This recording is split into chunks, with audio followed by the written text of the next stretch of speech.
Wind, water, fire, and earth. Elements of creation. Elements of destruction. These are the forces of nature's fury. New Zealand, an island archipelago on the edge of the Pacific Ocean. Through the spine of the islands runs a fault line of earthquakes and volcanoes. This place is disaster central. Over the past decade, New Zealand has seen a barrage of deadly natural disasters. A savage earthquake fault that shook for 6 months of hell. Tornadoes that ripped through a city. And a volcano that unleashed its fury.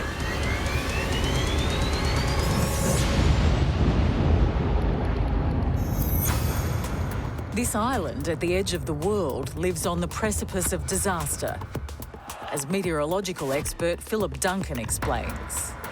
I mean, New Zealand's exposed to not just severe weather, but also seismic activity. We're on the ring of fire, so we share that with Japan and other parts around the Pacific that get lots of earthquakes or volcanic eruptions. So New Zealand is unique. You know, we have this position on Earth where we get a lot of things thrown at us. Volcanologist Professor Heather Handley explains why these Pacific Isles are on such shaky ground. There's been a lot of earthquake activity in New Zealand, and this is because these plates are either sliding or pushing or trying to push underneath each other. So the northern part of New Zealand sits on the Australian plate, and the southern part sits on the Pacific plate. So you can actually cross one of these tectonic plate boundaries in New Zealand. And because of this, there's so much tectonic activity and volcanic activity related to being close to one of these plate boundaries.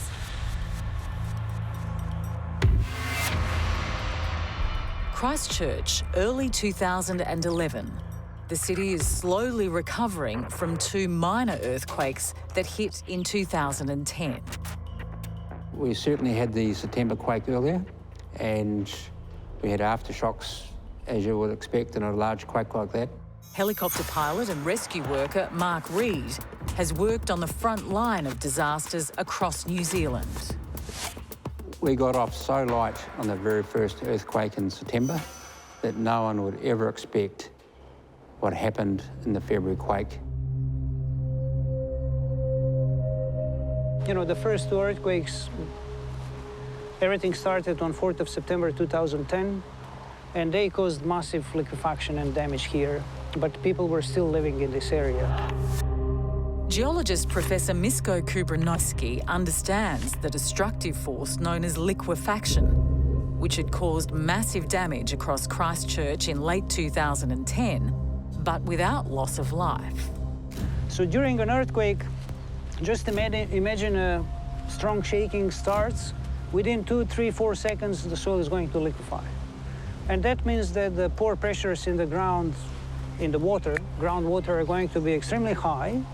They pretty much result in separation of the soil particles, so the soil turns into viscous fluid, and that fluidized matter can then easily be ejected on the ground surface as ejector, soil ejector, and obviously there was a lot of water also reaching the ground surface. Most New Zealanders have grown up with earthquakes, but most people don't spend every day worrying about it because they are sort of like, you can't control them. You don't know when they're going to happen.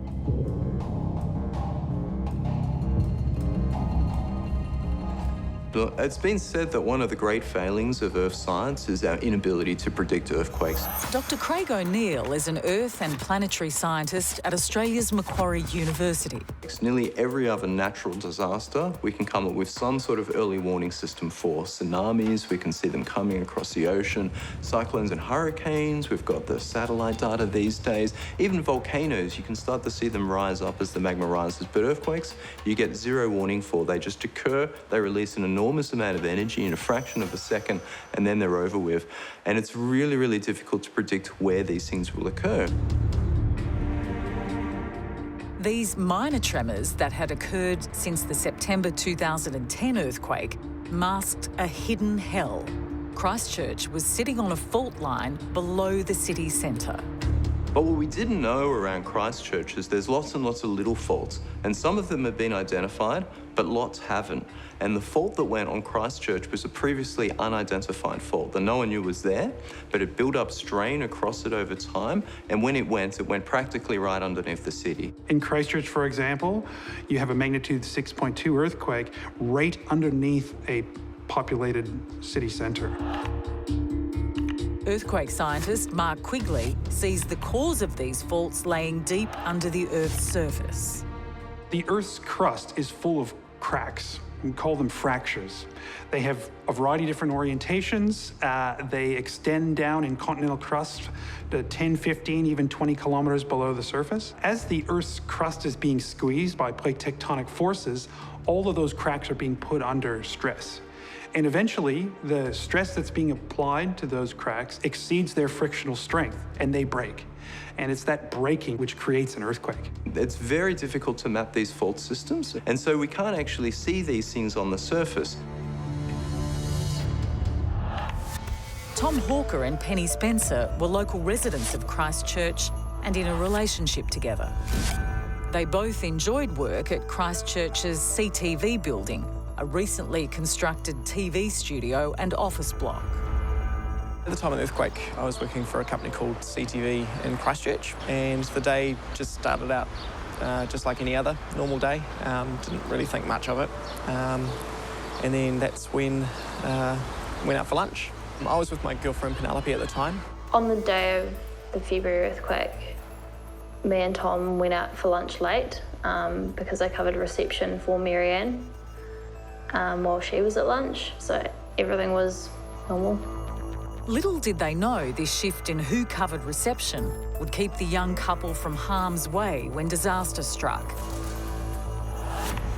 And Tom and Penny's friend, Marianne, was lulled into the feeling of a normal day, despite the two destructive earthquakes only a few months back in 2010. Well, I had been on an early lunch break and I came back to work at 12:30. And I was, just doing the usual thing, and I was at reception, which was on the ground floor. Luckily, I was on the ground floor. Professor Mark Quigley was also in Christchurch in 2011, studying the earlier earthquakes of 2010 that, while destructive, had not caused any deaths. So there were no fatalities, and the effects were significant, but it was more the consequence of that earthquake changing the stress field of the entire crust around that region and triggering this prolonged and quite complicated aftershock sequence, which slowly migrated its way into the Christchurch region. Little did Professor Mark Quigley realise his life's work was about to get life-threatening. It was a tremendous time to be an earth scientist with expertise in earthquakes in that community, and people were very, very interested. And that all changed with the February earthquake, because all of a sudden everything became much more complicated, and there were the fatalities and the building collapses. At the CTV building, it was a normal lunchtime break for young couple Tom and Penny and their colleague Marianne, when suddenly they felt what had now become common in Christchurch over the past few months, a rumbling in the ground. The most thing that made me want to get out of the building was the noise, because that was horrific. To everyone's horror, this rumbling was no minor aftershock. It was the most savage natural disaster to smash New Zealand in 50 years. I personally didn't know the damage of every individual site at that stage, but you could tell there's a lot of carnage. For the dozens of people caught in the CTV building, the situation was now life and death. I was running for my life.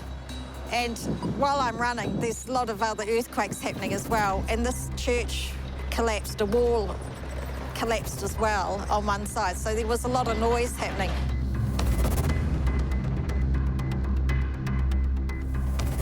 After 2 previous earthquakes in the past few months, nature was now getting lethal, with a killer quake wrecking the city. Bodies were retrieved from the CTV and laid down on tarps underneath to the side of us, and we could see there was a few fatalities at that stage.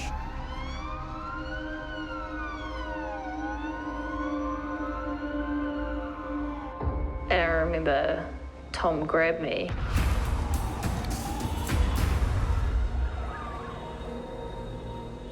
And hugged me really tight. And I think that was when it hit me what had actually happened. And that's when I just screamed. I think the issue was that that earthquake created a prolonged aftershock sequence which migrated into Christchurch and in a sense took place on faults right beneath the city. Incredibly strong shaking. We're talking about in the Christchurch Central Business District.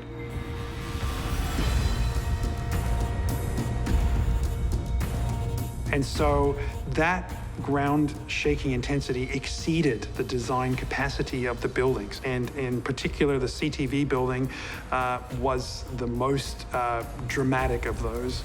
Tom and Penny's colleague, Marianne, was inside the CTV building as the quake hit. It sounded like a train or a plane landing on the roof of the building. Penelope and Tom heard the screams from the building, but I was running on the other side. Quite a lot of stress and panic unfolded in a lot of these workplaces.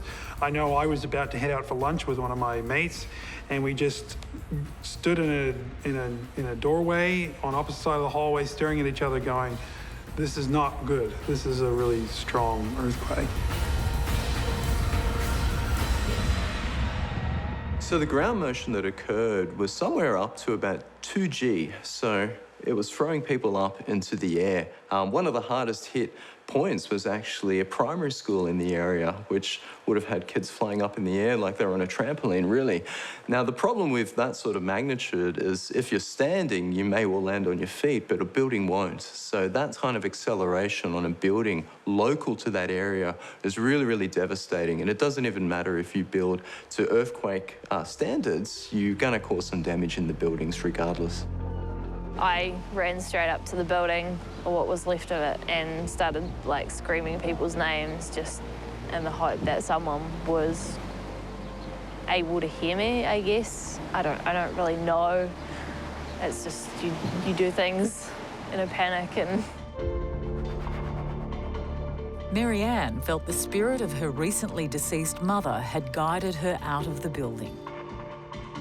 I just think she was there with me and helped me get out. The whole building had collapsed and she raced out.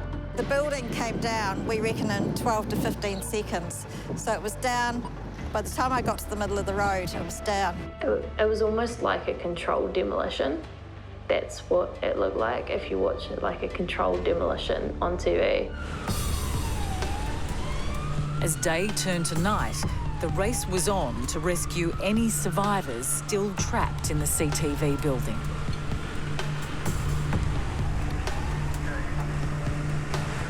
We're doing the CTV bucketing. There was quite a few bodies being recovered.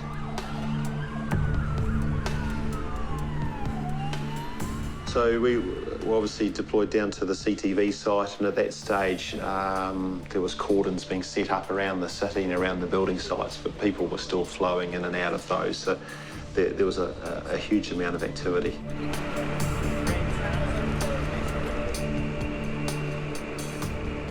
But over time that dissipated as police started getting controls and cordons set up and removing people away from these rescue sites that didn't actually need to be there.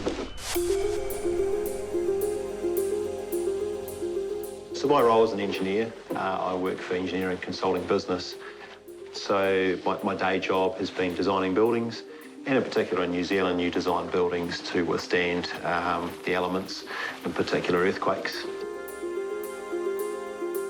And my role is to use my structural knowledge, my knowledge of buildings, building construction, and ultimately how a building might collapse to work out how safe the environment is for carrying out rescues.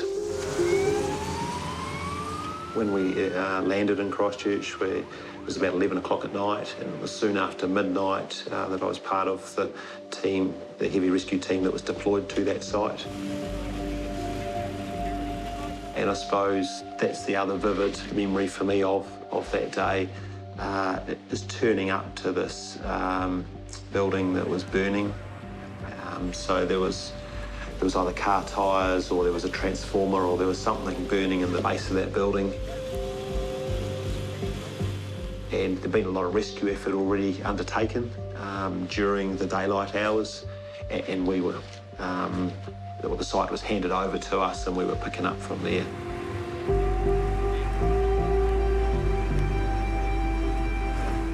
It was such a graphic picture with so many rescue personnel that were crawling all over the building. And that's the point that we really knew we were in for a very busy time over the next few days. But we were in shock. I've got a lot of friends that live in Christchurch, and there's one part shock and disbelief that this can happen on such a scale. I think particularly when we spend so much time and effort designing our modern buildings to withstand these types of earthquakes, to see the damage that can actually occur. But I think at the same time, I got very emotionally attached because I had skills that could be utilised, and there was a real sense of purpose for myself and for my colleagues, particularly engineers that were working in the recovery effort. For earthquake expert Professor Mark Quigley, the danger of his vocation was becoming a reality. The most challenging thing to deal with was that it broke all of the buried lifelines. So we had no water, no running water for weeks. We had no sewage for months. We had power outages. We had all sorts of really significant challenges to deal with as we were trying to stay in our home in a very badly affected area. When the damage was done, huge swathes of Christchurch had now become a no man's land. Like the suburb of Darlington, that was cleared of earthquake-damaged homes and turned into a park. If you look down on these areas of eastern Christchurch now, you'll see that they are just empty lots. They've been grassed over. Nobody's living there. There are no services being provided. We are in the former suburb of Darlington, which was heavily affected during the Canterbury earthquakes in 2010 and 2011. Here in this area along the Avon River, approximately 8,000 residential houses or properties were abandoned due to the heavy damage induced by liquefaction in the earthquakes.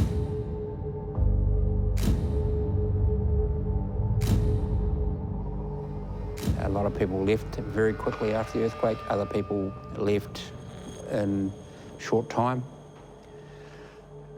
Over time, people stayed away, never come back. Life was very difficult here. People still lived immediately after the earthquakes under quite difficult circumstances. And then the government decided that recovering this whole area would be extremely difficult, especially because of the high potential for reliquefaction.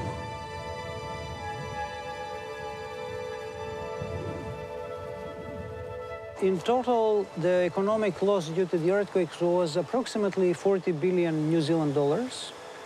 And rough calculations show that the effects of liquefaction was about 15 to 20 billion New Zealand dollars.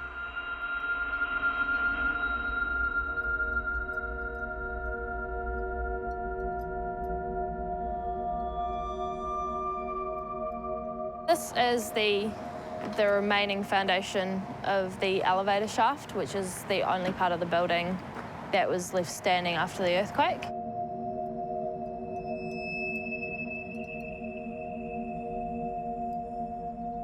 I know that there was a tremendous amount of trauma that manifested its way into people's personal lives in a whole bunch of ways. Marriages breaking up and bad things happening. For Penny and Tom, the quake marked a line in their relationship. Me and Tom left Christchurch about a year after the earthquake. Basically because we just had enough. I think the earthquake did put a strain on me and Tom's relationship. I mean, everybody deals with things differently. I think going through an event, what we went through together, it both sort of bound us together, almost like Siamese twins, effectively. But then at the same time too, I think we were both dealing with our own issues from it, and stuff that we were incapable of dealing with together, like post-traumatic stress, depression and all those sort of things. So it kind of got to the point where we just weren't gelling anymore and things weren't working. And then, you know, we stayed together for 4.5 years, but then after that it just didn't work. But at the end of the day, she's always a person that's going to be there for me at the end of the day, and I'm always be there for her. And in a weird sort of a way, I think going through something like we have has brought us closer together, and you can't break that bond. There has been much controversy as to why many of the Christchurch buildings collapsed so quickly. 185 people died in the Christchurch earthquake. The vast majority of them, about 115, were in one building, the Canterbury television building, which collapsed. And it turned out that its construction was faulty, probably shouldn't have been approved. So that was a real human tragedy.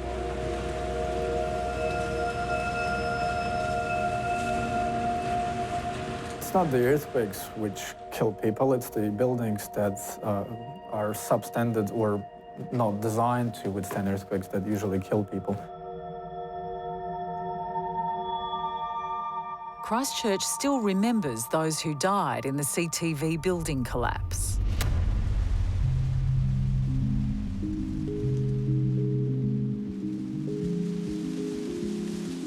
That was where the building was. The entrance was just past that tree there. It's right, it's all gone, and they've made it into lovely gardens.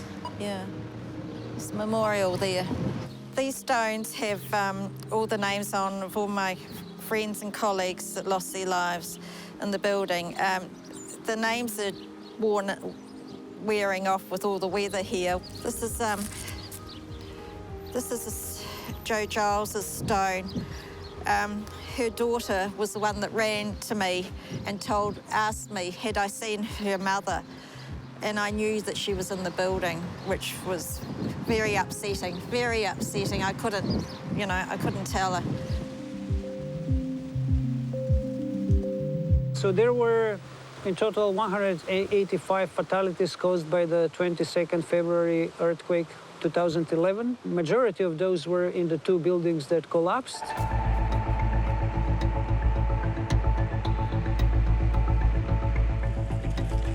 So there was widespread damage throughout the city.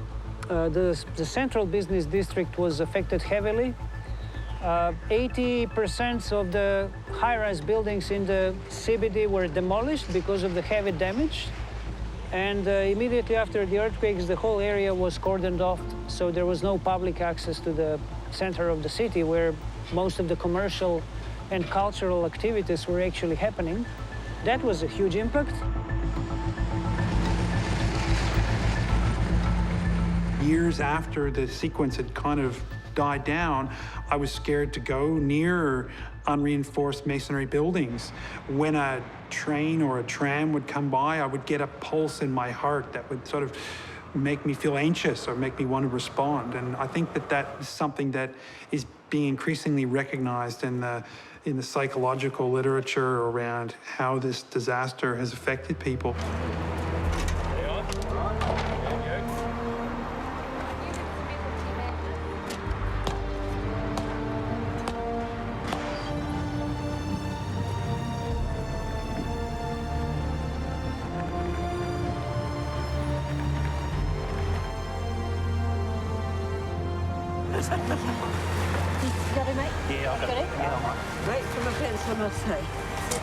Oh, thank you very much. Right. Thank you. Not the most gracious of exits. Very kind.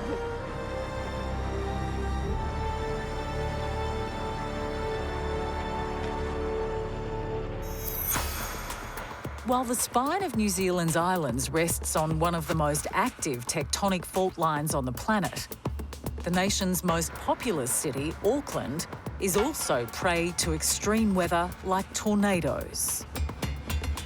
There's a part of Auckland that I call Tornado Alley. It's our own version of it. So these storms can come offshore, sit over this area and grow, and then as they grow, they move out over land. The land is warm from daytime heating, and that pushes up into the clouds and makes the clouds go even higher in the sky. And when that happens, you've got different currents, and it starts to spin. So you can end up with a tornado. Inspector Shannon Gray is a police officer in Auckland, and he was on the front line the day a twister smashed through the town. There was no prior warning of this weather event, and even if we look out the window today, it's slightly overcast, a few dark clouds, and probably not too dissimilar to the 3rd of May when this event occurred. And it very much just did come out of nowhere. I was actually on my way back from a meeting further down the motorway when I heard the incident come through, and the tornado landed pretty much bang smack in the Albany Mall area where we're driving around at the moment.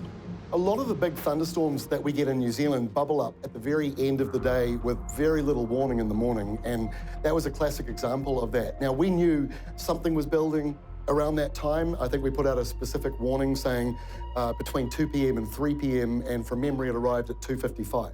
So we knew there was a window where something might happen. Sophie Bond was studying to be a nurse when the tornado hit. That day I was nannying a baby, who I did that part-time. And we got into the car, and then I noticed a disturbance sort of out of the corner of my eye near the pack and save. And I was a bit confused, and then I sort of saw sheets of building material flying through the air. And I was just wondering what is going on.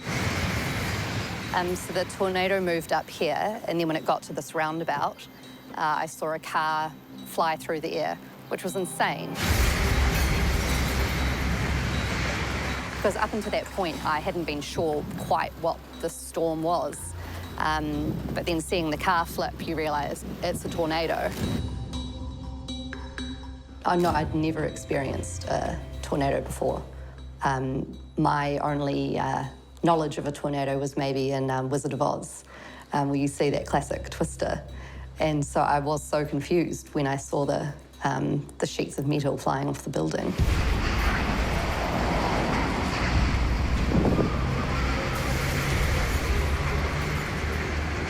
When I first arrived at the scene, there was quite a lot of confusion, and I immediately took over as the incident controller on the ground. And really my first priority was to understand the number of fatalities. I got out of the car around here, and then there was just a scene of chaos here. So lots of injured people laying on the ground, and then huddles of people over them trying to help.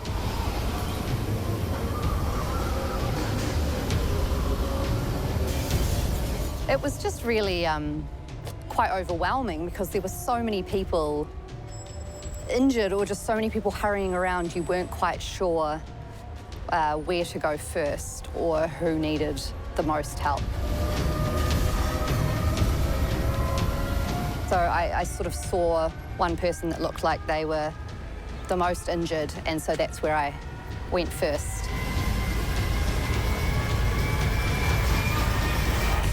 Survival expert and one of the world's top stunt women, Kai Fano, has some clear advice when caught in a tornado. During a tornado or hurricane, the best thing you can do is stay indoors, get into the smallest room or closet you can, get down low, stay away from all windows and glass doors, and ride out the storm.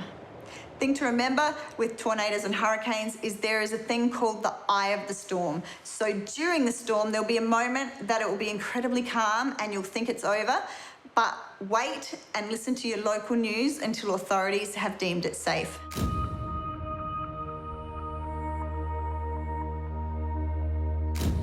So the power of the event, and obviously any other significant weather event like these, I think people don't have an understanding of it.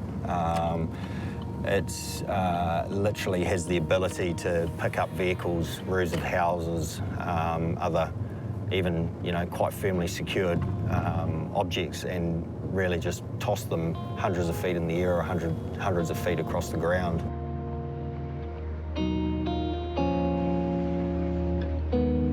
There were people running everywhere, people huddled over, lifeless forms on the ground. And so I was sort of, wondering, who should I go to first? And I saw this guy who looked to be in quite a bad way, because there was a guy on the phone doing heart compressions. And I went over, and the guy was on the phone talking to the ambulance, just sort of, the emotion in his voice was, really intense, sort of saying, like, get here now. And so that's when I gave the guy mouth-to-mouth, because the guy doing CPR was one-handed because he was on the phone, so I thought I'd try mouth-to-mouth, but very quickly realised that the man had passed away. It was quite a surreal feeling, because I had seen that car go through the air. I knew there were other people that were injured, and so I knew I couldn't, just sit back and feel anything, because I knew that I had to go and help other people. So I just had to completely switch off my feelings in that regard. Sophie was unable to save Benedict de Caen, a family man with 2 children. Every time I'm here, I think about it. You can't not really. It's such a huge event, and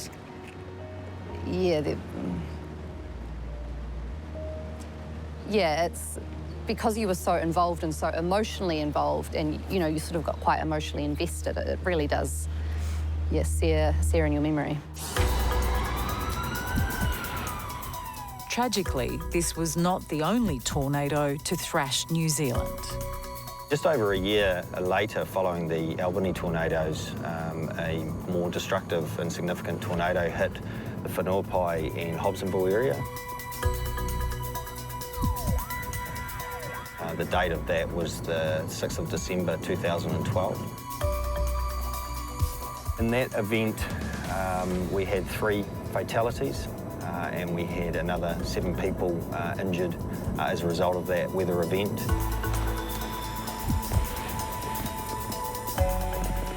Having been involved in both of these significant weather events, I certainly have a very new perspective and understanding of the sheer magnitude of these types of events, and have a whole new respect for what Mother Nature can throw at us.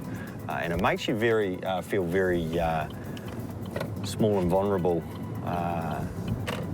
as a human being on this earth, when you know the size and magnitude of these types of weather events and the destruction that it can cause.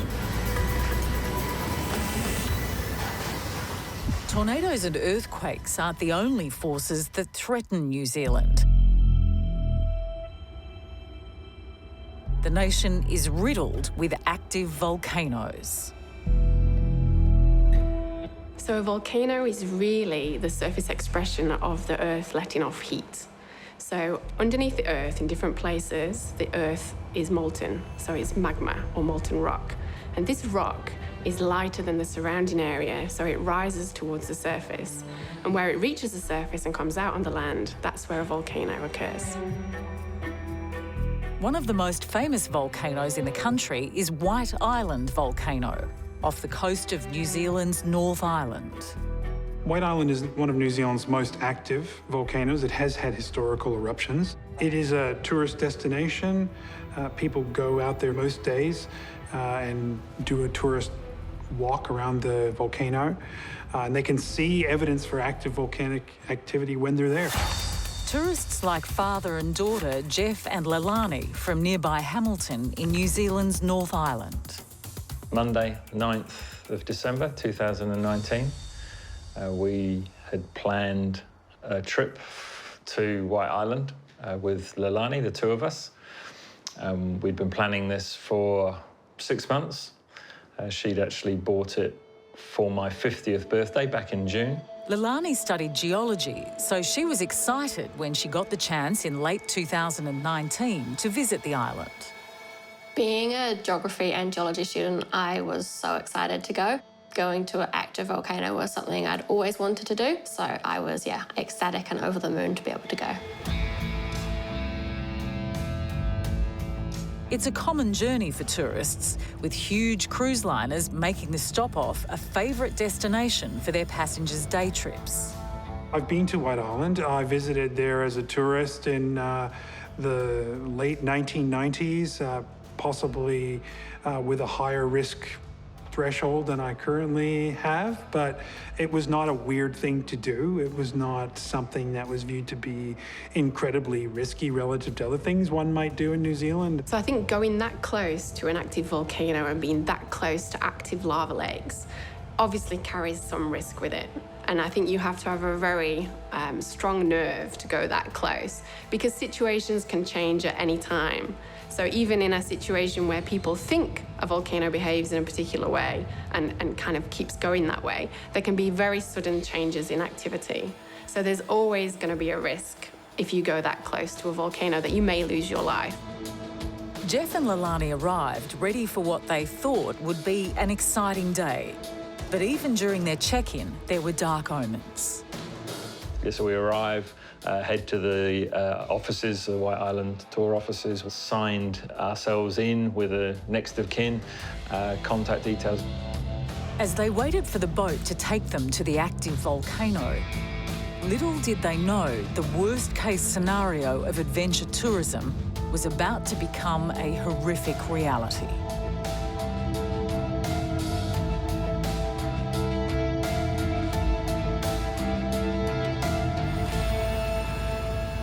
The White Island eruption occurred on the 9th of December, about 2:11 p.m.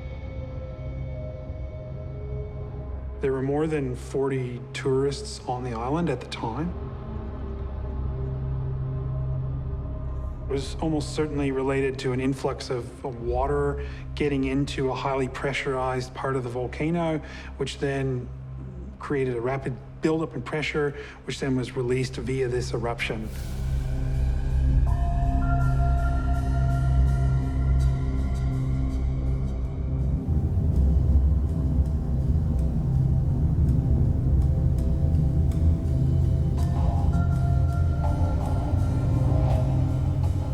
I think it's just the unexpectedness of volcanoes and earthquakes which has drawn me to them. Visiting the volcanic island with Leilani and her father were boatloads of international tourists, few of them aware of the looming disaster. To go that close to active volcanoes and that close to activity in lava lakes boiling away and bubbling, there's always going to be a really large risk that something could happen. Because some of these volcanoes, they don't behave exactly how you want them to be, and they don't behave how they've behaved for all the time in the past. They can suddenly change their behavior. So there's always a risk going that close to volcanic activity. That morning, one of the pilots had passed over and noticed that the crater lake was white and not the usual greeny blue. And the tour guide was very keen to see this. They talked about some kind of ash event overnight. So there definitely had been some activity, but nothing that showed any concern. Once on the island, Jeff and Leilani experienced a truly off-world landscape. As I went around the island, yes, 100%. There were gigantic sulfur crystals, fumaroles. It was everything I ever could have wished for. The crater lake was breathtaking. At no point did I think there was any danger. Crater lake can see down into it. It's not boiling. It's hot, but not boiling. I think we were told 40, 50 degrees, but highly acidic. I remember the tour guide said it 100 times stronger than battery acid. So I guess on a level of acidicness, something that would burn you, definitely.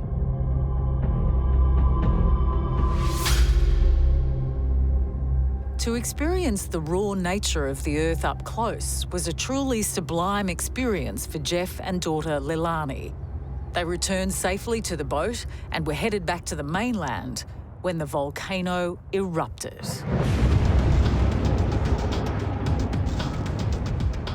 I grabbed my phone and I ran to the back of the boat. I bolted past everybody. I could see this plume of black and grey and white ash and steam just towering above the island and just straight up hundreds of feet into the air.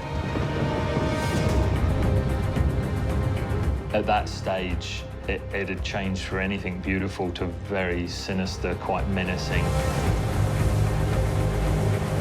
And we knew that there were people still on the island. And I think there was a realisation at that stage that people still on the island were now engulfed in that ash. When it occurs, if there are people exposed to the volcano at that time, they're highly vulnerable. For example, they could be engulfed in very, very hot eruptive products like dust and ash, which can cause tremendous burning to them and cause them to lose their lives. There was a realisation throughout the boat that there were people still on the island.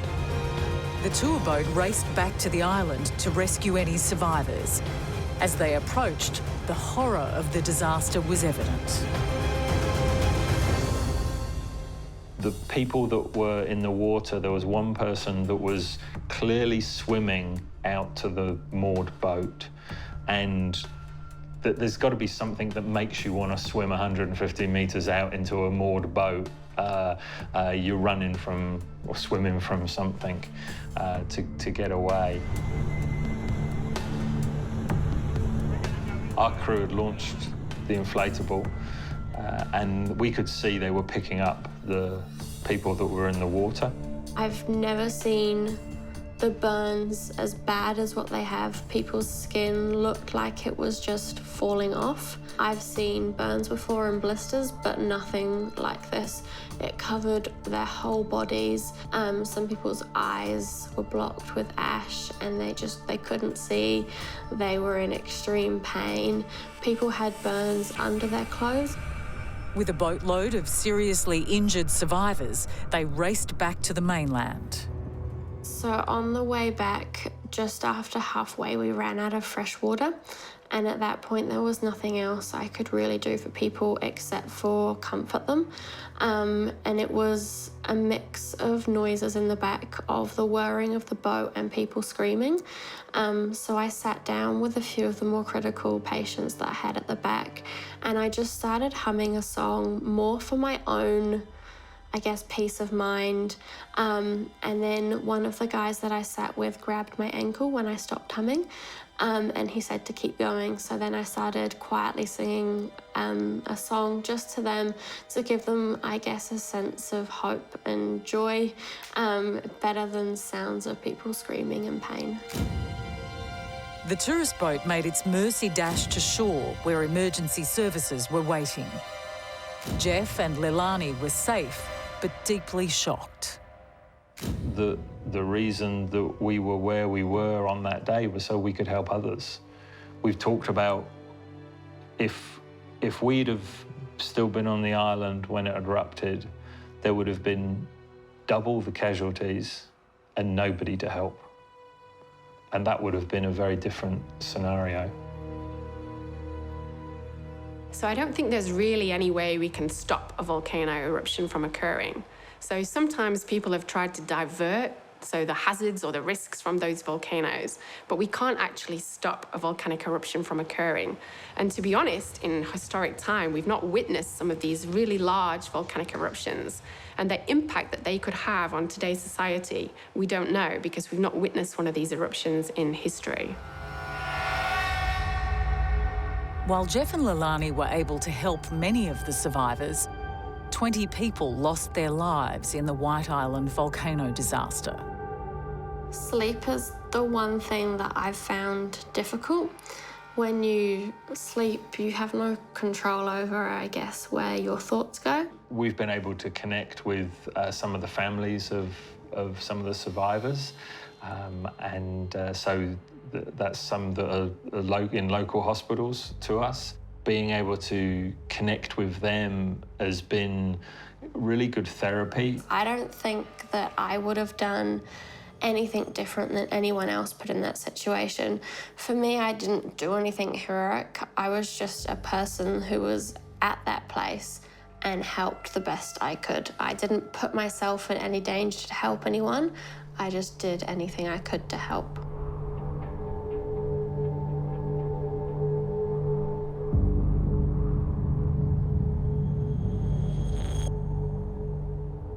Some scientists are looking at climate change being connected to seismic activity. Yeah, in places where you have climate warming and glacial melting, the change in the stress state of the crust around the glaciers is changing because, in a sense, the glaciers are melting and there's a reduction of mass, and so the crust is kind of rebounding a little bit, popping off in smaller earthquakes. So yeah, glacial melting can trigger earthquakes.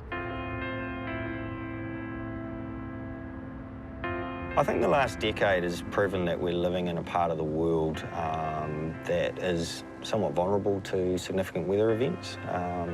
If we look at what has happened in the last 10 years, particularly the tornadoes that have occurred in Albany and Hobsonville, the earthquakes in Christchurch, of course the most recent event, which has been our eruption at White Island in the Bay of Plenty, makes it so very important for emergency services to continue to be prepared for these types of events and how we respond. No matter where you are in the world, there's always going to be the risk of something happening. You never know what is going to happen. You could be a normal day and then everything changes. So you can try and prepare yourself as much as possible, but the reality is you really never know what's going to happen.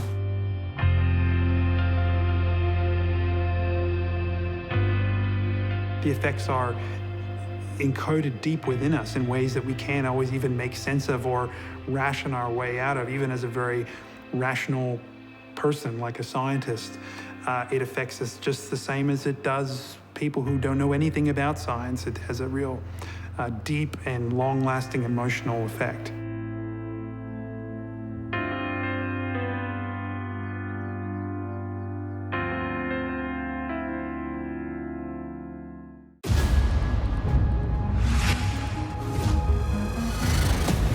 Wind, water, fire,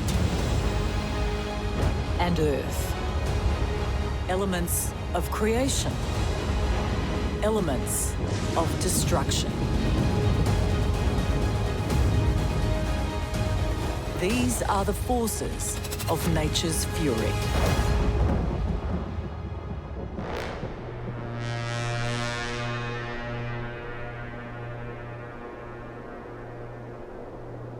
Australia is on the edge of the world's most dangerous seismic and volcanic zone.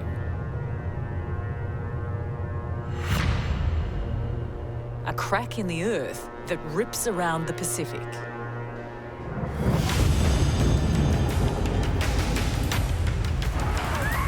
Destroying cities. So there's always going to be a risk if you go that close to a volcano that you may lose your life. Exploding a reborn Krakatoa volcano. Nothing is precious as human life. And now it may even be threatening down under. So there could be a volcanic threat to an Australian city. This is the Ring of Fire.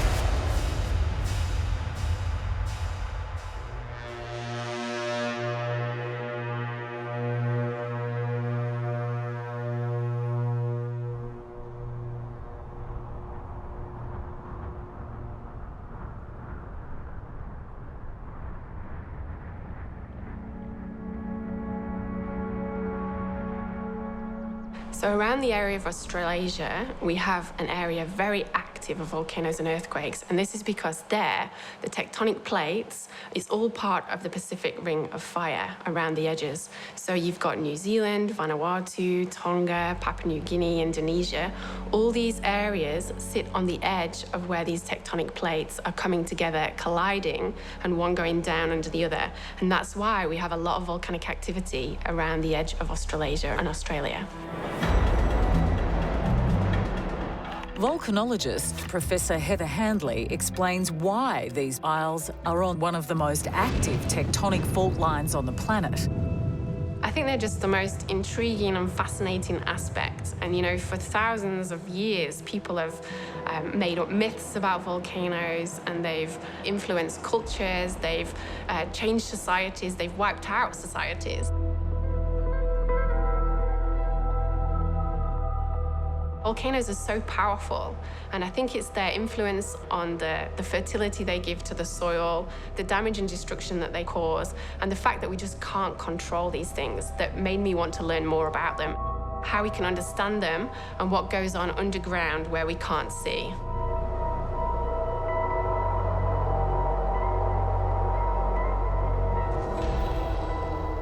The volcanism has been a positive thing in that it creates land. A lot of Japan, a lot of Indonesia, the land there is actually created by these volcanic events. There's very, very fertile soil associated with this volcanism, but it also comes with the caveat that these are massive potential disaster risks.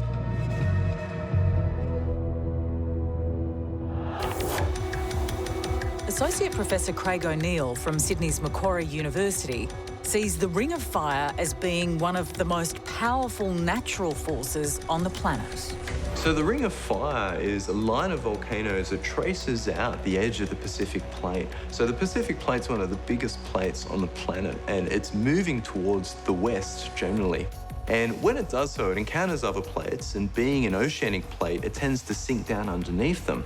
So that causes massive earthquakes the entire rim around the Pacific. So that's responsible for the earthquakes that occur in New Zealand, all the way up to Tonga, then across to the Philippines and up to Japan.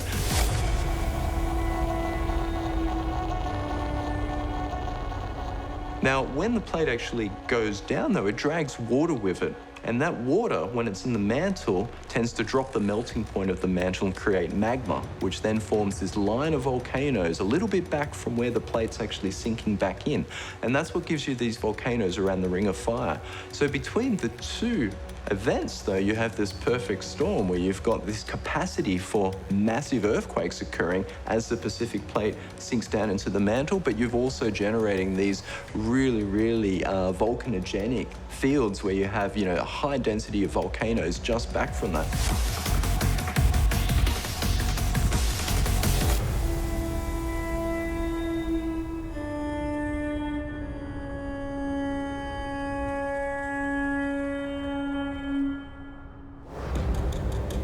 And there are few places on the Ring of Fire more tectonically active than the archipelago of Indonesia. Home to more than 250 million people. But in 2018, an island in the middle of Indonesia known as Anak Krakatoa, meaning the son of Krakatoa in the local language, was to rear up from the deep and launch a two-punch killer blow.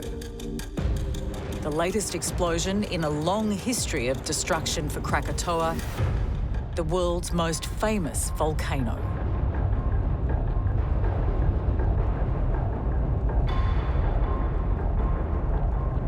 So Krakatoa Island was actually a volcanic island that occurred before 1883.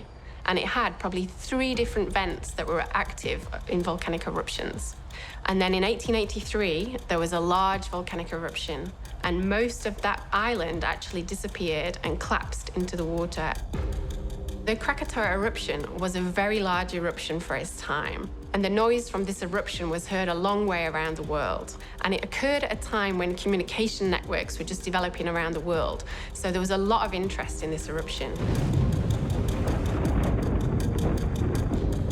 After the 1883 eruption, it created a big hole underneath the ocean called a caldera, which is just a big cauldron or hole in the ground. And on the edge of that caldera, anak, or baby Krakatoa, began to grow. So over time, it grew up under the water until eventually, in about the 1920s, it reached the surface. And there we saw lots of explosions, and we saw these kind of interactions with the seawater, these big explosions and plumes. And then it started to grow into a new island.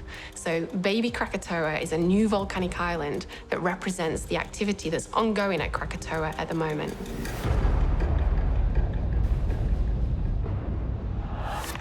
Australian television journalist Anne Barker is a foreign correspondent based in Indonesia. She was an eyewitness to two of the Ring of Fire's most devastating disasters, though she experienced Krakatoa years earlier at a more peaceful time.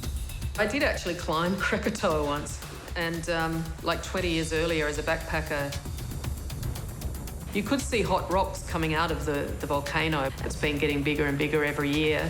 And, you know, if you'd told me then on that day that this volcano would one day collapse on itself and cause a devastating tsunami, I would have struggled to believe it, but clearly that's what happened.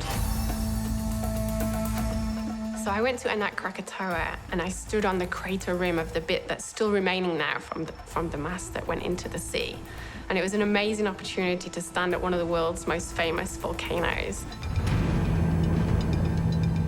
And we saw a big volcanic bomb. So this is a big piece of rock that was flown out, super hot red, flying through the air and landed.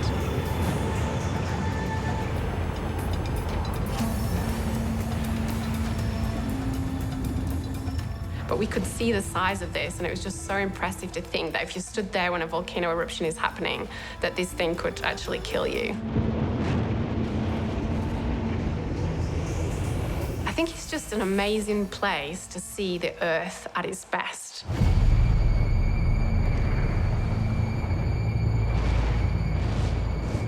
So humans spend a lot of time trying to control everything around us. And volcanoes are just proof that no matter what we try to do, you just cannot control the Earth's power.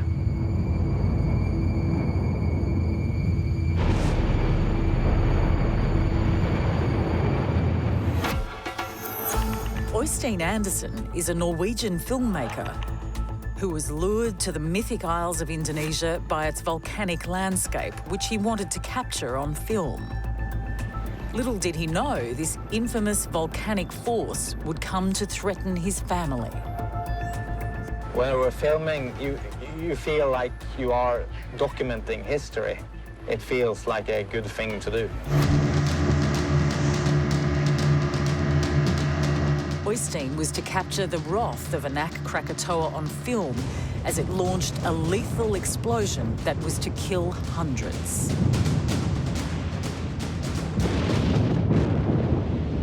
So we know from visual observations, so people actually watching the activity, and also from the monitoring of that volcano, that there was an increase at Anak Krakatoa in volcanic activity from around June in 2018. So when the increased activity occurred in December, there was explosions and lava coming out, and it could be seen visible from the mainland that you had this bright glowing red lava coming down the side of the volcano.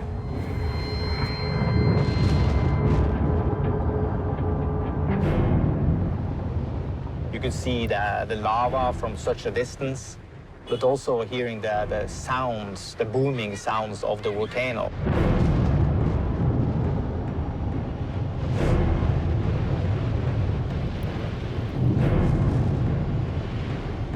After months of rumblings, this was the main event. Anak Krakatoa was exploding. The island around the volcano was collapsing and setting in motion a catastrophic event far more destructive than Anak Krakatoa's lava explosion. So then what happened was part of the side of the volcano collapsed down into the ocean and pushed the water and created this tsunami, this wave of water that was moving towards the mainland.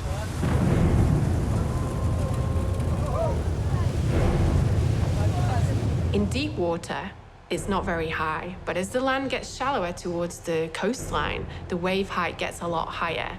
So when this wave reached the mainland, it actually then destroyed buildings. Over 400 people died in this eruption.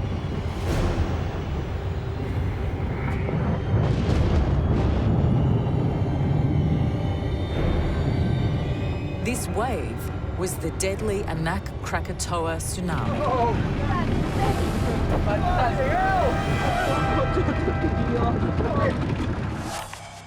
A tsunami is a form of destructive wave that mathematician Shane Keating describes as being very different to a normal surfing wave. Groundswells are very different from tsunamis. Groundswells are generated by storms, whereas tsunamis are generated by seismic changes in the ocean floor, for example, caused by earthquakes.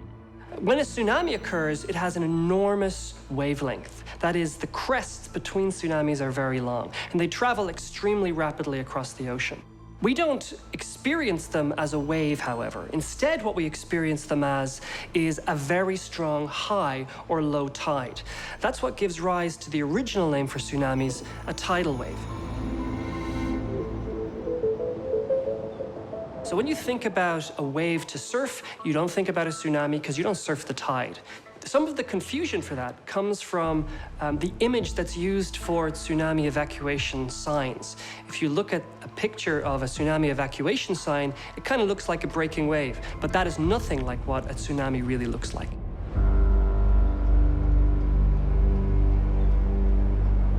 So as the wave comes towards the shore, because it gets shallower, the wave height gets bigger. So when it comes on the land, it can travel inland and actually then damage people and homes and the environment. So this wave that came in took people by surprise. So there was no warning system of the tsunami coming towards the land. So people did not have much time to actually clear the land near the sea and get to higher ground.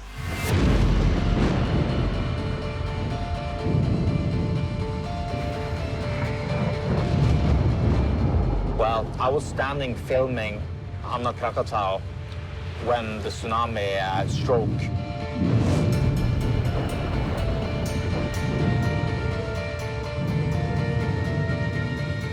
The first thing I saw was suddenly a wave approaching me at the beach. I was just standing 4 or 5 meters from the sea itself.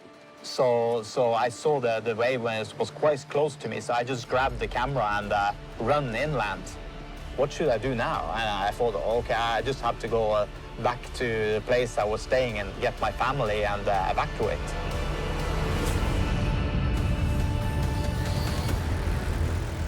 I mean, look, you only have to watch one video to realise how completely unexpected that Krakatoa tsunami was. There was a pop band that was playing one night at Tanjung Lesser, I think it was, somewhere on the coastline there.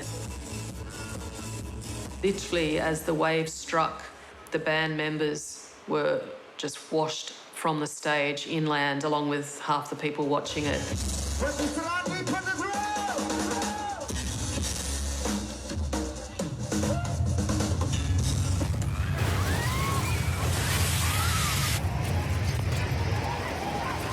Just the most shocking video that you could see anywhere that shows the impact of that tsunami.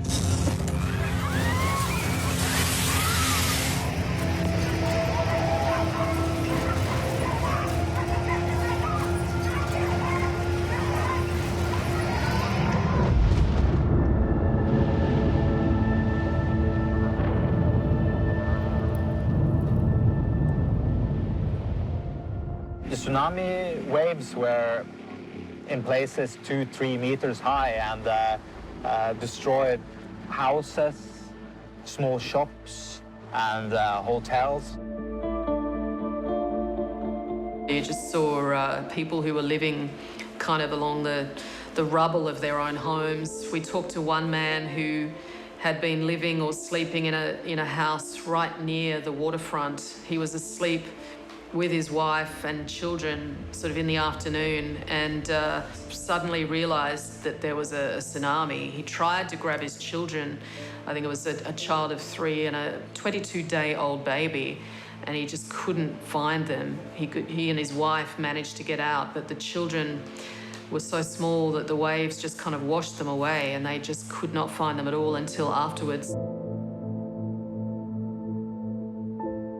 He was absolutely distraught, as you can imagine. I mean, it's just that dreadful raw grief. Even a week later, he could barely speak to us through the grief and the guilt, presumably, that he would have felt from losing his children. Fortunately, Oystein was able to get his family to higher ground, and they survived the tsunami. On the night of the tsunami, the locals were very, very helpful. Me and my family were taken really good care of after we had to go into the forest. I really appreciate the way they treated us. My understanding was there were about 430 people killed. That was the sort of death toll given in the days or weeks after that tsunami.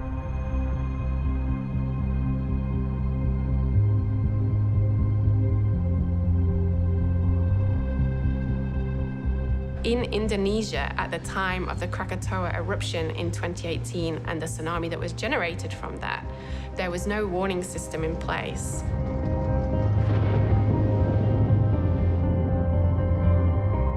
They did have a warning system that was to detect earthquake-generated tsunamis, but that hadn't been operational since 2012. But even if it had been operational, they wouldn't have detected this type of tsunami because it was generated by a volcanic eruption.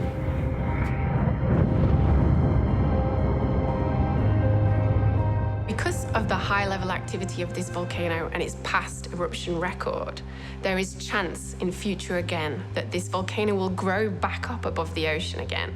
And then in the future, because we're still in the situation that this volcano, this baby volcano, is on the edge of what's a big caldera, a big hole, it's always going to be susceptible to collapsing or falling into that hole and generating a tsunami.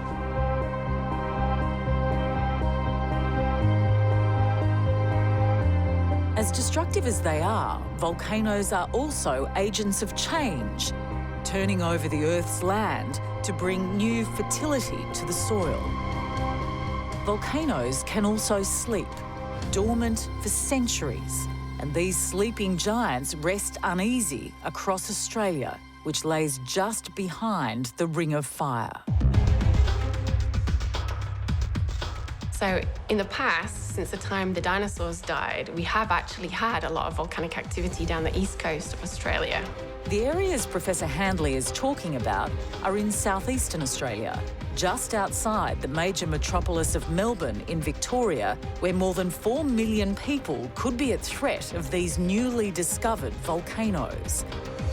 It's a region known as the New Volcanic Province, and Professor Heather Handley has been at the forefront of research in this area.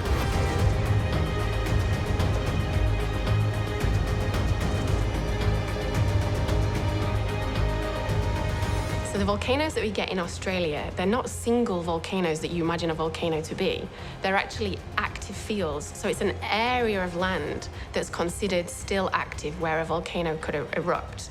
So for example, there are over 400 volcanoes in the area in the southeast of Australia in a field that's been active for the last 4.5 million years. And the last eruption was about 5,000 years ago. So even though this seems quite a long time in terms of, I guess, a human life, this is nothing in terms of geological activity. So it's been active for the last 4.5 million years, and there's a very big chance that something again will happen in the future.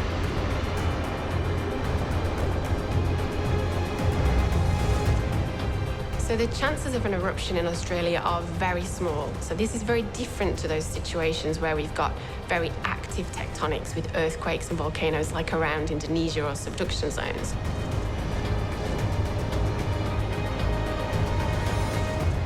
But there is still a small risk that we could see another volcanic eruption in Australia. So this could be a small eruption, or it could be a relatively large eruption. So sometimes when these eruptions come through, the magma or molten rock comes to the surface and interacts with some groundwater or surface water, they can cause quite explosive volcanic eruptions and some ash into the atmosphere.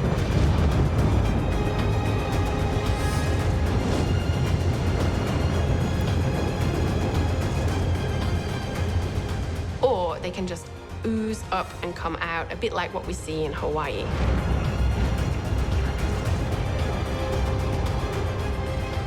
So in Australia, we could see another volcanic eruption on the mainland, but it may happen in a week, it may happen in a year, it may happen in 5,000 years. We just don't know. But if it does happen, we might only get a few days or more to actually know that this eruption is going to happen. Volcanoes aren't the only tectonic force that could destroy an Australian city. So within Australia, we do have a tendency to be quite blasé about the seismic risk because it's not in our face every day like it is if you lived in New Zealand along an active plate boundary. But we still do have seismic risks in Australia, and in many ways, the factors that gave rise to the Christchurch earthquake, such as unmapped faults, those exist in Australia as well. For instance, under the Sydney Basin, we've got a lot of sediment, but beneath there are fault lines that were previously active. Some of them may become active again under the right stresses. And, case in point would be the 1989 Newcastle earthquake, which was only a magnitude 5, but it occurred in a city, Newcastle.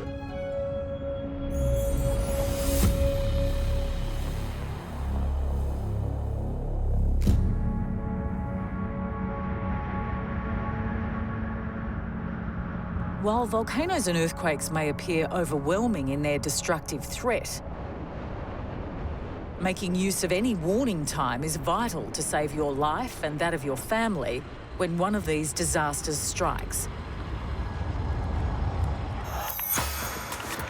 As survival expert Kai Furneaux explains. In a natural disaster, the thing to remember is that nothing is precious as human life. So you may think that you have stuff that's worth saving, but at the end of the day, if the order is to evacuate, the important thing to save is yourselves.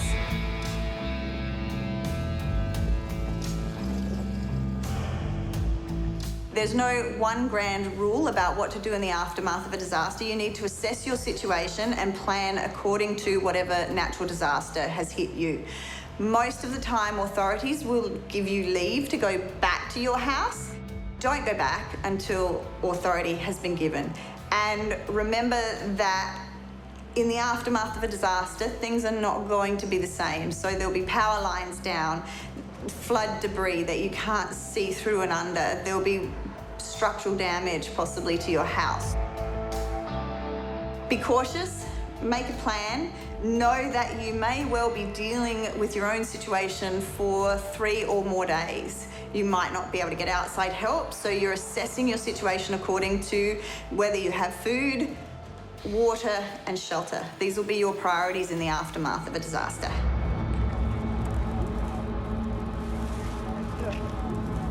At the other end of Indonesia is the dragon-shaped island of Sulawesi. Here in 2018, the Ring of Fire cracked at one of its hundreds of fault lines, creating an earthquake that would generate a killer tsunami.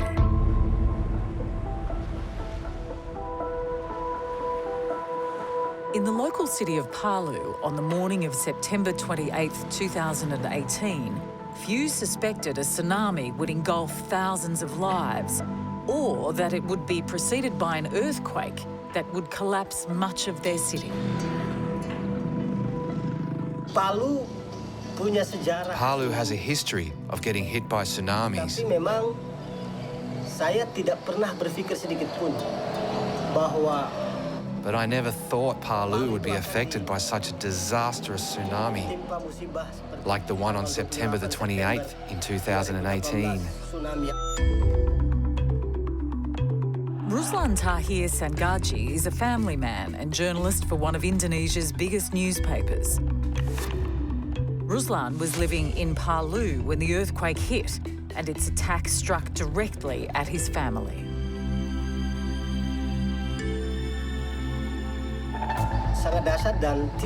It was huge. There was no gap between the earthquake and the tsunami. The tsunami hit as soon as the earthquake happened. With the Sulawesi earthquake, there was a tsunami warning that was put out and in place for maybe half an hour. And for some reason it was lifted, that warning was lifted, and it was only then that the tsunami actually hit.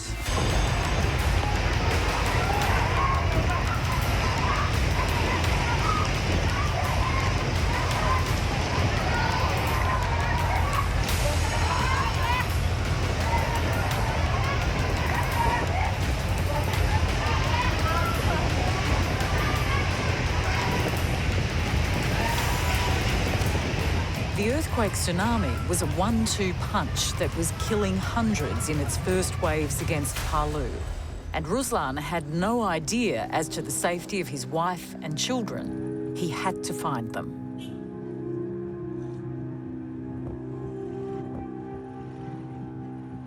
Saya baru mengetahui ada tsunami. The tsunami hit about 8 or 9 p.m. That's when I went to search for my second child, who I thought had died in the tsunami.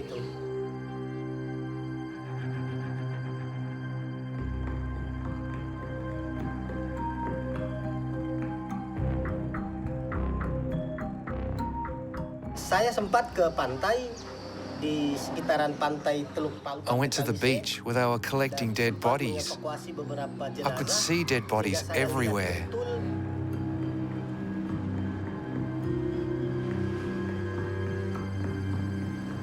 I think I was probably the first Western journalist to get to Palu and Donggala, which were the worst areas hit in that earthquake.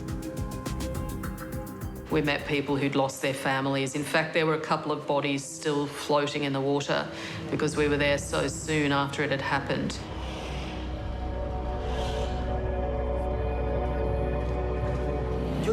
No matter what the situation he was in, I had to find my son. That's what I was thinking when the tsunami hit. The clock was ticking. Ruslan had to find his son. Survival expert and former military operative Joanna Harmdorf has some life-saving tips to survive extreme events like tsunamis and volcanoes. You don't have to be a full-blown doomsday prepper or a survival expert. A lot of things that will actually help you the most is stuff that you can prepare and you only have to do once. You can buy bottled water that lasts for years. You can buy tinned food that lasts for years. A med kit will be good for years. If you live in the same place, you only have to take your kids through evacuation points once, and then again when you move. That doesn't happen that often. So it's not that extreme as that it sounds to think about your survival and your prepping, because natural disasters are more common and they're going to be more extreme. When it came to survival for the tsunami's victims, they were helped by Australians who flew over to Sulawesi to assist in the rescue work during the aftermath, like Australian aid worker Calvin Fan. We're still in Palu on the ground. We are just here assessing the situation. If you just pan around, you can see there's huge devastation after the earthquake. This is one of the biggest places that we're hit. We're here with some locals. The sister on my right, also with Sister Harti. Her house is actually across over here. She was one of the victims, her and her family. They made it out safe. No one was injured or presumed dead. There are still people in the rubble. So I went to Sulawesi, specifically in Palu, after the earthquake disaster. I was part of the aid relief. Assalamu alaikum everyone. We are passing by tsunami-affected area. President of the New South Wales Indonesian Community Council, Endi Dharma, also helped arrange aid for the victims of the Sulawesi tsunami.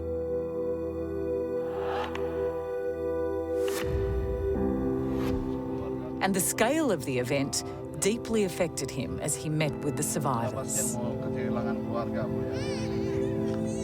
Palu Donggala Sigi. Bencanamu adalah bencanaku.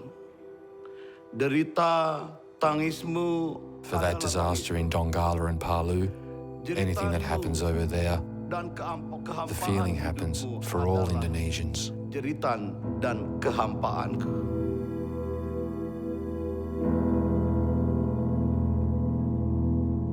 Alhamdulillah, so at this point in time, we're actually aiming to get these trucks, which is full of distribution and immediate emergency relief, to villages that are living up about an hour to 2 hours away, up in the mountains of Palu. On our way here, as you can see up on top, and scrolling all the way down, we've just hit a bit of a blockade, which is landslides from yesterday's night's rainfall.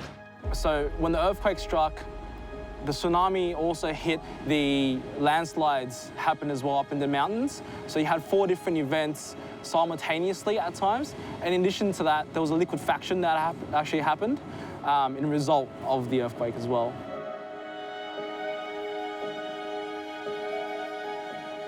Aid worker Endi Dami worked right in the middle of this overwhelming destruction. Mari kita lihat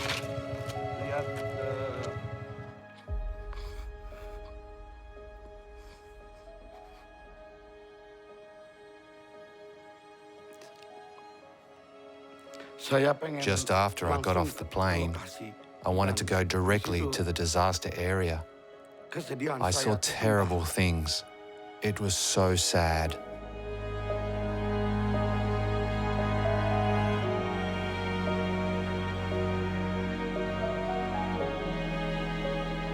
I mean, we were, I guess, frightened that we could be victims as well. We were told by our guide that during that time when the tsunami occurred, the early warnings went off, but given that the people on the beach actually had a festival during that day, when the tsunami struck, the people that were celebrating were still walking along the beach and just had no notice of the early warning signs. And so they were, I guess, taken away as well.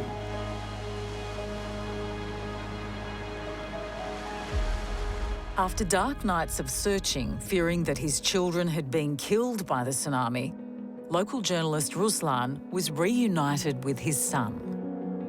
All his family was safe.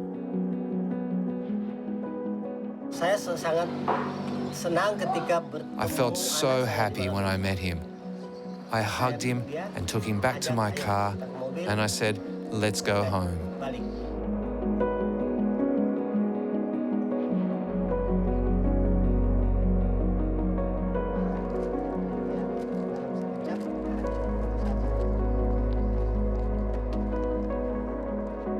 Senang lah, pokoknya saya sangat senang. Gitu. Nah, senang saya itu dengan terharu ya, terharu. I felt so happy and grateful that my child is safe. Tears came down from my face, even though I tried to hide them from my children. Anak saya itu.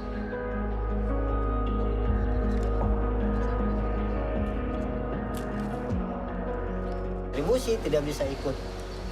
I was very lucky that I got a second chance to live.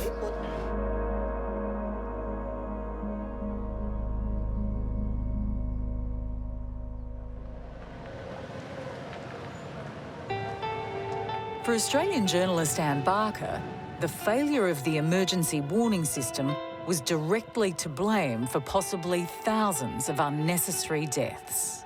There were a lot of questions about why this tsunami warning had been issued and then lifted, why it had not been issued earlier, and it's something I think Indonesia has been sort of under pressure to repair a lot of these devices since then. Even if the warning system had worked, a catastrophic side effect of an earthquake known as liquefaction, where the ground turns to a muddy quicksand, would still have killed hundreds. So the liquefaction that happened, houses were moved about 1 kilometre to where they originated from. And essentially they were just surfing in the mud. And the occupants of the houses were fending by clinging on to the roofs of the houses just to make sure that if a big mudslide was to hit and smack the house, that they had some form of escape and shelter. I mean, look, I remember meeting one woman who had lost her husband. She, I think, said that she and her husband had tried to run as soon as the earthquake happened. They tried to run out of the house into the street, and she lost him very quickly. He'd gone, he vanished, she never found him again. She said she still didn't have the heart to tell her son that his father had been killed, and she had wanted to wait till his body was found, that she could be certain he was dead before she told him. The destruction by these primal tectonic and volcanic forces is tragic, and a volcano that lies between Krakatoa and Sulawesi is a chilling example of the global impact these eruptions can have. So when Tambora erupted in 1815, it exploded, and a lot of volcanic ash and gas went high into the atmosphere. Now, if volcanic material goes into the lower atmosphere, it's often washed out by the rain and it can be filtered out. Whereas this volcanic eruption sent material and gas high into the stratosphere. So when it goes into that level, the sulfur dioxide there actually turns into sulfuric acid when it mixes with water vapor. And that can block out the sunlight and can lead to global cooling. And after the Tambora eruption, it appears that global cooling was very significant. So we know that they called it the year without a summer in the following year in 1816. And it affected crops and it created famine and disease. So there was a huge impact on society, not even close to Indonesia, around the rest of the world after this eruption occurred in 1815.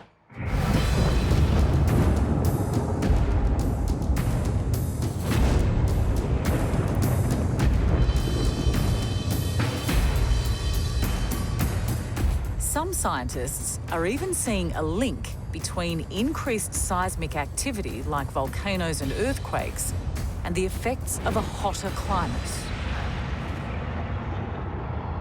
Look, one of the lesser-known risk factors with climate change is we lose a lot of low-latitude glaciers. So glaciers that are occurring somewhere around the equator, but high up in mountaintops and whatnot.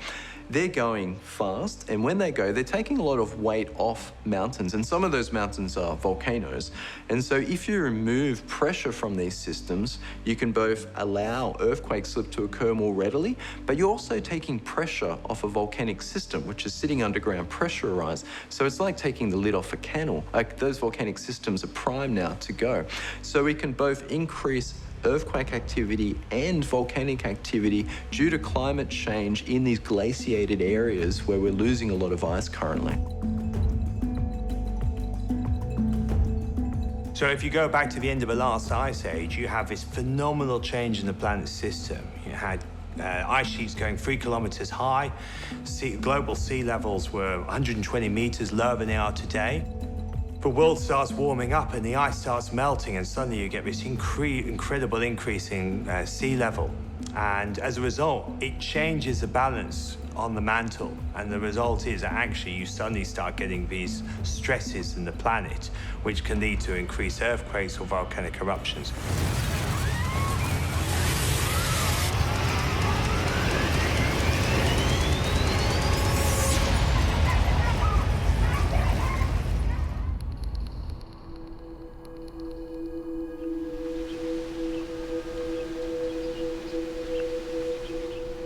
So we don't really know which volcano is going to be the next big eruption around Australasia. But what we do know is we've had significant eruptions, really large eruptions in the past that have affected a wide area. So in New Zealand, we've had supervolcanic eruptions. And in Indonesia, we've had supervolcanic eruptions. So the frequency is not too often, but if you just go down one to the size of Tambora, these ones, we suppose that we get one of those size eruptions every 500 years or so. We probably will expect another big eruption at some point in the future, but we just don't know yet where. So one of the problems with the big quakes in particular is they can have quite long recurrence intervals. So it could be 100, 200 years between quake events on some of these fault systems. So that's longer than a human lifetime, and humans become quite blasé about a risk that they don't experience in their own life. There are over 800 million people in the world that live close, which is within 100 kilometres of an active volcano at present time. So within 100 kilometres, you might be exposed to volcanic ash, and if you live closer, you might be exposed to things like pyroclastic flows. Australia and New Zealand have always experienced extreme events. There's no doubt about that. As we look back in the past, they've happened. But as the planet gets warmer, as we emit more greenhouse gases, we're seeing an increased intensity and frequency of extreme events. I think it just drove home how forceful Mother Nature is. I mean, we've all seen on television the aftermath of volcanoes and earthquakes, but to actually see it yourself, it is a shock, as I say, because it's not just seeing it, but you're smelling it, and you're meeting people, you're talking to the survivors, the people who've lost families, lost relatives, and so on. I think it just drove home to me how dangerous the Earth can be, and how much Indonesia, in my case, does seem to get more than its share of volcanic eruptions and tsunamis.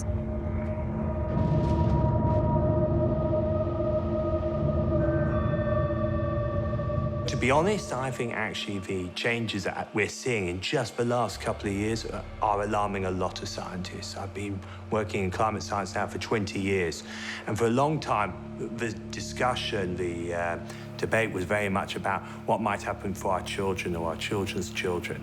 And suddenly there's this recognition that actually it's going to happen and impact, it's already happening and impacting us in our generation.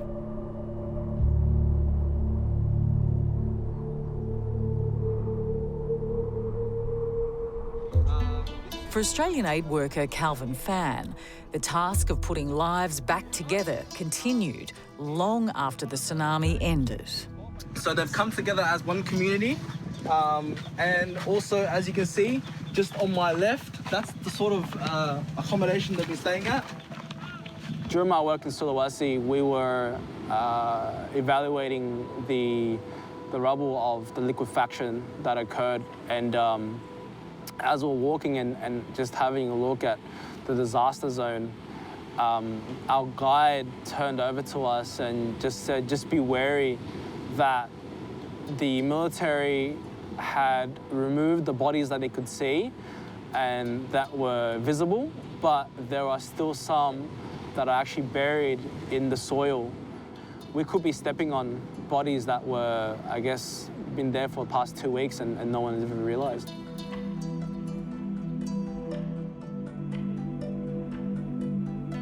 Palu was the first disaster storm I've ever been into. I mean, you see it a lot in the news, you see it a lot in documentaries, you see it a lot, I guess, in the media.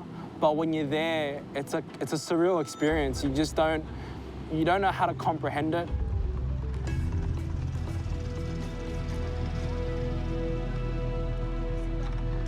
The expectation then was that they would never be able to find all the bodies buried. It was going to become a mass grave.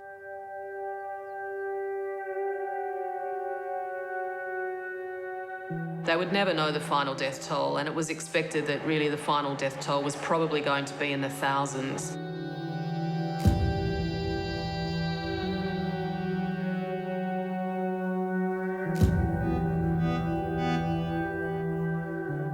In the months since the Palu earthquake, I think I've heard that probably around maybe 5,000 people have been killed. But there's never been a definitive death toll for those reasons, because most of the bodies were left in their homes, in the sinkhole and in the graves. Here in a remote village up in the Palu Mountains, as you see behind next to me, we're providing some immediate relief after the earthquake and the tsunami. Yeah, it was a huge community spirit to see that, after all the devastations, and most of them had lost their loved ones, that they were still there to depend on each other. And and just find comfort in one another, that, you know, that everything will be all right. It's a show that no matter where you are, that when nature strikes, there's no hiding from it.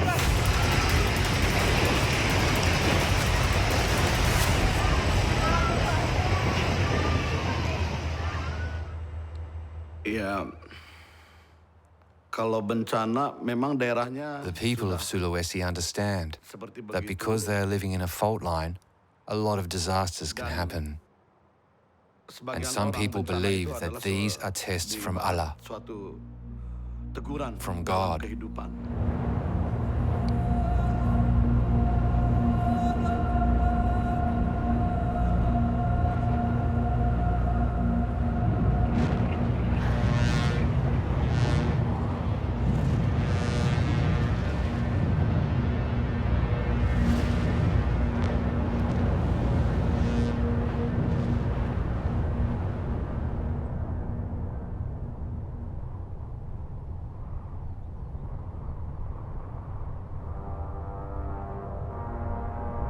Through the fury and decimation, the Ring of Fire remains. Perhaps the largest destructive force on the planet. A reminder that we are still very human and very small in the greater scheme of the universe.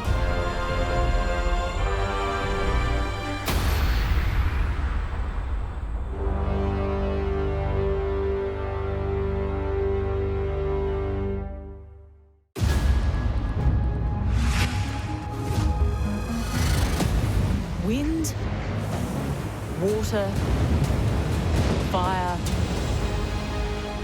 and earth. Elements of creation. Elements of destruction.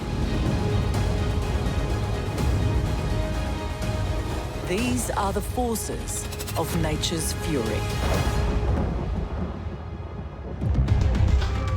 In Australia, bushfires bring a hellish world of flame and destruction. It was the fire that changed our lives forever. It was awful. It was like a war zone. In 2009, a firestorm would burn through communities. It was just devastating. It was shocking. 173 people died. And in 2019, hellfire returned. It's not a normal fire. The flames engulfed swathes of Australia. It was a scene from the apocalypse. A fire of biblical proportions. Lives lost, thousands of homes destroyed, 1 billion animals dead, innocent creatures pushed to extinction. This is the worst ecological, environmental disaster that could ever happen in this country. Friday the 6th of February 2009, 100 kilometres north of Melbourne is the village of Marysville with a population of 700. Victorians are living through a crippling heatwave. The countryside is tinder dry. The state is in drought. Temperatures exceed 45 degrees Celsius. That's 113 degrees Fahrenheit. And things are only getting worse. The reports on the news, we really needed to be careful. And we knew that whole week.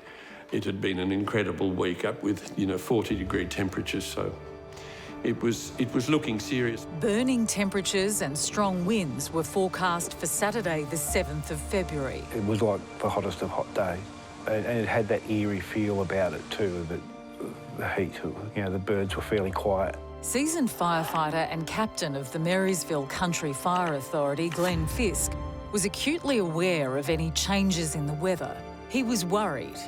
Marysville was surrounded by dense forest. We were at the end of 10 years of drought, so all of the forested area around us was very dry. The week leading up to the fires was also so very dry and hot.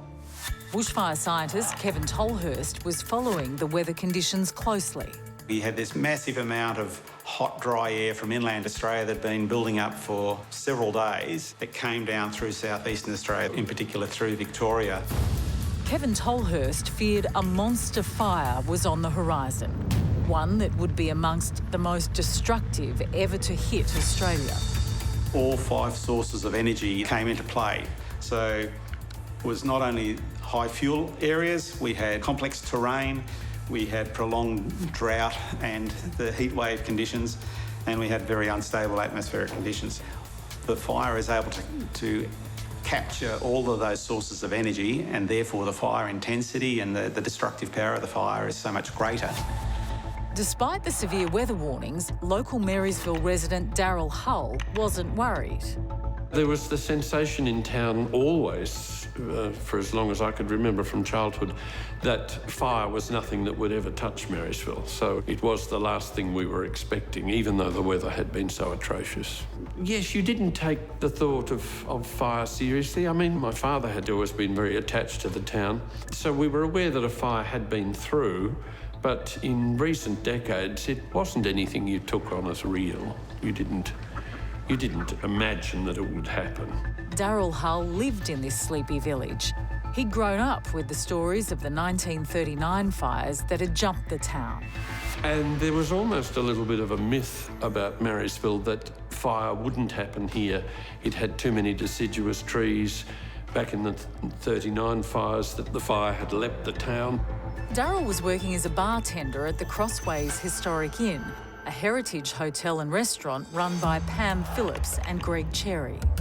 We've always loved this environment of the trees, and then I guess we were aware of the fire risks in Australia, but somehow you feel as though there's a wall around your village and where you live a little bit. Knowing what Marysville is with the greenery, we felt safe. And you wouldn't have thought that such a catastrophic event was going to happen. That oppressively hot Saturday was above 45 degrees Celsius, but Pamela had planned a roast dinner for her patrons at the Crossways Inn. And that was all on, ready to go for that night. So there's no way we expected what happened to happen. Marysville Fire Captain Glenn Fisk had lived through many false alarms. You're waiting to see what happens, and many times you do this over the years and nothing does happen. We've stood up in the station on many occasions and not had a call. Glenn Fisk knew this day was different. Firefighters have a tool called the MacArthur meter to calculate the risk of fire. And it's got a scale from 0 to 100. When we put the figures in for the day in February, it ran up to 130, so it was off the scale. With every indication of extreme fire danger, Glenn and his team rehearsed their drill and then returned home to prepare their properties. We went home and did the things that we needed to do to make our own families safe. I went home and discussed my plans with my wife and kids. We would do the normal fire-safe things. In Marysville, Daryl Hull's sense of security was evaporating. Strange, ominous clouds were brewing over town from a fire in the distance. Something propelled me, and I went and got a video camera, which I hadn't owned for very long. And I thought, I think I'll just start filming this. Looking straight above me were these very thick, dense smoke clouds, but all the same, it was very, very dense and quite ominous and quite threatening. I thought, this is really weird. At around 6 o'clock on Saturday evening, the wind changed direction. The wind change came from the southwest and changed a long, narrow fire into a very broad, big fire. So the fire front goes from being maybe 4 or 5 kilometres wide to one that might be 30 to 50 kilometres wide. So your ability to get out of the way of something that might be 50 kilometres long coming at you is dramatically reduced. Marysville was in the line of fire. A raging inferno was on its way. One edge, blue sky, and this great big white and grey cloud above us. When the wind change came, it blew that cloud over us, and that's what we got. We were just in the wrong spot. We were just where it all landed. And I looked up and I could see the column of smoke against the blue the blue sky, and I just had to keep looking up and up and up. It was extremely daunting. It's the sheer size of that cloud, which I later got to know was a pyrocumulative cloud, a bit like the picture of an atom bomb. So the pyrocumulus cloud is formed when the moisture has reached the condensation level, and that might be several thousand metres above the fire itself. But then that helps draw more air in at ground level, so we can see cyclonic strength winds being drawn in at ground level, which will be stronger winds and often drier winds. So the fire is rarely in a stable, steady state. It feeds back on itself and continues to accelerate and increase in intensity until the broad conditions change. So firestorms are really incredibly damaging. It draws all the moisture. I've actually felt the wind moving around my ankles when that cloud was building. It's tangible. Daryl was completely unaware he was looking at the first stage of a deadly firestorm. You can't imagine the ferocity of what's going to happen, what's going to be there. You know, that came later, but it came quickly. And I looked up at the mountain across the way and just saw spot fires creeping down the mountain, at which stage I thought, right, it's on the way. Whatever's going to happen is unstoppable. And that just gathered in momentum. The police came down. There was general panic. It all happened very quickly. The smoke thickened, the mountain disappeared. The convoy of cars started to leave town. Pamela made the decision to try and flee the fire grounds in her vehicle. Greg said, "Oh, run across the bridge to the Oval." I said, "No way, I can't. I'm taking the car." A safe ground had been set up on the town oval, but the cyclonic winds created by the fire were too dangerous for Pamela and her employee to make the trip. Oh yes, there were fireballs, just like hell, really, what I would have imagined hell would have been like, you know. It's fireballs everywhere, and thought, wow, this is actually happening. The embers were coming from the main fire front, burning kilometres away. Glenn Fisk and his firefighting team were there at the front. It was starting to get smoky and heavy in the air, but it started to get too hot, too quick, too fast. And we decided that we would retreat back to Marysville. The firefighting fleet rushed back to Marysville to protect the town. We have 2 CFA strike teams, which consisted of firefighting equipment and dozers. That amount of resource would be enough to fight any fire that we'd had before. Got to stress that we really felt that we had enough resource to do asset protection. This was their final stand. For Glenn, this fight was now personal for his community, his home, his family. Greg was back defending the Crossways Inn while the inferno blasted above him. It's just like it was right next door to you. It was huge. There's nothing, never heard anything like it before. It's like a jet engine going off and it's right on top of you. You think it's right next to you. So you could see the fire going overhead, just as like a fireball, and there was just embers everywhere, and they weren't little small embers. It was huge. The wind was so strong, and you know the gum trees just exploded. Greg continued to hose down the Crossways Inn. Pamela and her passenger drove out of town on an empty road with flames and embers threatening to engulf them. I felt like a forest animal running, and I can just remember thinking, don't go faster than you normally would. Something else is going to go wrong. And that's what we did. The fire front was now devouring Marysville. For Glenn Fisk and his team of 10 strong fire tankers, the fight was futile. This was now a battle for survival. They fortified the station and stayed inside. The building was shaking and rattling, and the doors were flapping on the hinges, on their latches. The town outside was being incinerated. Glenn feared for his wife Liz and son Dalton, but he was powerless to reach them. Liz and Dalton were at home doing that defence of the house, of the property. That had been our fire plan all along. They had tools with them, they had a water supply and things that we thought would aid them in doing the defence of the property. And I hadn't heard from them for a little while. I did have a confidence in Liz and Dalton looking after themselves and each other, but I was sure that we had put enough work in to protecting our home. Glenn Fisk could only pray that his wife and son were safe back at their home. There was embers a metre deep.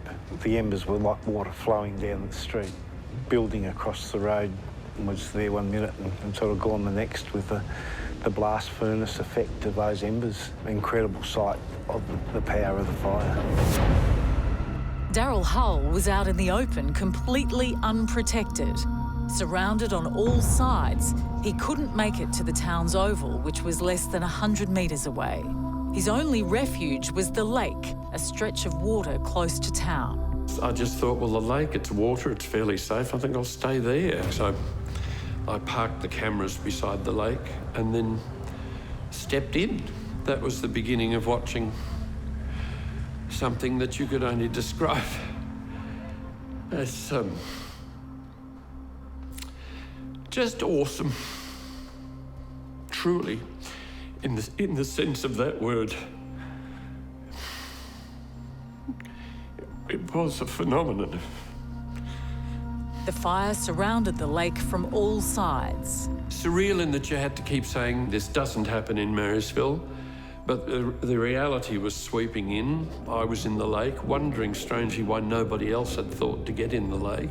You lose track of time because everything's starting to explode around you. And I was watching fingers of flame creep through the grasses beside the lake. I moved out into the middle of the lake. Then it was a matter of gasping for breath. And then you'd put your head out of the water and hear nothing but masses of hissing of all the embers. The lake was Daryl's last defence against the flames surrounding him. It was so gigantic. Just awesome, truly awesome. The power of the thing. Survival expert Kai Furneaux knows exactly what you should do in a bushfire, and Daryl's instinct to retreat to water was a saving grace. A large body of water is an ideal refuge in a bushfire. Just make sure, however, that you take something to float on and then perhaps something to cover yourself with if the fire is super intense. Former military operative Joanna Harmdorf has experienced her fair share of natural disasters, and she has some advice that may save your life during a bushfire. So if there's any bodies of water near your house, then try to make your way there. If there's any pools in the area, try to make your way there. If that's not the case, then think about open areas, fields, anything that the fire can't really go up as aggressive as it would in a wooded area. If you can see an area that the fire has already passed through, then it's also a good tip to go to where the fire has already been. So everything is already burned down.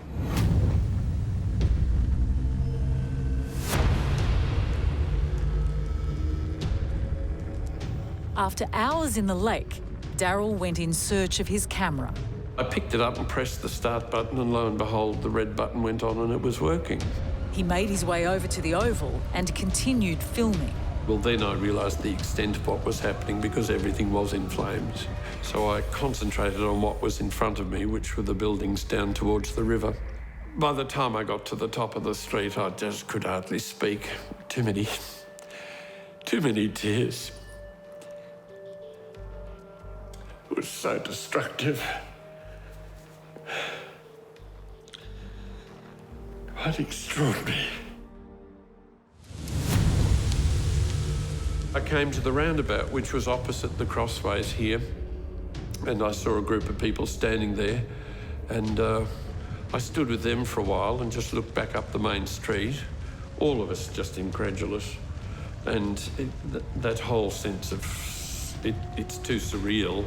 It was just hard to believe it was happening. And I think I remember saying, good Lord, Greg has saved the crossways. And at that time I saw him in the driveway. And then I went and helped Greg for quite a bit. And then we came inside. I remember looking at the time, actually, it was then about 4:30 a.m. And it had been pretty non-stop since 7 o'clock when it started. And I remember thinking, what on earth just happened? Has any of that been real?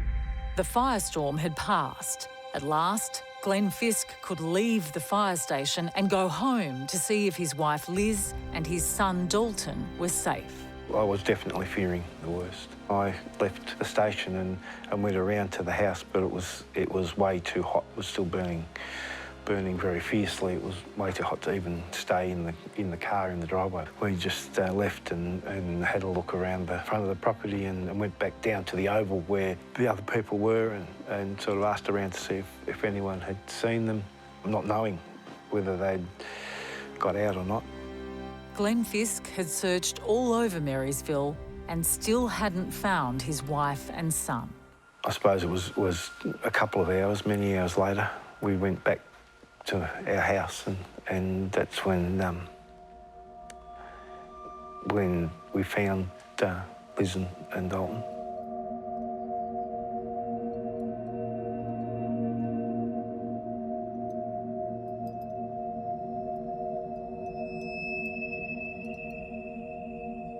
Glenn's worst fears were confirmed. He found his wife and son inside their burnt-out home. They had died in the fire. The feelings were that it wasn't real, but you're in the midst of so much devastation, all you can feel is that it's part of the devastation.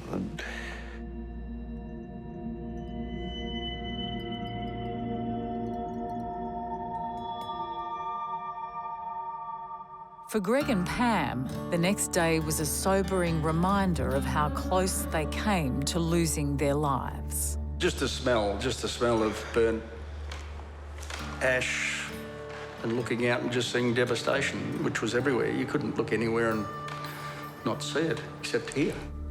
I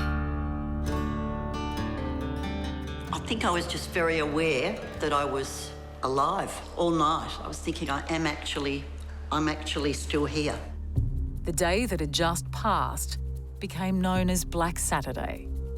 There were over 400 buildings in the town prior to the fires, yeah, and there were just 13 left. It's like a total annihilation.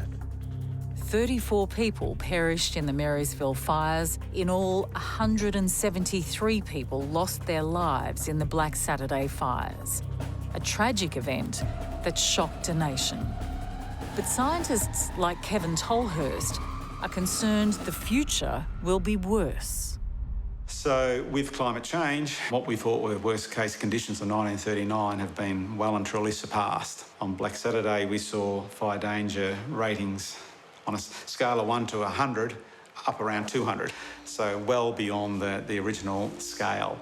The weather systems are being driven harder by the global warming, and so yes, the fire danger conditions are going to be in the code red or catastrophic area more frequently than we've seen in the past.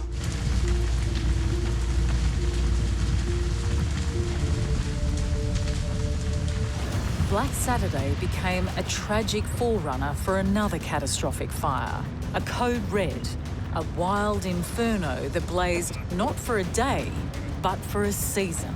It happened during the black summer of 2019 and 2020, where supercharged firestorms tore through the country. It had been the hottest and driest year in Australia's recorded history. The scene was set for a summer of hell. Oh, Christ, he stopped!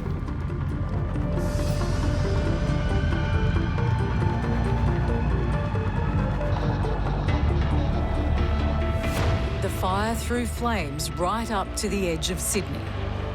I think the recent fires in Sydney and around Brisbane are a great demonstration that even people living in urban areas are affected by bushfires. Sydney was at times barely visible, shrouded by bushfire smoke.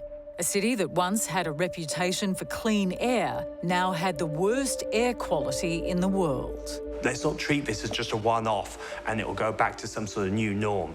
We have to learn from this and actually do better in the future. This is the worst year. It's caught us all off guard. We need to plan for this.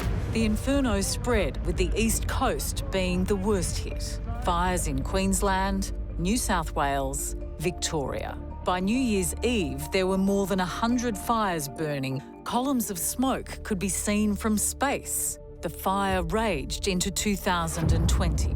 So in Australia and New Zealand, as fires are becoming the new norm, where the fire seasons are getting longer, they're becoming earlier, they're becoming more intense and frequent. One of the heartbreaking challenges we face is the fact that actually we can't fight all the fires simultaneously.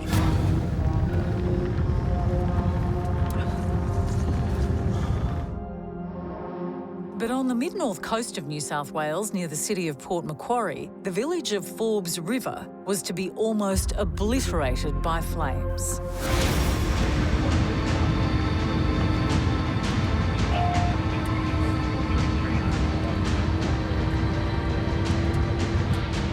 It happened on the 8th of November in the Australian spring.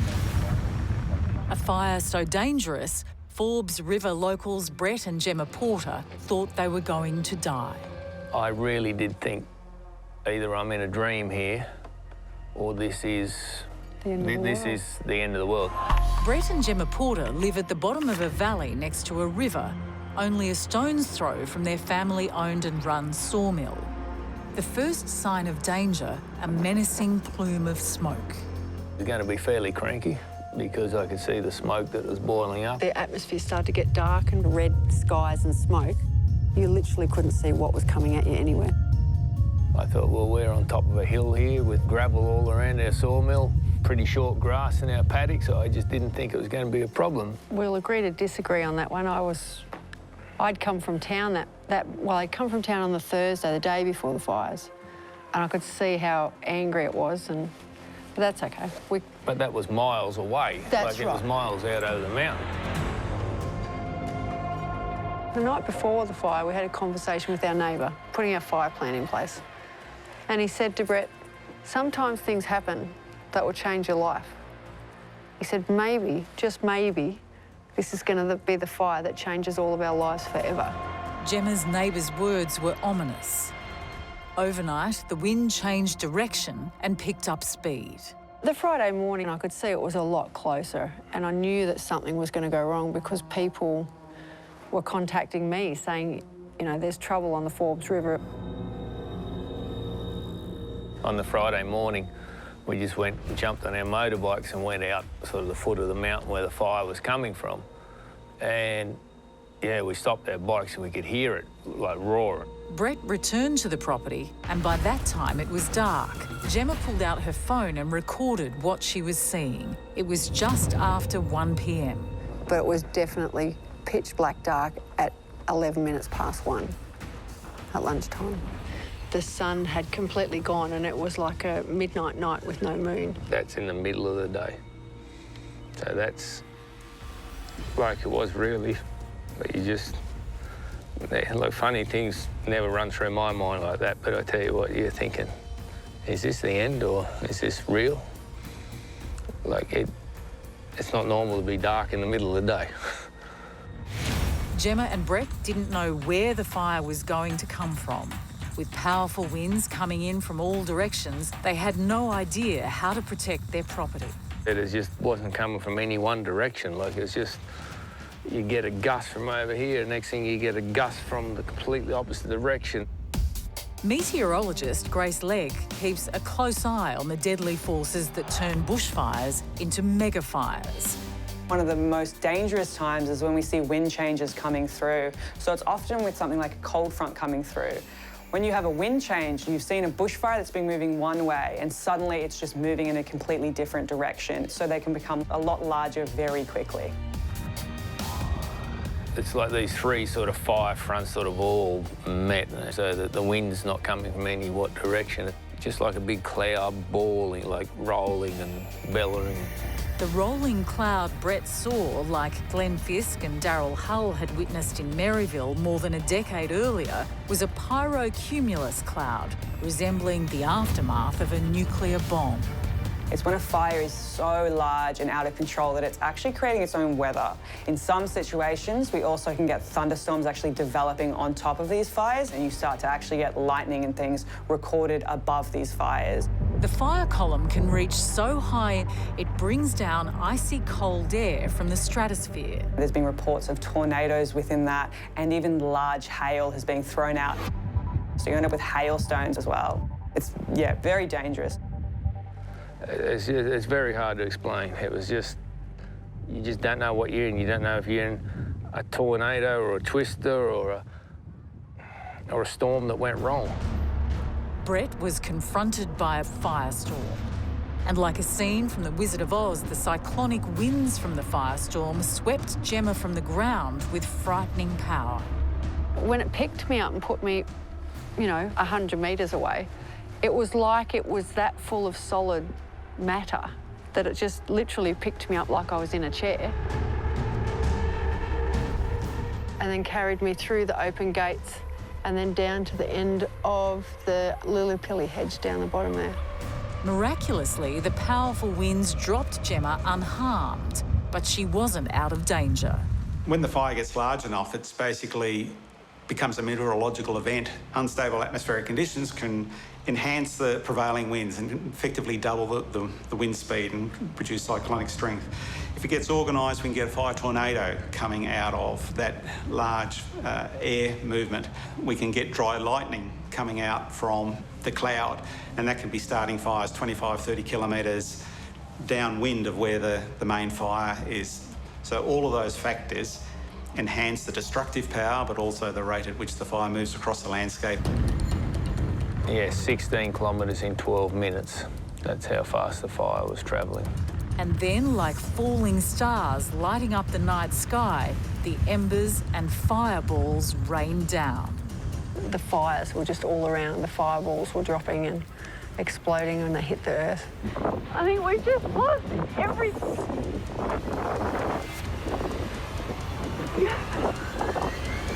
There would have been flames 80 foot above the treetops. Like, it was just horrendous.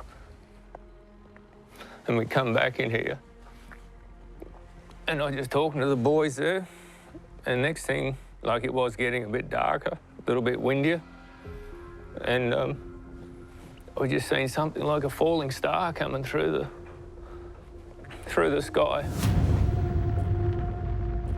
And it landed in the paddock just over here. But when it landed, it just exploded. Just like lighting 5 litres of petrol. And then next thing, there was another one up on the side of the hill, and there's some down the back of the mill. And then it just come into pretty much, well, it was total darkness. They looked like, on the movies, you see meteorites going through the sky and they've got that vapour with them. That's what I remember seeing, is that vapour coming through and then hitting and just exploding. As the fire cooled down, it would get colour. But before that, there was no colour. That's the hottest fire you can get. It's at 700 degrees Celsius. The fire was now burning down their sawmill in front of them. You think, well, we're not going to get out of this. You think, well, the world's ending or I'm in a dream. That's what it was. Or you've gone to hell, straight to hell. They feared the fire would engulf them. But through the black smoke came their saviour. The Rural Fire Service, a team of volunteer firefighters arrived. The first responding fire trucks and coming in over our river crossing in complete darkness. As the truck approached, Gemma heard a call over the communication system.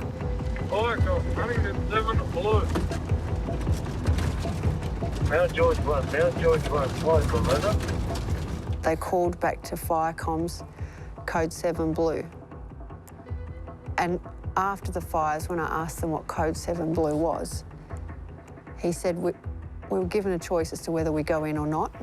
And if we did go in, it was on code 7 blue, which is go in, extract the dead bodies and come out again. They just didn't think there'd be anyone still sort of alive in there. It was pretty confronting when we found out what it was and what it meant. Once the Rural Fire Service realised Gemma and Brett were still alive, they joined the fight. No, I'll never forget it to this day. There's a girl there, she was right in amongst it with a hose she could hardly hold. And like the flames were getting fairly serious. And I said I couldn't get her attention and I pulled on the hose. God wasn't going to go in that close. And she walked over to me then and I could literally smell her hair singeing. That's how close she was to the fire. It's just something I'll never forget, that. She's putting her own life in danger just to try to save us. While the fire raged at the sawmill, 80 kilometres away at the Port Macquarie Koala Hospital, veterinarian Shane Flanagan and her colleague Amanda Gordon were preparing the operating room for emergency surgery. Here he is. Hello, beautiful boy. He's looking better. Sorry, buddy. This is Thrumster. He came in from firegrounds not far from Brett and Gemma's sawmill. He's in with severe burns on his legs. Shane and Amanda need to act quickly. They know that for koalas like Thrumster, there's little time. We got him probably a couple of hours after the fire happened, which doesn't normally happen. Normally we don't get to them for days. Both women feared for the koalas. This region has one of the highest populations of koalas in the country, and their habitat was in danger. He was sitting in pretty sad-looking bit of burnt country. It was awful. So you can see he's had burns on the tops here. They're only partial thickness burns. He was pretty lucky, really. Port Macquarie has the only koala hospital in the world, and on this day, fire victims were being rushed through the doors. We've got to do a burn patient in a minute after this one. Just change the bandages, and it looks like we've got another burnt one coming in. And this fire has been particularly devastating to the koalas in the area because of its ferocity. The ferocity and the velocity of the fire has been extraordinary. In this particular fire, a fire that was burning so hot that it went through and then went to the crown of the trees. And with koalas, that's particularly important because their adaptive behaviour is to go to the top of the trees. They have just gone through, and that's where that behaviour hasn't served them very well. A lot of it is with the paws being very badly burnt, so climbing back up and down the trees that have been burnt, they get a lot of those injuries on their noses as well. The paws is the most of concern always because a koala has to be able to climb a tree, and if they can't climb, they're not a koala essentially. So we make a really big assessment about whether or not the injuries are bad enough so that the claws will be affected. Oftentimes with the burns, the nail bed gets really damaged. Yeah, it depends on the severity of the burn. So when the koalas come in here, they've got everything from superficial burns to full thickness. And full thickness burns are the ones of major concern. Funnily enough, they're not as painful as superficial and partial thickness burns. You've got what's called the golden hour or the golden 3 hours post a fire, and that's when you need to cool the burns down as quickly as possible. We don't have that luxury, so their burns continue to cook. And that's why we end up getting animals that are probably more severely damaged than if we'd got them in earlier. So for Shane, Amanda and the Koala Hospital rescue team, it was all hands on deck. Scott and the other team, we had 20 search and rescue people, and so they were the team that went out and searched and got the koalas, and we were the receiving team, so we were here dealing with them as they came through the door. So it worked really well. It was really good teamwork. So I think we found his bleeding problem. Yeah. It's a burn that's split. Couldn't be a worse place. The koala is usually a very territorial animal, but today Thrumster knows Shane Flanagan is here to help. They just become quite accepting and let you do it. And I think because in a lot of respects, all they see us as is a source of food, water and comfort, and that's why they let us do it. But they're usually pretty quiet. They sort of, once they work out that you're not doing anything horrible to them too much, they seem to just settle into it. Yeah. He'll make a full recovery. Koalas get, like all animals, when they get burnt, their skin can contract as the burns heal. So that's why it's important to massage and stretch the digits to make sure there's no contracture. This is Frizzle. Today, Frizzle's burn bandages are being replaced. She was from a fire about 4 or 5 weeks ago, and she's been here for a good month. And hopefully we might even not need to put a bandage back on yet. We'll find out in a sec. For koalas like Frizzle, the road to recovery is a slow one. So there, a little bit of tissue there.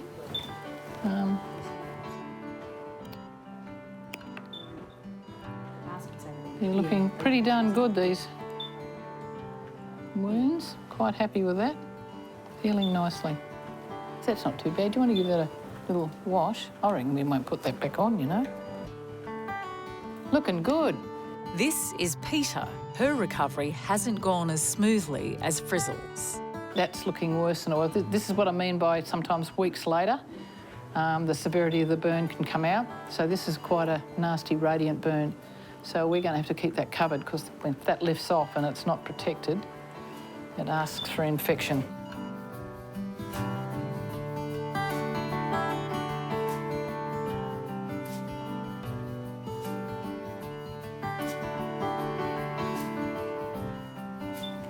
And touch wood, we haven't had any infections. And in fact, honestly, in all the years of us treating burns, we have never seen infection in these burns koalas, and we don't give them antibiotics. So I think as long as you do really good bandaging. One good thing, koalas are really tolerant of bandaging. They don't bite them off or anything, which is good.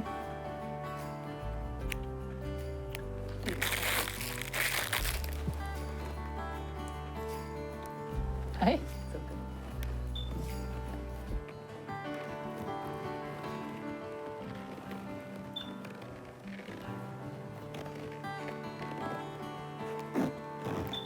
How pretty. I might make this quite thick so it protects her. Freshly done.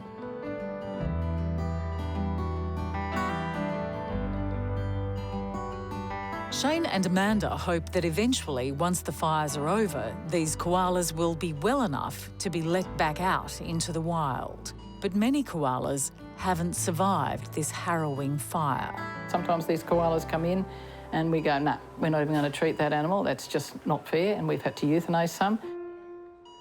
You could feel the devastation, and amongst all of the volunteers, because so many of the koalas that we've treated from here have also gone back into that area, the smaller joeys and juveniles that have been hand-raised. That's a big place that we've actually been able to put them in. That forest where hand-raised koalas were released was incinerated. Those koalas from that area have the most diverse, they're most genetically diverse in Australia, and which means actually in the whole world. So you can imagine it's not just koalas that have died, it's an extraordinary koala, that's a koala population that has gone as well.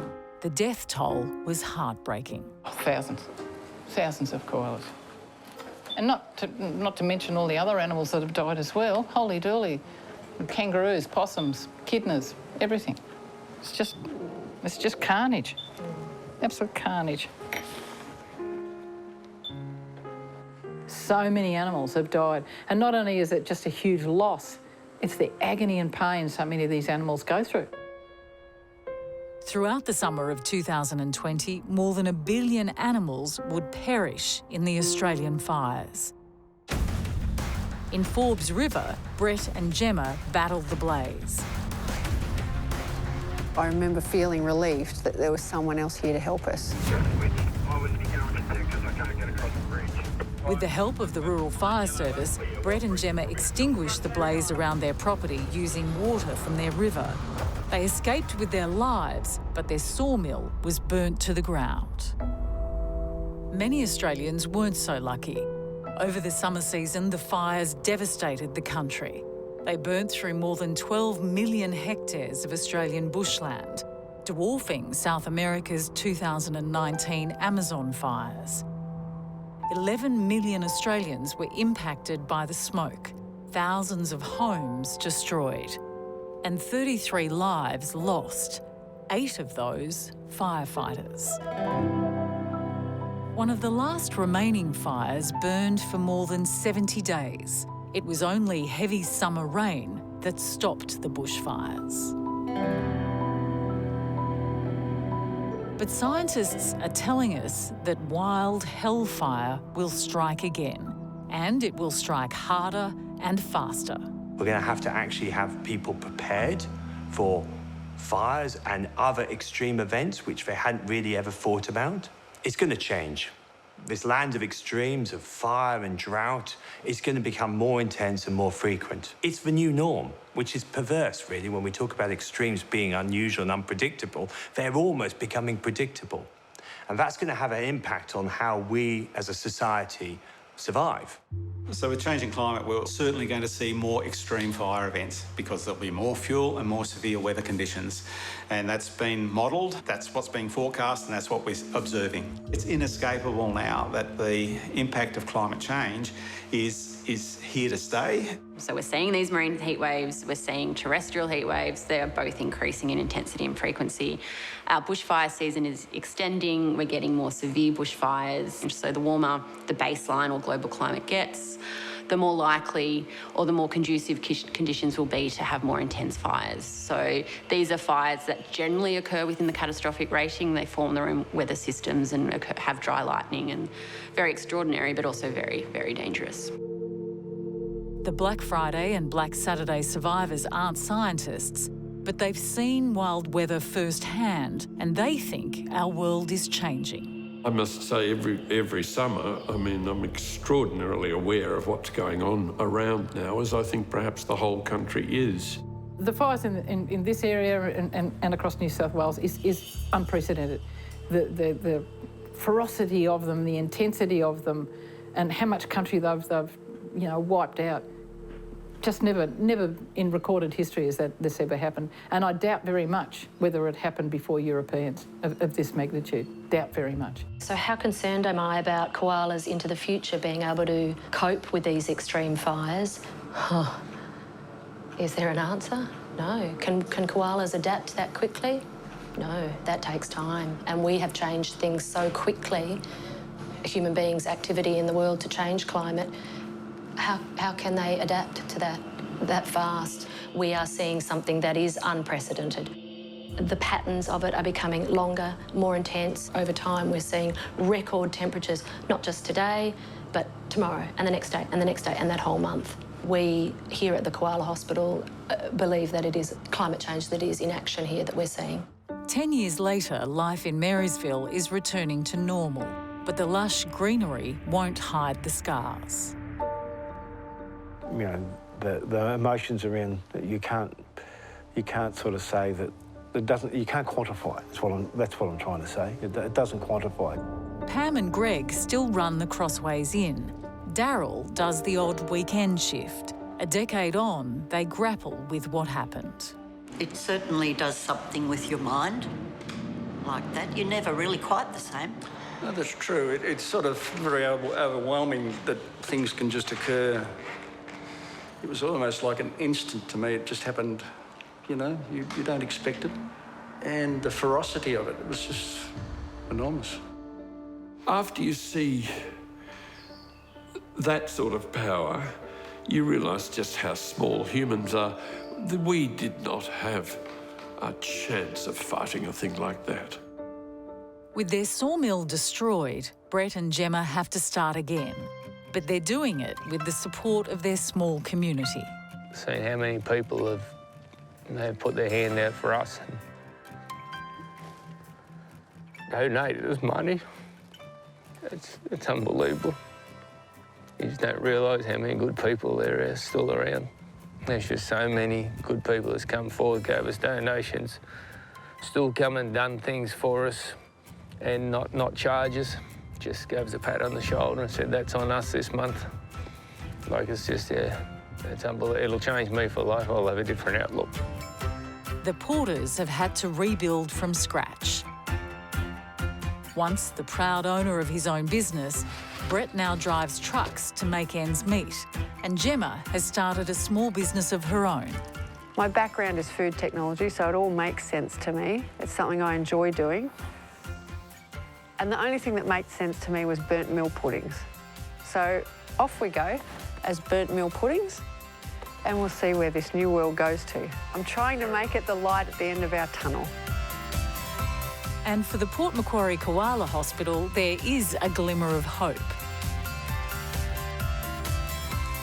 As the forest regenerates, the koalas can return to the wild, where they belong. Because you're actually having some wins, that actually has made the energy around the koala hospital a little more cheerful, I suppose.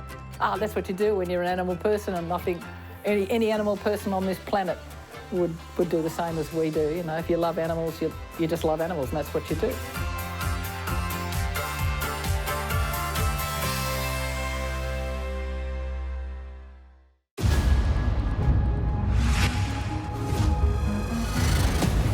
Wind, water, fire, and earth. Elements of creation.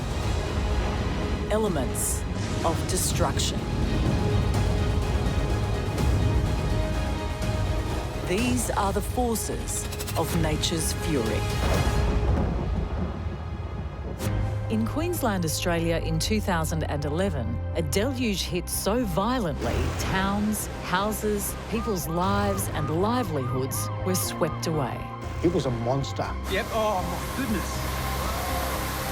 It was horrifying. Towns became islands.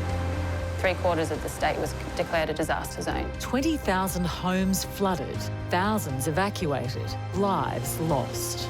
I ended up going to 14 funerals in 9 days. A mutant storm that took a country by surprise and gave us a taste of the realities of what our weather could be like in the future. January 2011, Toowoomba, Queensland, a town on a mountain range 2,000 feet above sea level. Rain had been falling here for months. Office worker and father of 4, David Jutsam, was back at work from a family summer vacation.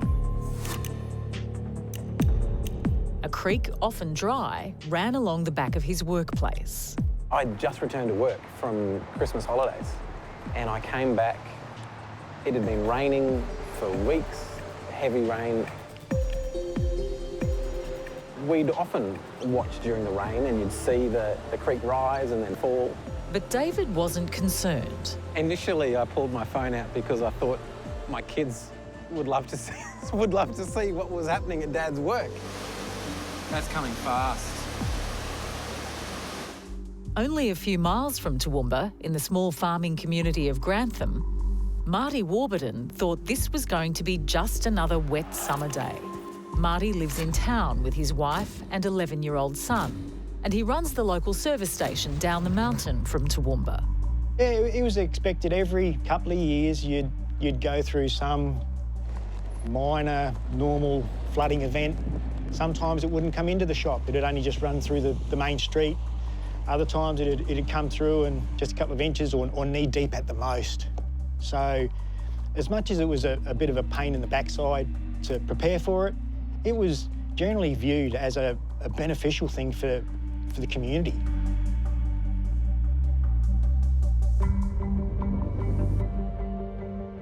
Matthew Brandon worked for a local helicopter rescue service on Queensland's central coast. I was in the Australian Army for 15 years. I was a medic for about 8 of those years and then an air crewman on Black Hawk helicopters for the remainder. In January 2013, when a freak flood swamped the countryside, his vast experience would prove a godsend. These 3 people would be at the front line of 2 of the most destructive disasters in Queensland's history. Grace Legg from the Bureau of Meteorology understands Australia's unique weather patterns, from the extreme dry heat of the deserts to the tropical cyclones of the north. Australia, because it's such a large country, has quite a variety in weather. We get those cold fronts coming through the southern parts, which bring a lot of rainfall and thunderstorms with them. In between, we have desert area. Doesn't see as much rainfall, but in the northern parts, we have the monsoon and wet season, which sees large amounts of rainfall in those tropical areas.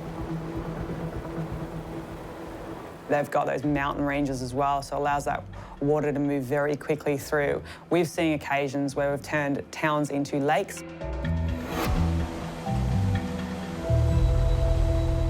Ella Harrison is a flood engineer with the Queensland Reconstruction Authority. Ella and her team's job is to know all there is about monster floods the damage they cause, and why they happen. And when it comes to hard rain hitting these lands, the culprit is a weather system called La Niña. The weather patterns at that time, it changed from what's called an El Niño to a La Niña. So we'd switched from a period of drought almost to this period of intense rainfall. La Niña is the opposite of El Niño. So instead, we start to see those warmer sea surface temperatures around us. We start to see an increase in our trade flows. So you get a lot more uplift in the atmosphere, which allows more shower and thunderstorms to form through the area. So you generally have a much more wetter period. The month leading up to this disaster was the wettest December in Queensland's history. A raging cyclone called Tasha was just off the coast, and an east coast low, an intense low-pressure weather system, was developing over the eastern seaboard. There was an east coast low that was moving around the Queensland, so it went off and headed towards New Zealand and picked up more fury and then came back inland and crossed over these areas, dumping masses of water across a catchment that was already wet. So basically that means the ground's already saturated. Any more rain just has to flow over and find its way to a river, which is what happened in those Toowoomba and Grantham and those upper catchments as it came into the Brisbane River. One of the first communities to be hit by the flood was Toowoomba, a mountain city in Queensland. But on January the 10th, 2011, the local residents had no idea a dangerous weather pattern was forming. You don't tend to prepare for flood in Toowoomba. It doesn't flood here. Toowoomba is at the top of a mountain range, and I guess in our heads, you think that flooding is going to occur in valleys and plains. And the rain was starting to make its way down the mountain into the farming plains of Grantham, a small town 20 miles away. We were used to normal floods in town, and this was anything but a normal flood. Marty's lived in this area for the better part of his life. Yeah, it was expected at least every couple of years you'd go through some minor, normal flooding event. In Grantham, floods mean water, and water means life. We are essentially a farming community, so without water, there's nothing here. You sort of look forward to it. And Marty thought this wasn't going to be any different.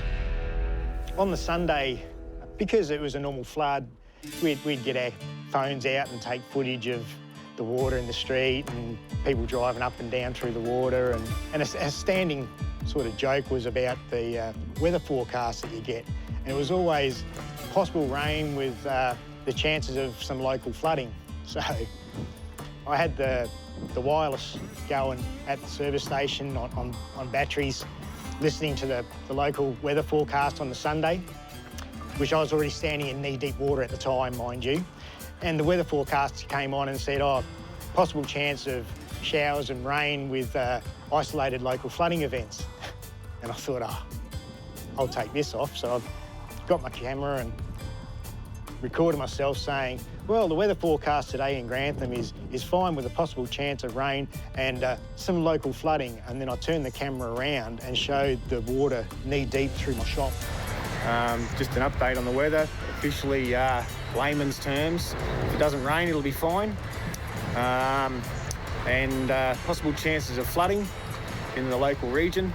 Glad that they've put that over the wireless because guess what? I think they might be close, eh? They must have been looking out the window before they did that forecast. This is the main street of Grantham. But Marty's mood changed quickly. At first it was going through my head was, is it going to be worse than normal or higher than a normal flood? And then once the water rose so quickly, it was, should I be here anymore?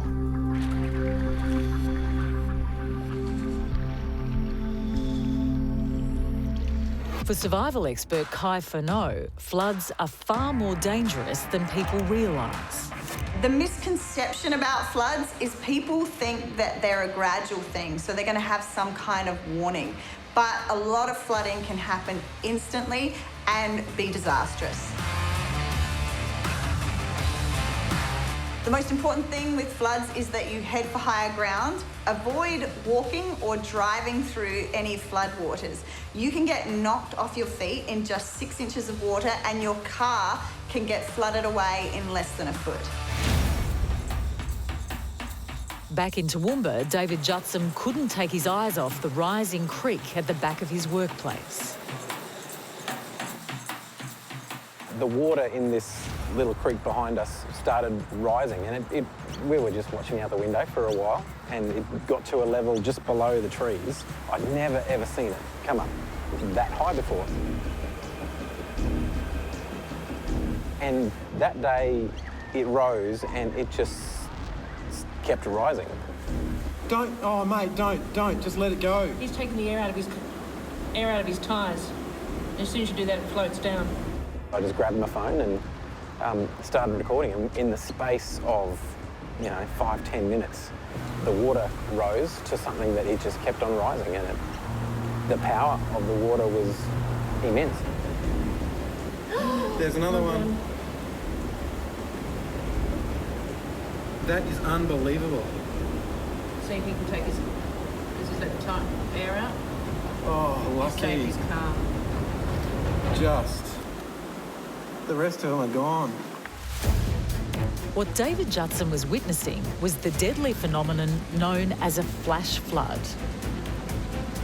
Flash flood's normally defined as something that happens very quickly, with rainfall sort of between 2 and 6 hours, having a significant overland flooding. Flood hydrologist Mark Babbister has forensically studied why and how mutant floods like these happen. He's made it his life's work. And what makes them so dangerous is you get so little warning. And the warning is so short that even the Bureau of Meteorology's ability to forecast those floods is quite challenging. They can tell you there's a risk of it, but they can't really say in 2 hours we expect something to happen. So we're no longer looking at sort of river systems slowly moving through. We're looking at the water just piling up in these areas, especially in the mountain ranges. It can be quite devastating. It's a very intense event, and unfortunately, it's very hard to predict. So what happened in Toowoomba was a typical example of a flash flood. We had a very short, intense burst of rainfall, and what was just a normal creek very quickly filled, entered what we call the floodplain, which is where car parks were and shops were, and that rose really quickly, long before people could get their cars out. It rose in less than 5 minutes. It broke the banks, and then cars were being swept away. We spent a lot of time researching how climate change will affect extreme rainfall and flooding, and nearly all of the predictions are coming true. We're starting to see these statistically significant trends in short-duration rainfall. And that's really going to lead to a significant increase in flooding. And as the water continued to rise, David Jutson's mobile phone captured the force of its destruction. In the time that I was filming, the water rose in this area here that you see right now. It's dry. And yeah, it rose above this bridge and even further.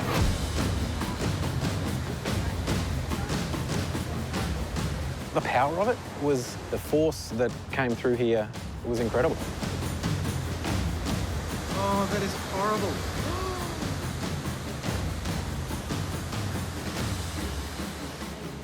The sound of the rain was deafening. It's a tin roof on that building. And so in there, you couldn't hear anything but the rain. And the sound of water itself is, when it's moving in power, is terrifying. Oh, goodness.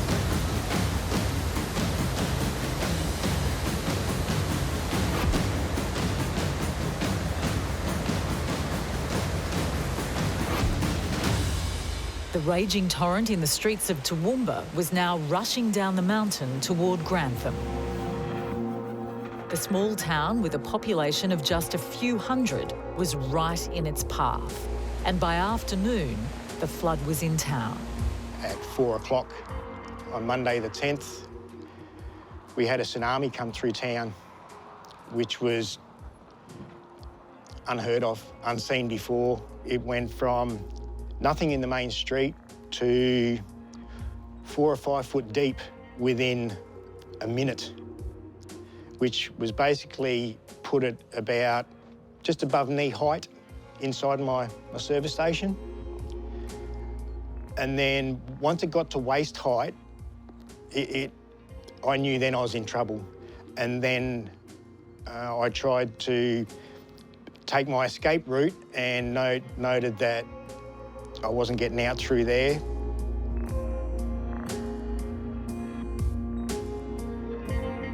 I ended up going back inside my service station, and this happened within probably 3 minutes. Then a surge of floodwater hit Marty's service station. It was that muddy and dirty, it just blackened any daylight out of the shop. All the windows smashed in, and all the products and fridges and freezers inside the service station all got smashed into the back wall, and I was basically treading water inside my shop, and that was basically the first time I tasted the feeling of, I'm going to meet my maker today. I'm not getting out of this. By now, the water had risen so quickly, Marty was about to drown inside his service station. I knew I basically had probably 5 or 6 inches of air between the water level and the ceiling inside my shop. I could feel my hat hitting the ceiling inside, and knew if I stayed inside the shop, I wasn't going to make it.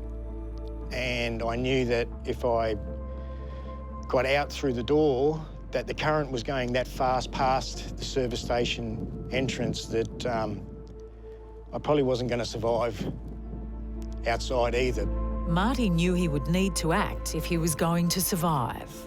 I took a deep breath, duck dived under the water to the door and swam out through the door, and as I was going out through the door, the current was that swift that it spun me sideways. I remember my hip hitting the door jamb and felt like I was just being swept away.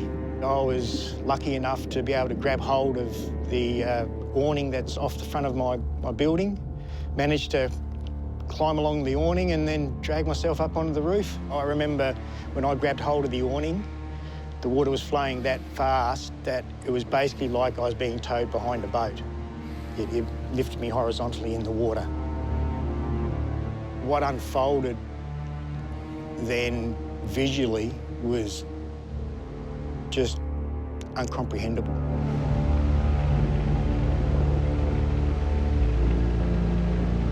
The amount of water, the force of the water, and the amount of debris that was in that water was just, unless you've seen it, you wouldn't believe it.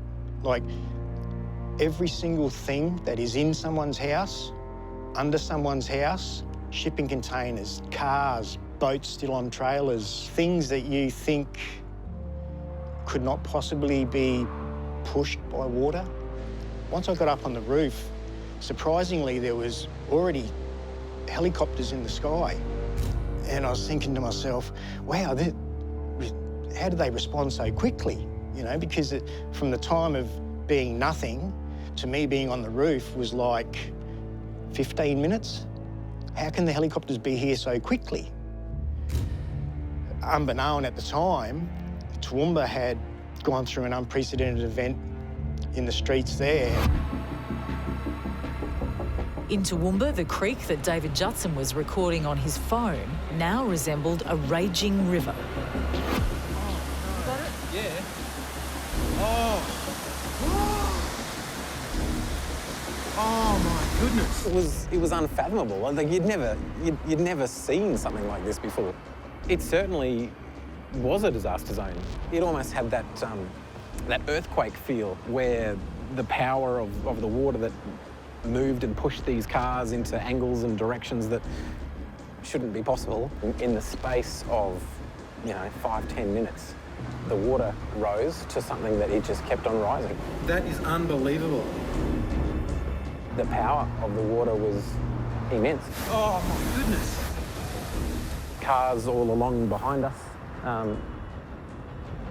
People who didn't get there in time, their cars were just washed away. First excited, David was now terrified. I was scared for myself. I remember calling my family. Back in Grantham, Marty's situation had taken a turn for the worse. He captured the drama as it unfolded.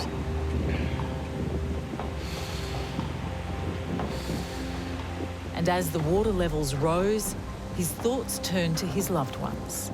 That's when I thought, hell, I better try and contact my wife and my son and my parents. And because I've been through so many floods previously, I'd learned to put my mobile phone in a clip-lock sealed airtight bag. I then rang my wife and my son, firstly to tell them that I was safe on the roof.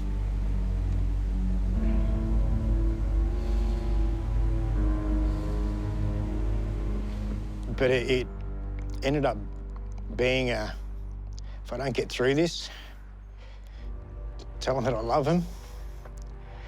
And I'm sorry for putting myself in this situation.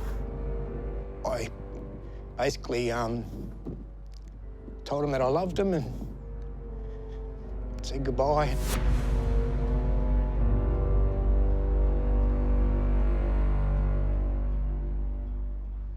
Ex-military operative and risk management expert Joanna Harmdorf has worked in extreme and dangerous environments around the world. She has seen the devastation of floods firsthand, and she knows exactly what you should do if you are trapped in a flood.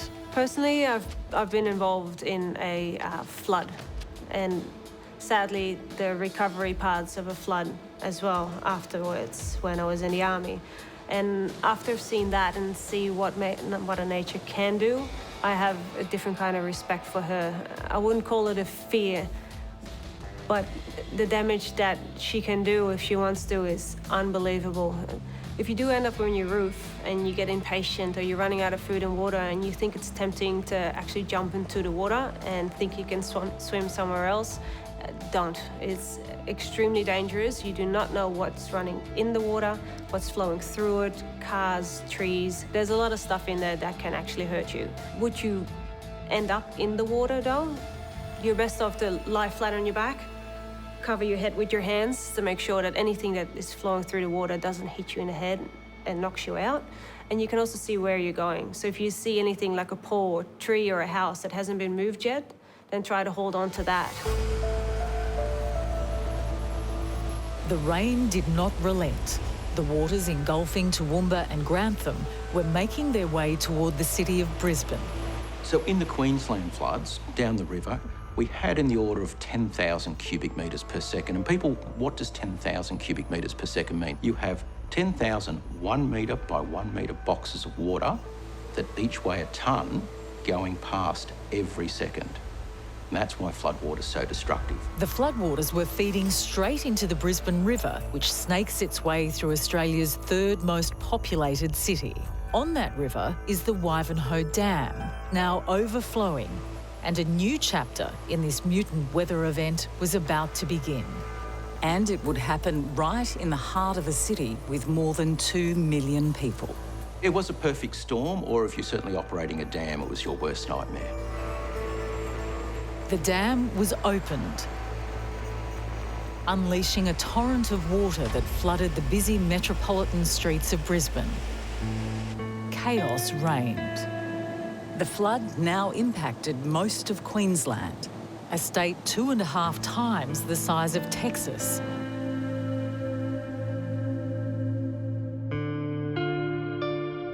The 2011 flood was supposed to be a 1-in-100-year event. But 2 years later, in January 2013, Mother Nature unleashed another freak flood. And once again, the community was taken by surprise. It was certainly unexpected.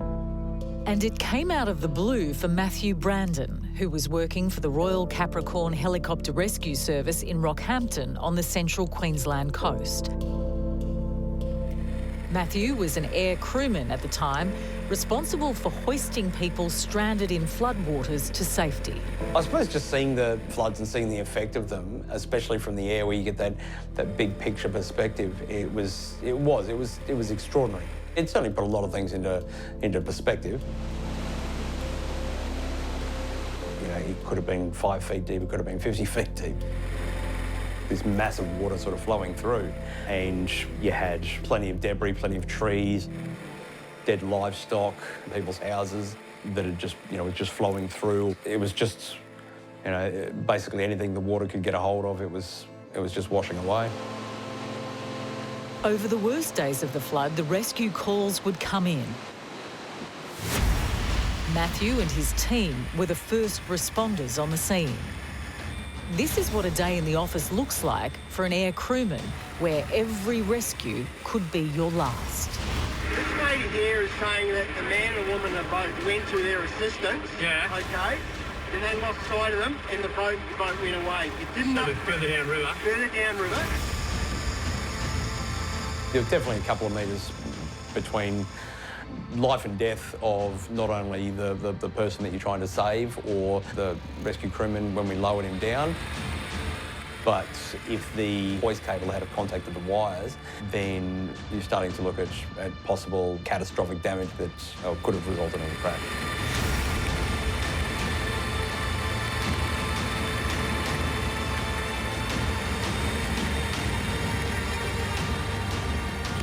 Helicopters, when they're conducting these rescues, are at their most vulnerable.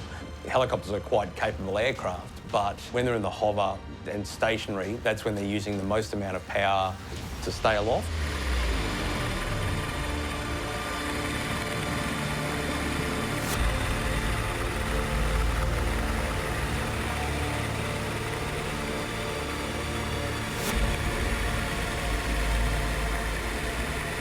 At times when you were flying through the rain, the visibility was reduced down to zero. We still had to fly with the door open, and we were basically nap of earth flying. So we were actually following the roadways at about 50 feet above the trees, just so that we could see where we were going. So it was extremely dangerous, flying.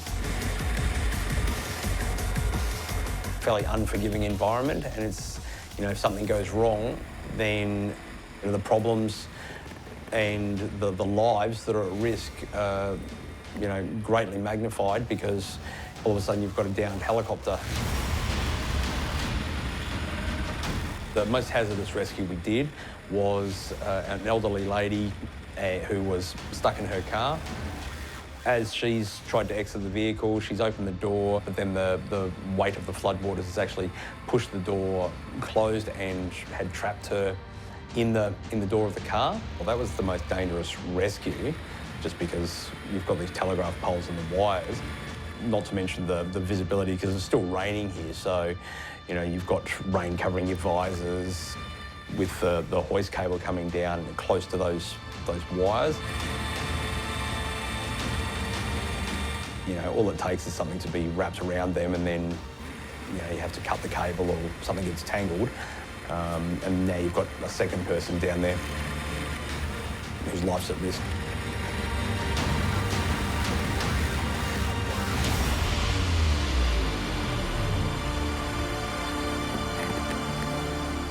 Matthew's flown in the Middle East on Black Hawk helicopters.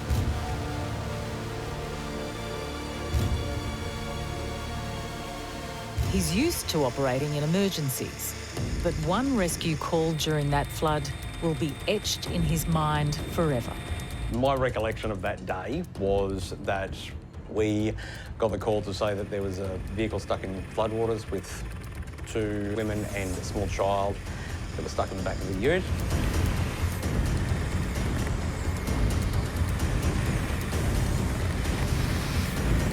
When the call came in over the radio, Matthew Brandon and his team were caught off guard. They were told there was a baby trapped in the ute, and they realised they didn't have a harness for a small child. They grabbed what they thought could work, and armed with a winch and just a dive bag, they rushed to the site. Emergency services had already attempted to rescue the 2 women and the child, but the violent rapids of the flood were too dangerous for any watercraft. They had actually attempted to get a swiftwater rescue boat out to the vehicle, but just because of the location and the water, they were unsuccessful. When we first arrived at the scene, you could see the vehicle. It was well and truly covered in floodwaters. At any moment in time, it could start washing downriver, or it could flip over, in which case you've got 3 people in rapidly moving water, definitely in fear of losing their lives. We've circled it, come into position and started lowering down to the vehicle. As the rescue team came closer, they could see the fear in their eyes. They were extremely distressed, yeah. They were, very, very, very scared. Matthew's hand firmly gripped the only lifeline this child had. So once we got there, started bringing the people up. The first person was the child. That was our main priority. Let's go. You'll come on his feet first, Bob? Yep. Yeah, absolutely. Put her in your bag, darling. You go. Girl. You go. Put her on the tent. On that lady. No. Here you go. You go, darling. Okay, get the bag up for me. Okay, darling.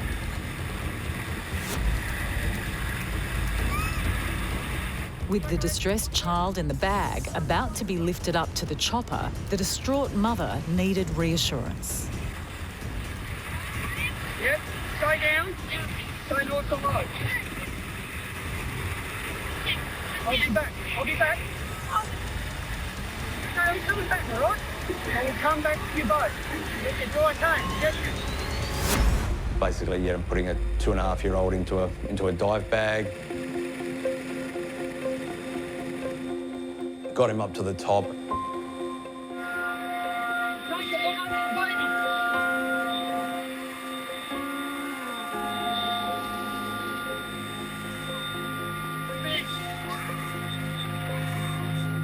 Him being handed off to the paramedic that was in the back of the aircraft, and then him unzipping the bag and the toddler's head, coming out of the bag. That was what everybody reacted to, yeah. But time was running out for the 2 women still trapped in the car. The 2 ladies were, very scared. Okay, who's next? Now come with me. Take your arms down. Back to you. Lay down. Hey, mate, you're not. Keep your arms down. Make it all work. Enjoy the ride. Say goodbye.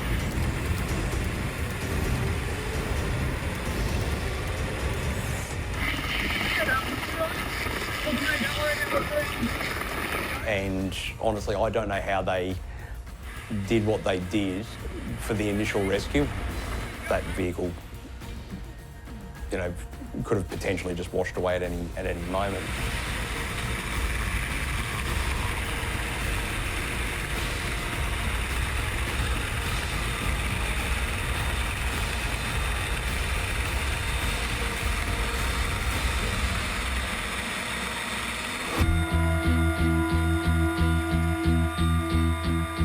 Yeah, they broke down as soon as they got into the aircraft, broke down into tears.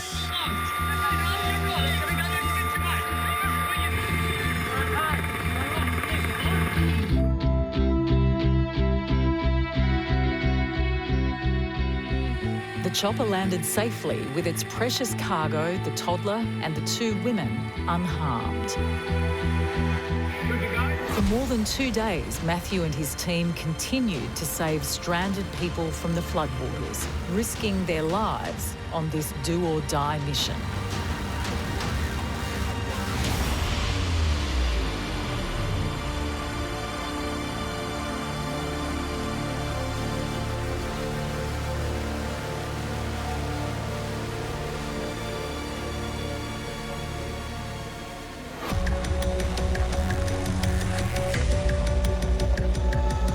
They were all at risk of losing their lives. The last guy that we got up had to be dragged into the aircraft. He was absolutely exhausted, and it was a real struggle to get him into the aircraft because there was just no space to put him.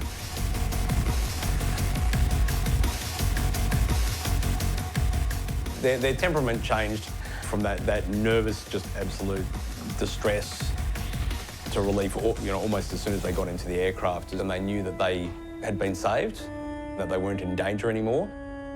You could see the relief wash over their face.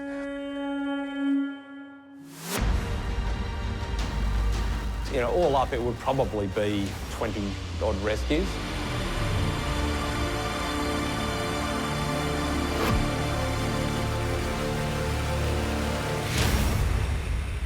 Weighed down with survivors of the flood, the aircraft was at maximum capacity and it was losing power fast. Matthew and his team had to make the decision to return to base. The frustration that, you know, you wanted to do more than you could, but just because of the weather, sometimes we couldn't get there. Despite Matthew's frustration, the people he saved over those 2 harrowing days call him a hero. For Marty Warburton, stranded in the monster floods of 2011, rescue wasn't an option. He'd now retreated to the roof of his Grantham service station. With all hope lost, Marty reached for his phone and said his final goodbyes to his wife and son. For Marty, the next few minutes felt like an eternity. Being up on the roof, it was water for as far as you can see.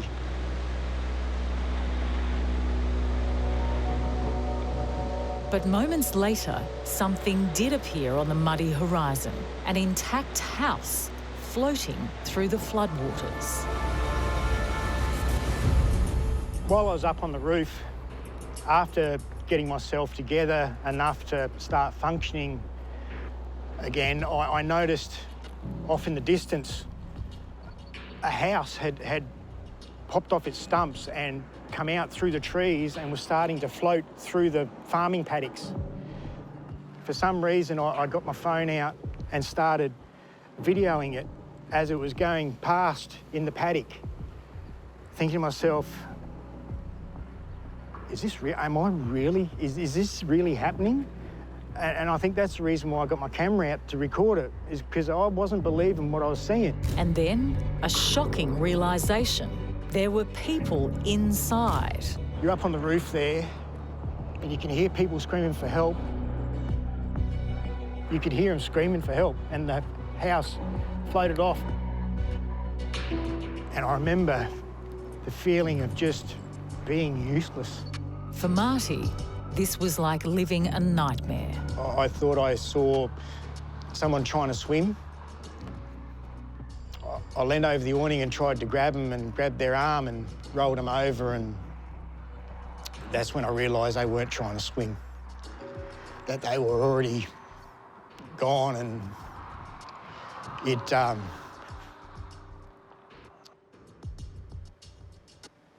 I didn't recognise the person in the water because they'd basically had no face left. I sort of kicked myself for letting go, but it shocked me that bad. I let go and fell back on the roof of the awning, and I still see that image, mainly at night. Marty's nightmare continued through the day into the night. I could see the emergency flashing lights about a kilometre away, and I just kept on convincing myself that, because I could see the lights, that rescuers were coming, and I just had to sit tight.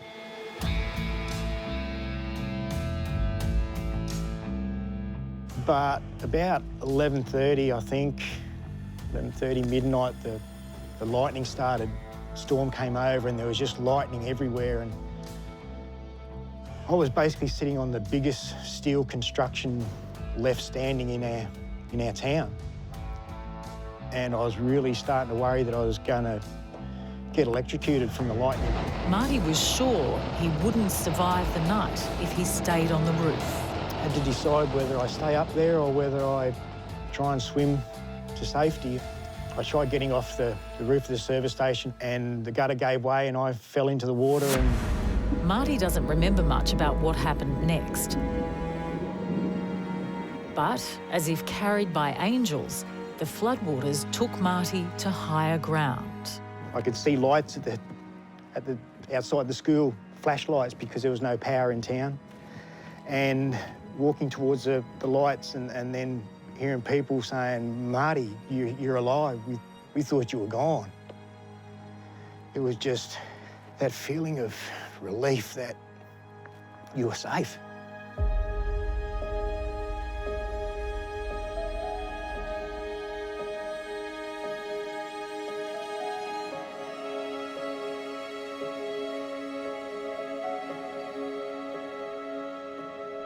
Many times I thought my young fellow was going to grow up without his dad. And that was the thing that hurt me the most, was how was it going to affect him? Because for me, I'm dead, I'm gone. But just struggling to... And to know that so many in your community were dealing with that.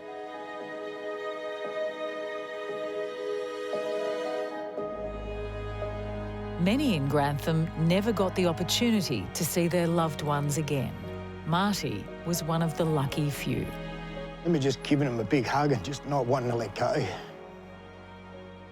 Having a big cry. Just so thankful. Because by that time, you'd heard lost their lives in your community. By that time, the enormity of the event had sunk in. We lost 13 people that day out of 60 that were there. It was devastating.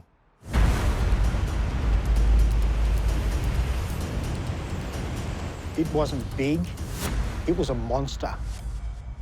Armageddon come to town and destroyed it. Unbelievable. And even still to this day, it's hard to comprehend that it got so big, that it was so big, that it was so violent, so destructive. Words cannot describe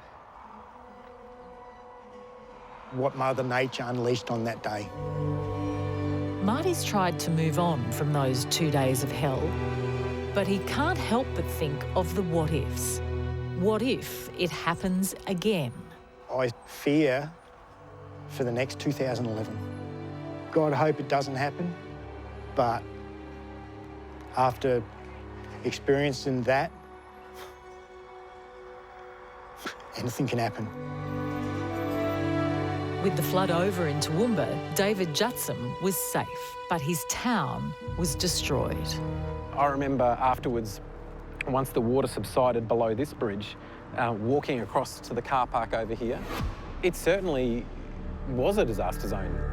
The car park over here, like the water rose so much that it just stacked them like dominoes. It was horrifying. In 2011, the first flood struck Toowoomba and Grantham. And in 2013, the second flood hit. In the space of 3 years, 2 monster floods ripped through Queensland. The state would never fully recover. About 3/4 of the state was declared a disaster zone from that particular time period. So it was very intense rainfall over these heavily populated areas. We had massive suburbs inundated. The impacts were extensive, major assets and infrastructure were inundated in a way that we didn't realise could happen. When the floodwaters receded, the scale of the devastation was clear. More than 1 million people impacted and 12,000 seeking refuge in evacuation centres. And even more devastating, 35 lives taken. The numbers are a bit scary. We had about 12,000 homes were inundated, and the estimates of damage vary a bit, but they're up about the $5 billion worth of damage done to infrastructure and assets. We had something we hadn't really seen before. That the Queensland floods were probably the most devastating floods in Australia's history, with the number of people affected and the economic consequences to the country. But scientists are telling us that with our changing unpredictable weather, extreme floods will become more common, and a bigger flood might be just around the corner. What we are fairly confident about is under climate change, that unpredictability is what's going to increase. We'll get more unpredictable storms. Apply one of these future scenarios that we think might happen by 2050, what we estimate the damage will almost triple. People were unprepared for 2011. I think a lot of people expressed shock. They didn't realise that rain like that could fall, and they didn't know that rivers like that could be so high. 2011 was already bad, but if you're in that upper catchment, you could be almost 2 stories higher of flood levels in a future scenario. Under a changing climate, we would expect to experience more extreme rainfall events. So this would mean heavier rain sometimes when it does rain. And particularly this means more flooding in urban areas, with stormwater flooding moving into drains, into creeks, causing flooding of homes, streets and infrastructure. We're seeing an increased intensity and frequency of extreme events. They're here to stay and they're going to get worse. In Southeast Australia, we're seeing much more volatile weather caused by climate change and other factors. That includes heavy rain events as well as droughts, and it also includes damaging rain events like hailstorms. Climate change affects tropical cyclones in a number of different ways. The ocean is like the heat engine for tropical cyclones. And with a warmer ocean, there's a lot more energy to fuel big storms. We'll have more intense storms. But the air is also warmer. And as the atmosphere warms up, it can hold more water vapor. That means that tropical cyclones now carry a lot more rain. So climate change is having an effect on flooding. We do know as the world gets warmer that you can carry more moisture in the air. If you have more moisture in the air, you can have higher rainfall. We are now starting to see statistically significant increases in rainfall in short storms all around the country. And this is what was predicted from climate change. We'll certainly see more frequent large floods, and the intensity of these large floods will increase. Our broad brush estimate for the country and the east coast of Australia, where most of Australia's flooding problem is, that what would occur once every 100 years, by 2100 will occur about once every 60 years. We're going to see nearly a doubling in the frequency of those floods that cause devastation. We are struggling in Australia to deal with the current flood risk, and any increase from climate change will be really devastating. We should be planning for future climate risk. David Jutsam isn't a scientist. He's a survivor. But after living through the Toowoomba floods, he thinks we need to recognise that our weather is changing. When you see nature turn so quickly and so powerfully, it does humble you. You recognise how small and insignificant you are in that grand scheme of Mother Nature's power. After witnessing what we did in 2011 with that flood, it does make you fearful to a degree about how climate is changing. Marty has seen the fury of mutant nature firsthand, and he says we can't ignore the signs Mother Nature is sending us. I'm a strong believer that climate change is happening, global warming is happening, that weather patterns are changing, and you can't rape and pillage Mother Earth for 100 years and expect no retribution.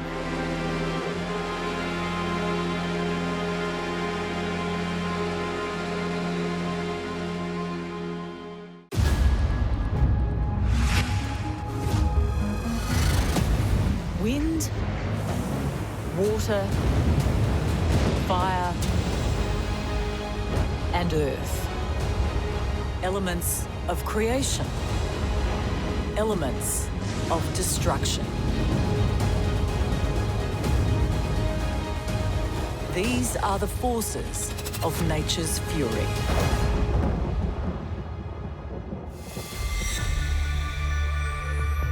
Sydney, Australia, June 2016.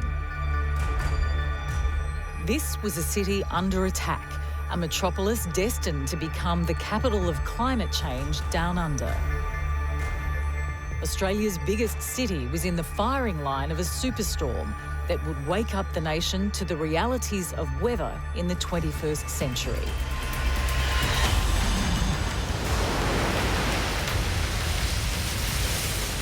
It sent waves the size of apartment blocks smashing into the city. Some tried to surf them. Others tried to survive them. There was just total white right out to the horizon, and the noise was absolutely horrific. By the time this mutant weather was done with Sydney, lives would be lost. your life basically destroyed in a matter of minutes. A professional surfer is almost killed. There could have been life or death that day. And a suburb decimated. A tsunami combined with an earthquake. I mean, it's a beautiful thing, but it's also a very dangerous piece of work when it wants to be.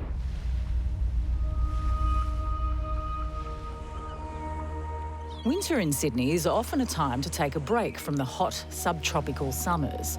Rarely does the climate hit the extremes of winter elsewhere on the planet.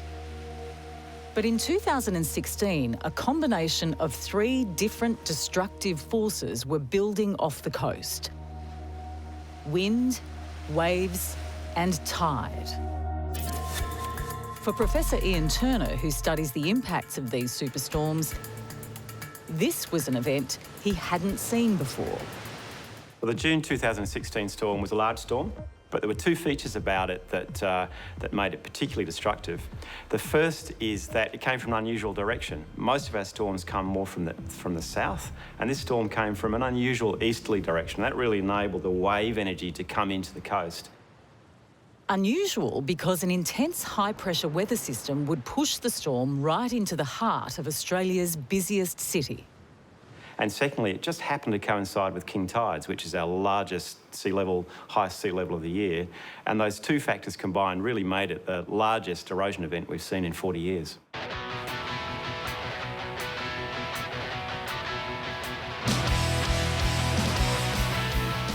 Early June 2016, before the storm. And surfers are starting to gather at Cape Solander for a big wave surfing competition. First time I ever surfed here, I felt that it was probably the most dangerous wave I've ever surfed. This is probably one of the heaviest waves in the world for sure. It's a place well known to professional big wave surfer Justin Allport. I'm 46 years old, I'm a firefighter, father of 3 kids, husband, and I like surfing big waves. But in 2016, Cape Solander was about to give Justin Allport a lesson in the power that is mutant nature. At the same time, just up the coast from Cape Solander at Collaroy on Sydney's northern beaches, Gary and Zaza Silk are enjoying life at their beachside home. Part of a multi-million-dollar row of castles built on sand. On Friday, the first inkling I got of the storm was when one of the guys in the office said, "Aren't you worried about this weekend?" living on the coast. And then Saturday morning, it was absolutely fantastic. It was flat, calm, etc. Couldn't have been a nicer day. Little did Gary know a fierce storm was brewing on the horizon. A face-off with nature's power was about to begin. And the families living in these beachside dream homes were about to enter a 3-day nightmare. You know, it was Saturday afternoon, it started to get really rough. And then the dunes, which were at the end of the garden, started to get eaten into. And that was the first time we really realised that it was going to be a big one, big storm. Surf lifesaver and Australia's United Nations Goodwill Ambassador for the Ocean, David McIntosh, is a veteran of Sydney's wild seas. A lot of us look at the weather maps all the time. You could feel something was about to happen, but no one had any idea that it could be so devastating. Collaroy Beach is a beach that we spend a lot of time investigating. It's actually one of the longest records, over 40 years of beach monitoring that's occurred. So we watched the weather forecast quite closely, and about a week before the storm event in June 2016, we started to see a storm was approaching. Wave heights forecast over 6 metres significant wave height, which means the biggest waves 10 metres high. But it was always indicating it was coming from this unusual direction from the east. So we started watching it very closely.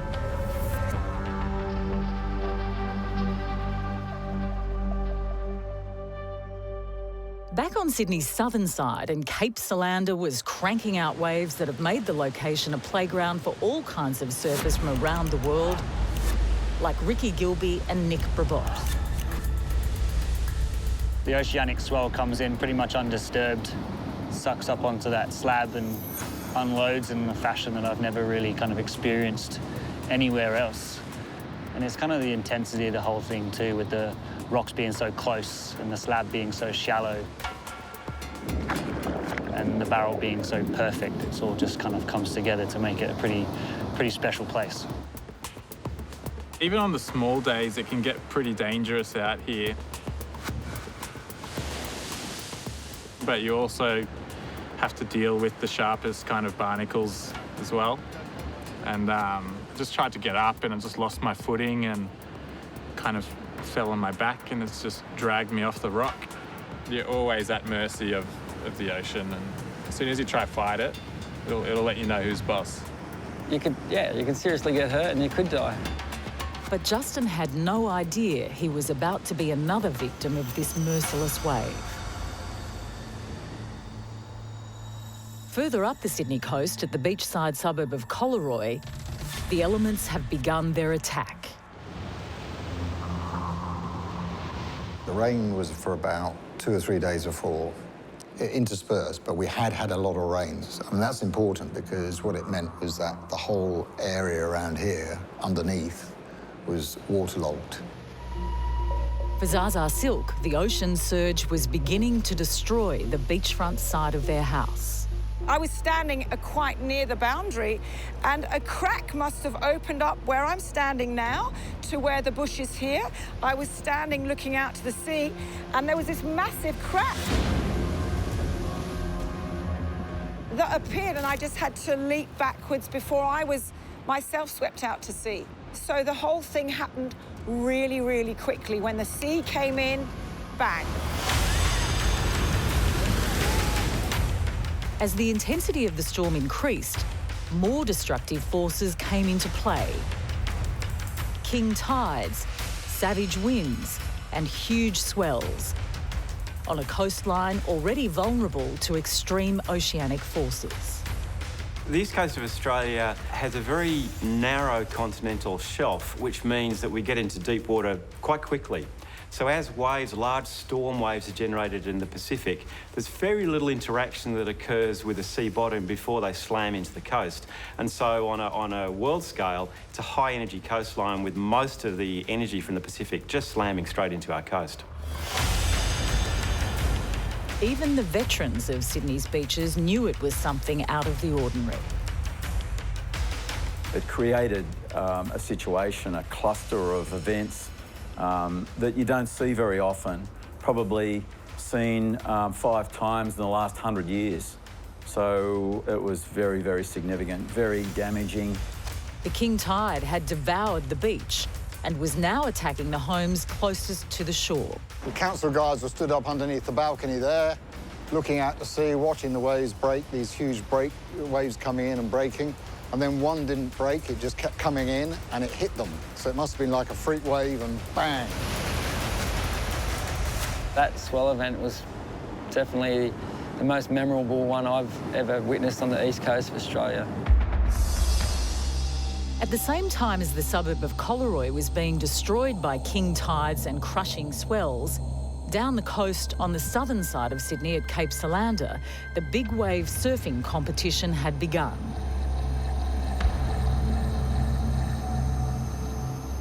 So on that day where they had that Cape Fear contest, there was a lot of north in the swell. And I was watching it on TV thinking, these guys are insane. Because it was just heaving on the shallow reef. And on those kind of days, it's hard to even get out of the impact zone.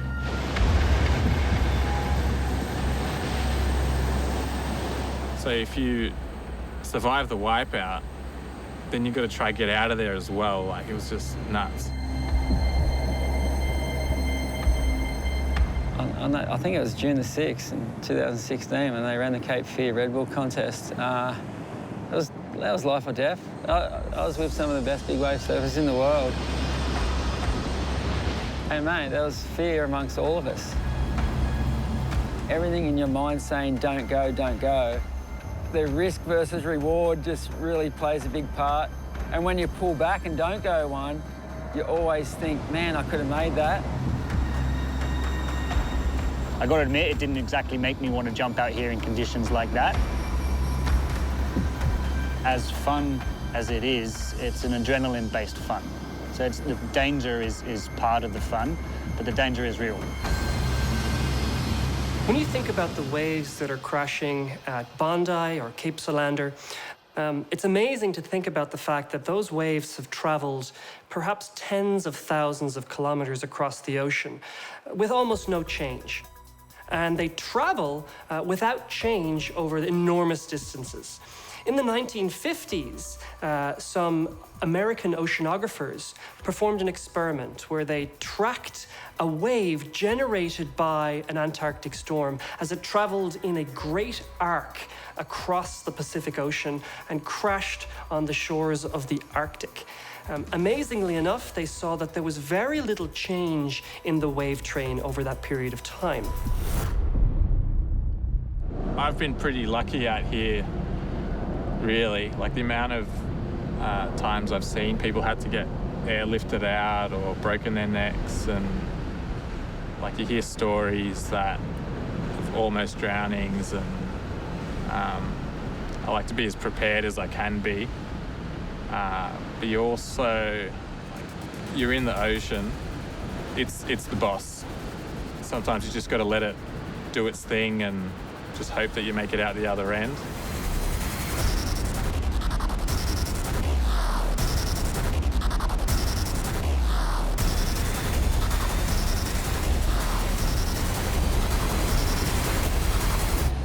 The Superstorm was now launching 1,000-ton waves at professional surfers wanting to test their mettle against Mother Nature.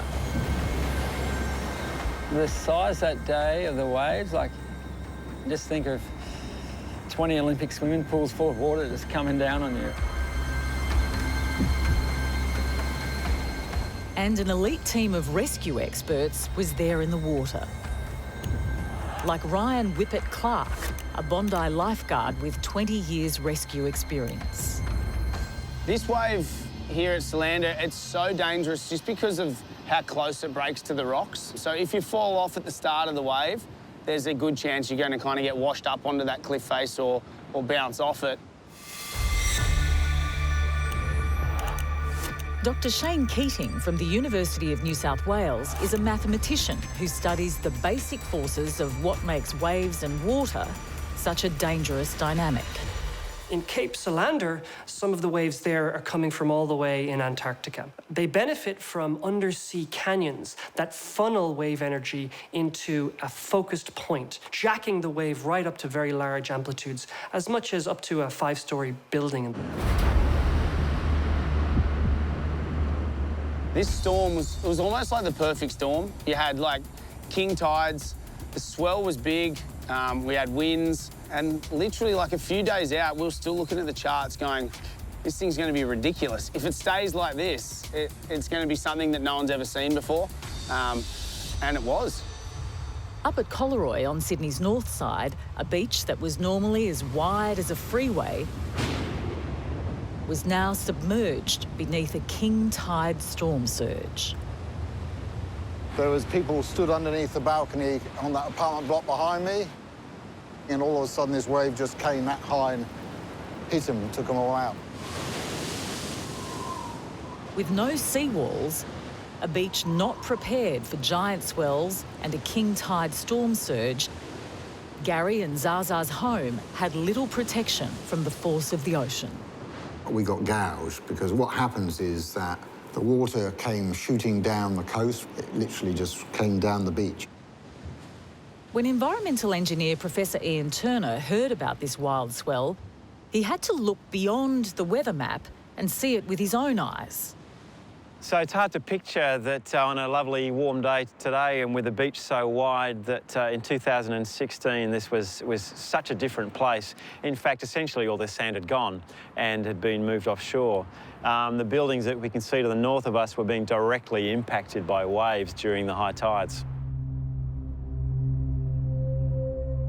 For scientists, this extreme weather event was a sign of things to come. Every second, about 30 billion litres of warm tropical water is brought down by the East Australian Current. That's 25 times more than all the rivers on Earth. So we're strongly affected by the East Australian Current, but the East Australian Current is changing. It's flowing further south and warming the waters off Tasmania, about 2 degrees Celsius over the last 60 years. And that's having a dramatic effect. The ocean is like a corner piece in the climate change jigsaw puzzle. We're trying to understand more about how the ocean affects the climate system and how climate change itself is affecting the ocean. By now, the swell was at Gary and Zaza's back door, and it was destroying their house. Sunday afternoon, they had 6-metre waves.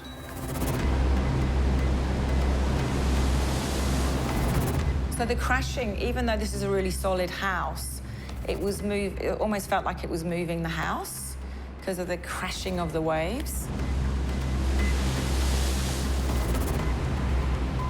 You're not just safe in your little castle. You know, it is coming closer and closer throughout the day. The only thing that actually was stopping the waves in that particular region of the beach was the houses. If the houses hadn't been there, in fact, the waves would have kept eating further landwards and potentially actually taken out the major road behind those homes.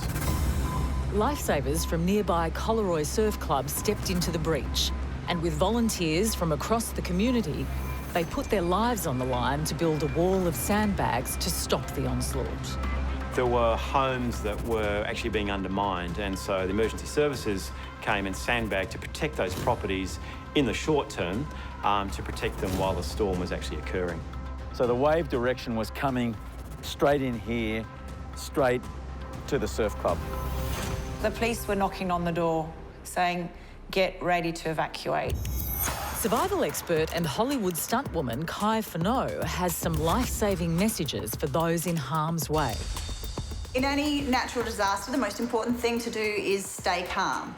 If you can have access to up-to-date news, make sure you listen to it and obey the authorities. They have years of experience, they have scientific equipment that we don't have access to, and they know what they're talking about. So if they tell you to evacuate, the most important thing is you do leave.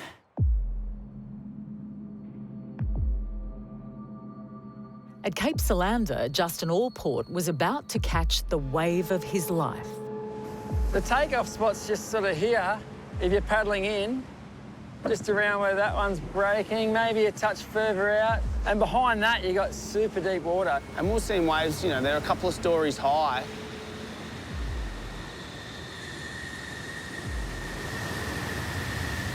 But they're breaking in 4 foot of water, 3 foot of water. So the size of the wave, it was, whilst terrifyingly high, it was the thickness and the power. Like, it'd be thousands of tons of water in every wave, just hitting this rock shelf.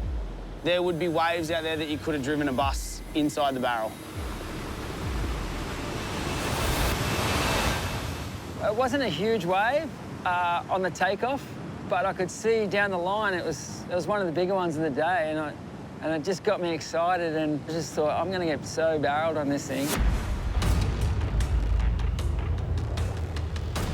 So I took off and I got down this wave. And I really can't remember exactly what happened, but the board got sucked up the face. And I went over, backwards.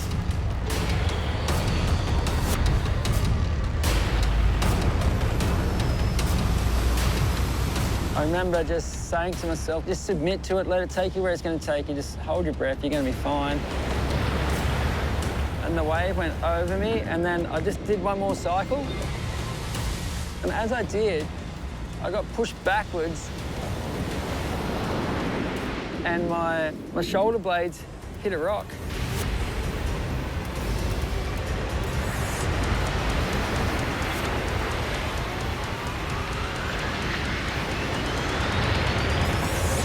And it hit real hard.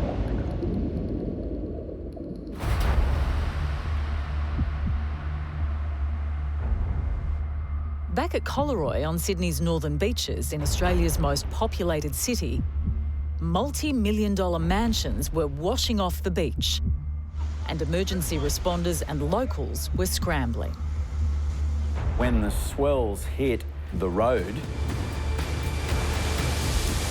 you could see the power, and you could see why the damage would be so great. Well, the cops turned up and said, look, you may have to evacuate. And then all of a sudden, just in front of them, a whole load of the garden just went, and they all leapt backwards, as I did. And I just walked back into that house and said to the kids, I said, right, everyone start packing and budget for about 3 weeks. The storm really struck overnight, and that coincided with the first high tide, and it was really then that the initial damage was revealed to all of us. It was a very unsettling and scary event for quite a lot of people. I was beside a building. We could actually hear some sounds, rumblings of the buildings, so the buildings were moving around. This rumbling was a combination of swell and a king tide, a force described by meteorologist Grace Legg. With tides, it's the variation that we see in our water levels due to the difference in gravity as the sun, earth and moon interact. So it's this pull of more gravity in some areas that pulls that water in and allows you to get those higher tides. The ocean waves had now reached the properties of Gary, Zaza and their whole beachside community. Well, it was hitting it on the full, effectively, and that's where the damage gets done. And that's the awesome power of the ocean. So you could say the waves had to be 6 metres. They were just absolutely enormous. So those largest waves were breaking at 10 metres of that order. That's of the order of the height of that blue building we can see behind us. That size wave breaking offshore. So after each high tide, the low tide, you could see a huge amount of debris on the beach. You could see fishing boats, you could see massive logs, trees, you could see fridges. The whole area was in turmoil because we've got the lake as well, and the garages were disappearing on that side. It was happening on both sides. The roads were disappearing under the water. In the days leading up to the storm, we had a sense that this was going to be a large erosion event, but it wasn't until actually turned up at the beach and as the sun was rising and saw the damage that had occurred that it really could really appreciate what a large event it was. And with mixed feelings too. As a researcher who's spent a lot of time studying coastal erosion, it was fascinating to see the event unfold. But at the same time, to see a number of, at that stage, private homeowners really being severely impacted was quite a significant both personal and professional event to witness. Ex-military operative and risk management expert Joanna Harmdorf has worked in extreme and dangerous environments around the world. Her experience has taught her some clear guidelines for those caught in a storm surge situation. So we advise that if you do get swept away by water, you get onto your back and you try to stay facing forward. Okay, this so you can see what's coming. If you get the chance to actually grab hold of a pole or what's left of a house or a tree, then that is your best chance of surviving. You won't fight the current, you won't win this. Nighttime also brings added threat to any water emergency. In any climate, at night it will cool down, and if you're wet and cold for a long period of time, then hypothermia is an actual threat. If you do get wet and you have to survive overnight, try to get out of the wind, so find a sheltered area. And if you are with someone, then body-to-body heat is the best way of staying warm. So get really nice and close and keep each other warm. Because the largest tides were occurring at night, that was when we were seeing the most dramatic changes occur on the beach. And in fact, a building was starting to make some noise as it was shifting around. So it was quite a dramatic period of time for those directly involved in protecting the buildings for a couple of hours during each high tide. So weather is random, like a game of chance. Climate is more like the casino. It sets the odds of how likely a particular weather event is going to happen. Climate change is shifting the odds in the casino. So we have much more likelihood of extreme events occurring than we did before. You're feeling scared, you're feeling excitement about what's been going on around you. And there's also fear. For me, there was a whole load of different emotions that were going on during the storm. You know, where are we going to end up staying? How long are we going to be away for? Am I going to have a house when I wake up the next morning? Yeah, where we're standing now, we definitely would have been during the storm. In fact, the sand we're standing on was washed away. The waves were impacting on the wall and, in fact, damaging the blue building we can see as each wave was rolling in and impacting the front of that building. Where those waves are breaking now, those waves were breaking on these roller doors and, in fact, smashed them straight in. So the waves came right through here, brought sand through, brought water through. All the gear that was in here was absolutely tossed around. So the sea managed to go over the top of that, went inside the building. The rain was so heavy that the roof caved in as well. So it's not just the sea that was coming in. They had the storm coming in above. The neighbour, a couple of doors up, Malcolm, he lost his pool, and that was the famous pool which went round the world.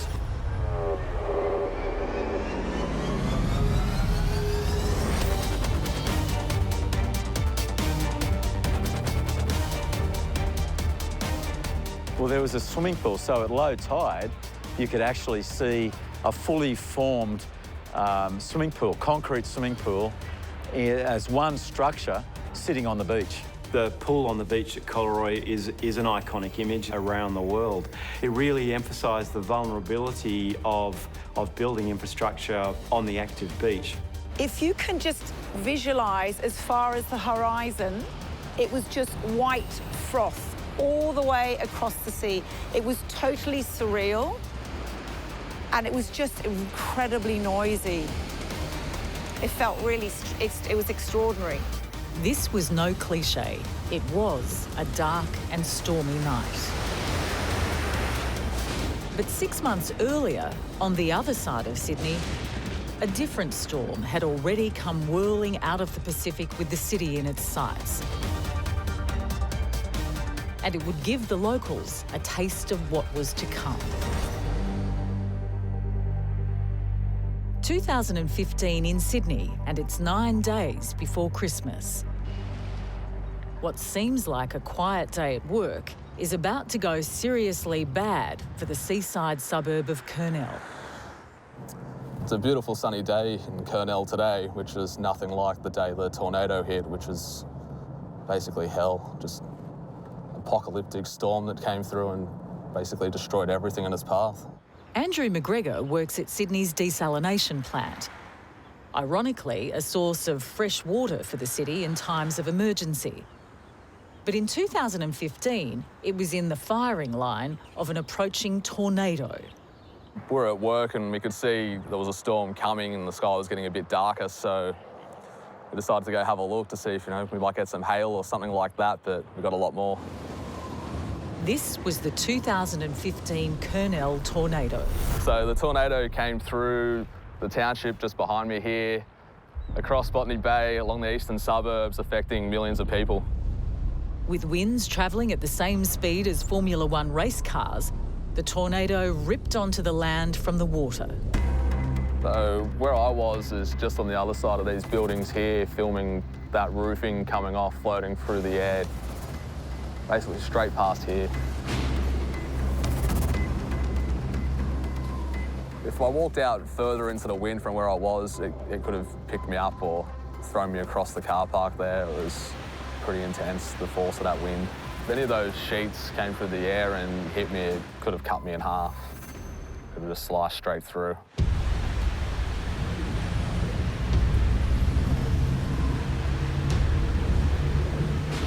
First, we just saw the trees, all the branches just being ripped off, and then pieces of sheet metal, this other debris just almost floating.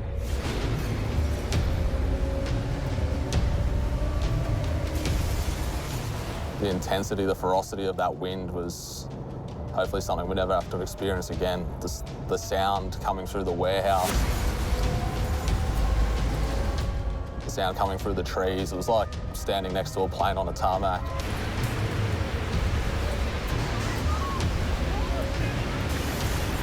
As Andrew felt the force of Mother Nature's fury, the tornado was destroying Kurnell. Ripping through homes and businesses, office workers were fleeing for their lives. Yeah, people were definitely afraid for their lives. There was a lot of danger. Watch out, watch out, watch out! You know, having your house cave in or having power lines come down on you, being hit by a tree branch or being hit by one of those sheets of metal.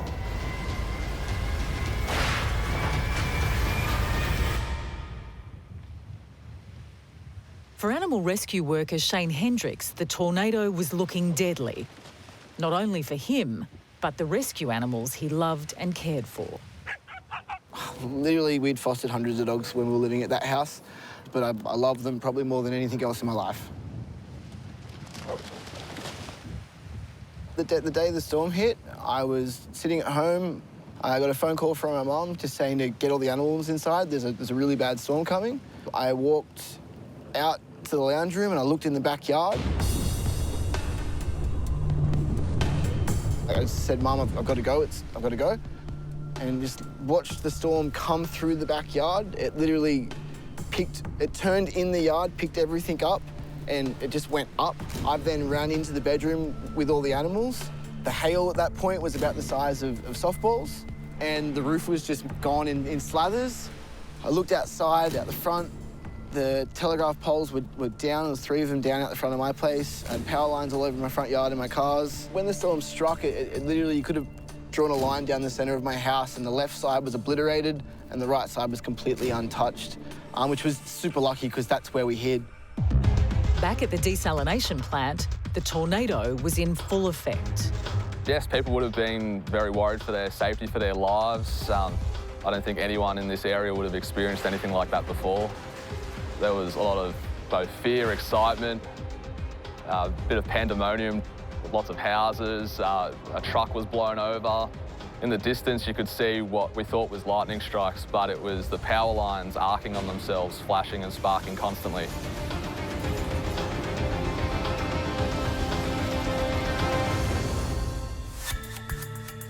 Coastal engineer James Carley from the University of New South Wales studies the mutant forces that smash into Australia's shores. The Kurnell tornado, so tornadoes are a different weather phenomena to what we normally talk about low pressure systems. So they're operating on a very small scale. So nevertheless, it was extreme winds. So very small area tornado, only half a kilometre across, and it came through the Kurnell area, did massive amount of damage. I did see it not long after the tornado hit, and I noticed damage in a lot of buildings. A lot of fairly modern new structures were ripped apart and walls ripped off them. Noting, under being an engineer, under building codes, we don't actually design for tornadoes in Australia, so tornadoes are outside the design codes for buildings.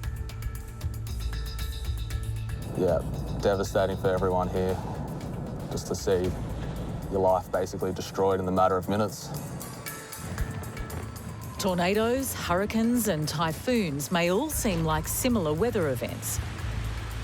But for Australian Bureau of Meteorology extreme weather specialist, Grace Legg, a tornado is a specific weather event not to be confused with a hurricane.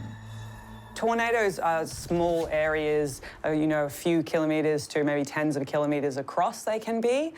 Very small tracks, very hard to predict though because they're such a small area and they can dissipate and form quite quickly. Cyclones, on the other hand, tropical cyclones are large systems. They're hundreds of kilometres across. It may have only been hitting a small area and lasted just minutes, but when the tornado was finished, an entire suburb had been thrashed.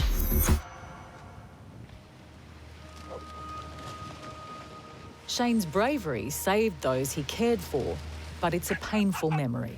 I was lucky. I had the day off work. If I didn't have the day off work, I truly believe a lot of my pets would be dead. It was definitely a shake-up for the town, but I love Kurnell, and it was... Sorry.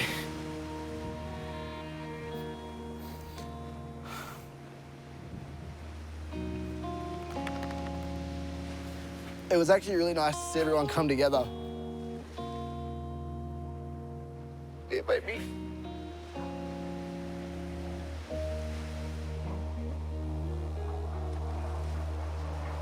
you yell. That day, it's a day that I'll never forget. It's ingrained into my memory forever. It's something that's going to come up every year at that time of year. Everyone's going to remember the tornado that came through and what it did. We were so incredibly lucky that no one died. You know, we were so incredibly lucky that all my animals and all the animals in my care were completely fine. Survival expert Joanna Harmdorf has some clear messages for those faced with extreme events like tornadoes and hurricanes. Amazingly, it's a tip Shane Hendricks instinctively knew. Find any shelter. If you're not in your house, anything. If you're outside, even in a ditch would be best, and stay low and wait till it blows over. But if you have the luxury of being in your house, go to the most inner room that you've got, because glass is going to be very dangerous if that comes flying in.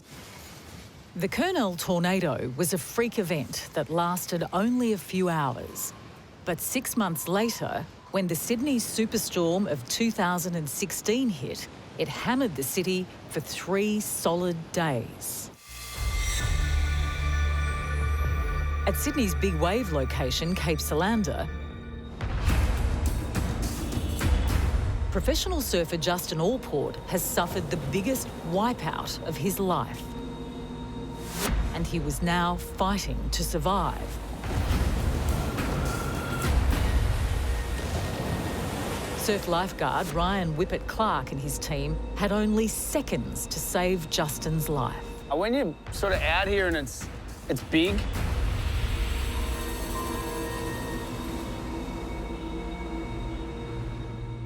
my mental process is get me the hell out of here. Quick, get to the middle, get to the deep water, but you've just got to try and stay calm in that rescue environment. Justin had taken off on a wave 3 stories high, and it had slammed him into a shallow rock ledge. Now he was underwater and about to lose consciousness. I was concussed and I didn't even know. I just remember getting to the top and seeing Ryan Hipwood come in on the jet ski that he towed me in on. He was coming for me and then just jumps off it. And then he starts swimming for me and then another jet ski's coming. And I'm like, what is going on here? The whitewash was so big, I couldn't see what was happening behind it. But when he popped up, he was pretty much unconscious, kind of just wobbling in the water. He grabs me and sort of pulls me in like a lifeguard would. And they take me out to a safety raft. And then I seen a bit of blood or something. Someone said, oh, you got a nasty cut on your head. And he was worried about his shoulder without knowing that he had a hole in his head, you know, that you could stick your fingers in. I nearly wanted to cry straight away. I got emotional. I was like, oh, my 3 children, they were only young. As soon as you're sort of out of the wave zone and into that safety of that channel, it then becomes a real serious situation, and it's spinal management, trying to stop the bleeding. And there's no communication. I'm going, someone just ring my wife. And it's hard, like, you're sitting there looking at a mate who, you know, realistically, 15, 20 seconds earlier could have hit himself any worse and he'd be dead. Without the lifeguards, mate, I could have died. It's an amazing story of survival, and it still brings emotion to the 2 men who experienced that life or death moment. How are you, buddy? Good, mate. What's happening? No, mate. How you been? I'm good, yeah.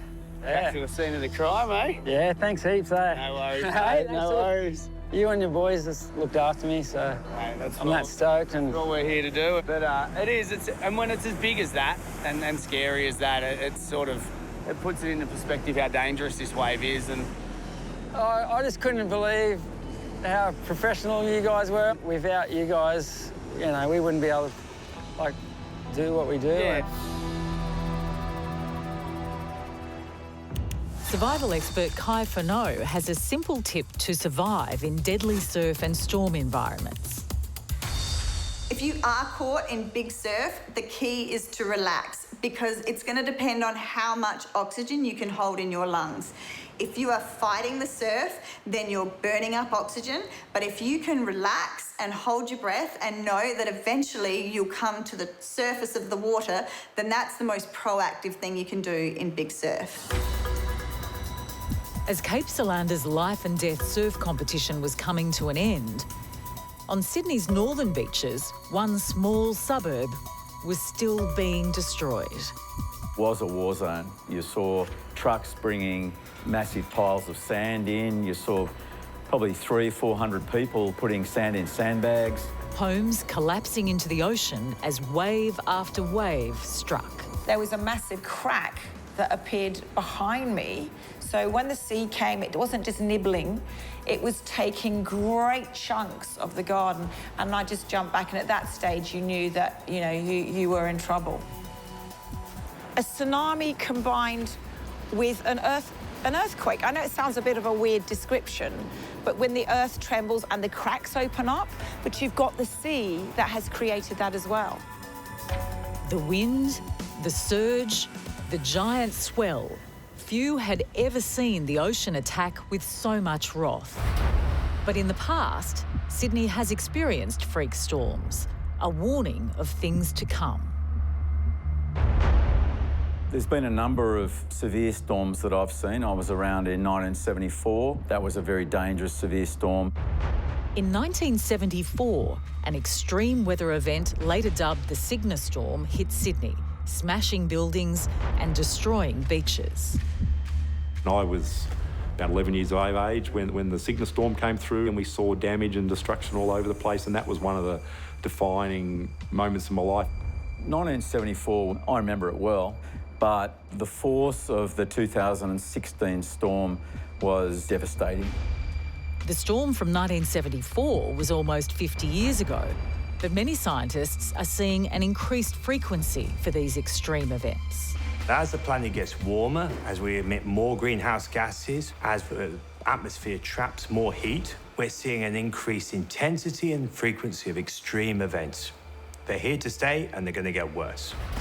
There are about 3 days when with every high tide we'd see another wave of damage occurring to the coast. The ocean just took the sand away. That was the first thing it took. And then it decided to take everything else that it could find.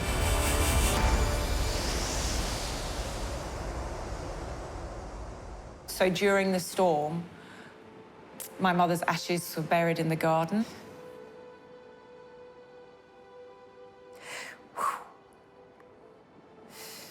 Yeah,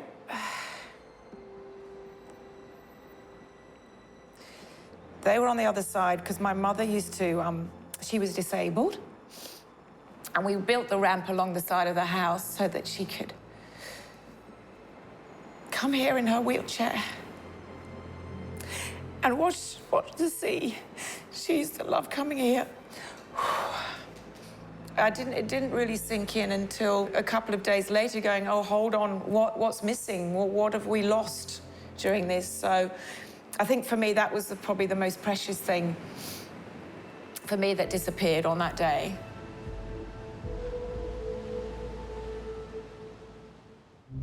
The town of Collaroy was devastated, but it wouldn't break the community's spirit. Locals banded together to save what was left of their suburb. The Australian spirit that we all talk about was evident in adversity. After 3 days of struggle, pain and loss, the sea abated. The battle, for now, was over. Absolutely, I think we have a false sense of security about Mother Nature. We can become quite complacent about what could happen, and it's not going to happen to me. And just be very respectful of Mother Nature and know that her power, when she hits hard. The perfect storm, a combination of giant swells, king tides and ferocious winds, had left the city torn and, in places, destroyed.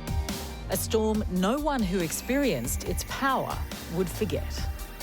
In the coming decades, sea level is rising. We're measuring it on the Sydney coast.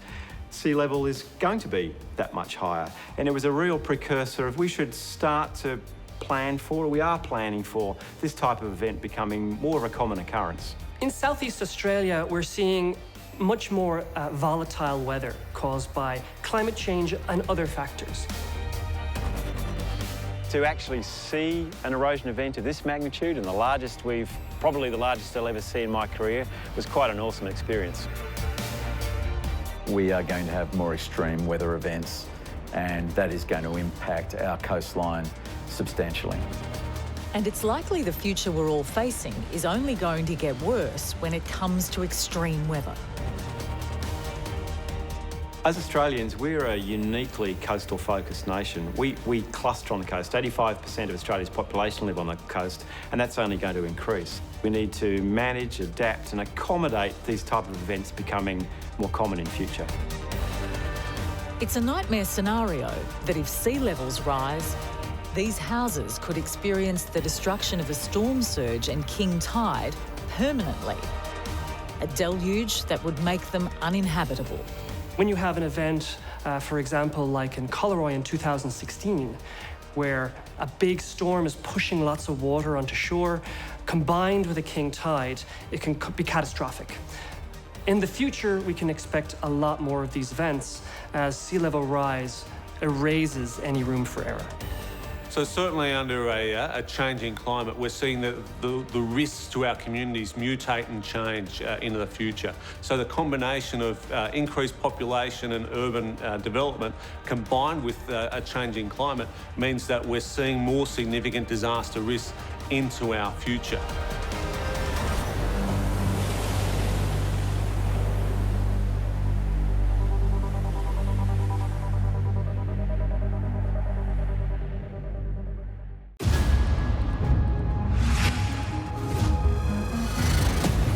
Wind, water, fire, and earth. Elements of creation. Elements of destruction. These are the forces of nature's fury.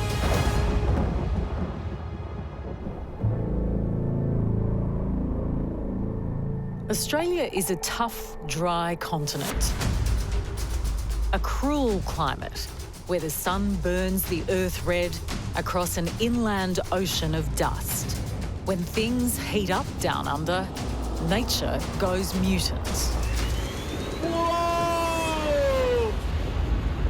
Some face a hard scrabble life farming this arid world. This would be an unprecedented drought. Yeah, it's not good. We've gone into survival mode.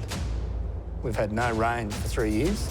While in the towns and cities, many Aussies face the grit and blast of sandstorms a mile high.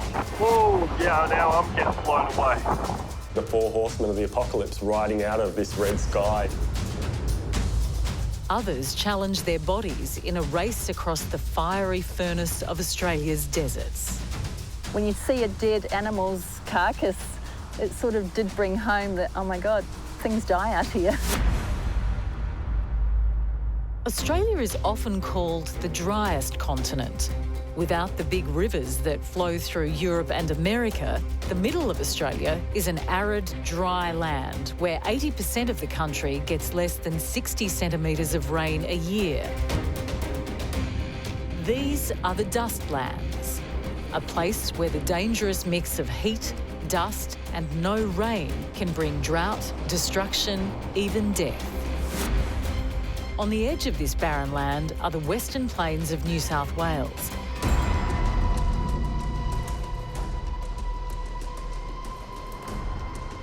Where families have farmed sheep and cattle for generations.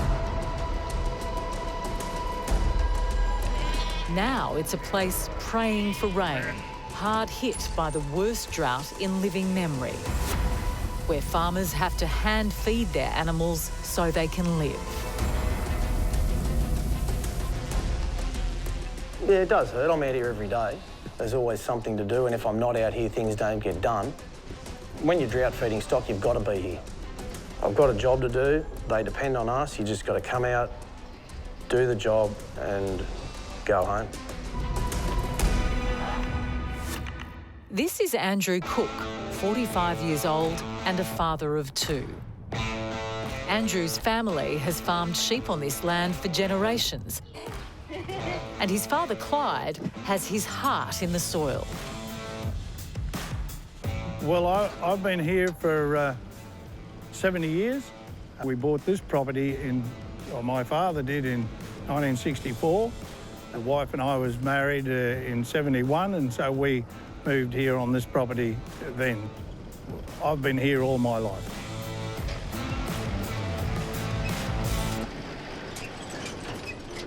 In a good year, this land is lush and green.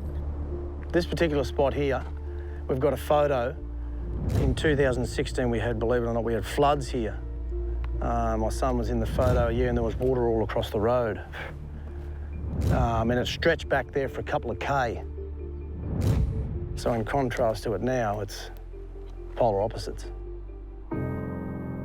This year may be the last for the Cook family, as a decade-long drought drags down hope of the land ever providing a future.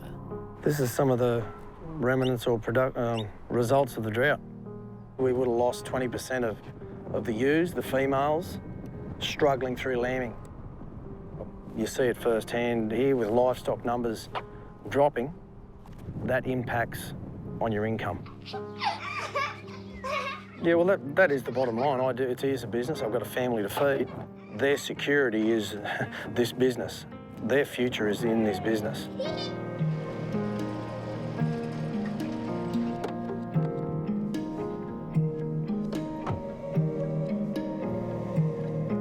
.300 acres here. That was going to hopefully replenish our oat supply, but there was no rain, and it never got planted. So it's just stayed here as is. I don't really like to look at it when I'm driving past because it's a bit like a bit of a failure. It's still sitting there the same as it was 12 months ago. Yeah, so this would be an unprecedented drought. My grandfather had the drought and father had the drought in '64, but my father now says that it wasn't this bad. So that is concerning for me. Because he hasn't witnessed something this bad, and neither have I. So going forward, yeah, it's not good. Yeah, well, there's a lot of things that are stressful, but how much preparing do you do? Do you prepare for a 3-month drought or a 3-year drought? You can't let the stress get to you, otherwise you might as well go and do something else because you are going to have a drought and it will be stressful. It's just how you manage it. Droughts are a phenomenon understood by Dr. Sarah Perkins Kirkpatrick from the University of New South Wales, who studies these climatic events. Drought can be defined in many different ways. So we have a hydrological, a meteorological, and an agricultural drought. They're defined with different indices, but basically it's a period where it hasn't rained much, if at all, for a long amount of time. And most Australian droughts are connected with bigger weather cycles that affect the whole nation. So the variability that Australia's weather and climate experience does mean that we're more prone to extreme events. We either see one type of extreme or another in terms of rainfall and temperature. It goes one way or the other. As these Western plains run out of water and dams run dry, the Cook family scratch the last available water they can from ever-decreasing reserves. How longer do you reckon? Another 24 hours? Getting very, very low. It's only about 2% of water left in it. We're a bit concerned. If we weren't to be able to take anything out of it, yeah, we would have to destock because water wouldn't last forever here. Destocking meaning selling off your stock. And just hopefully that doesn't happen. If it is the last time, yeah, the end is near.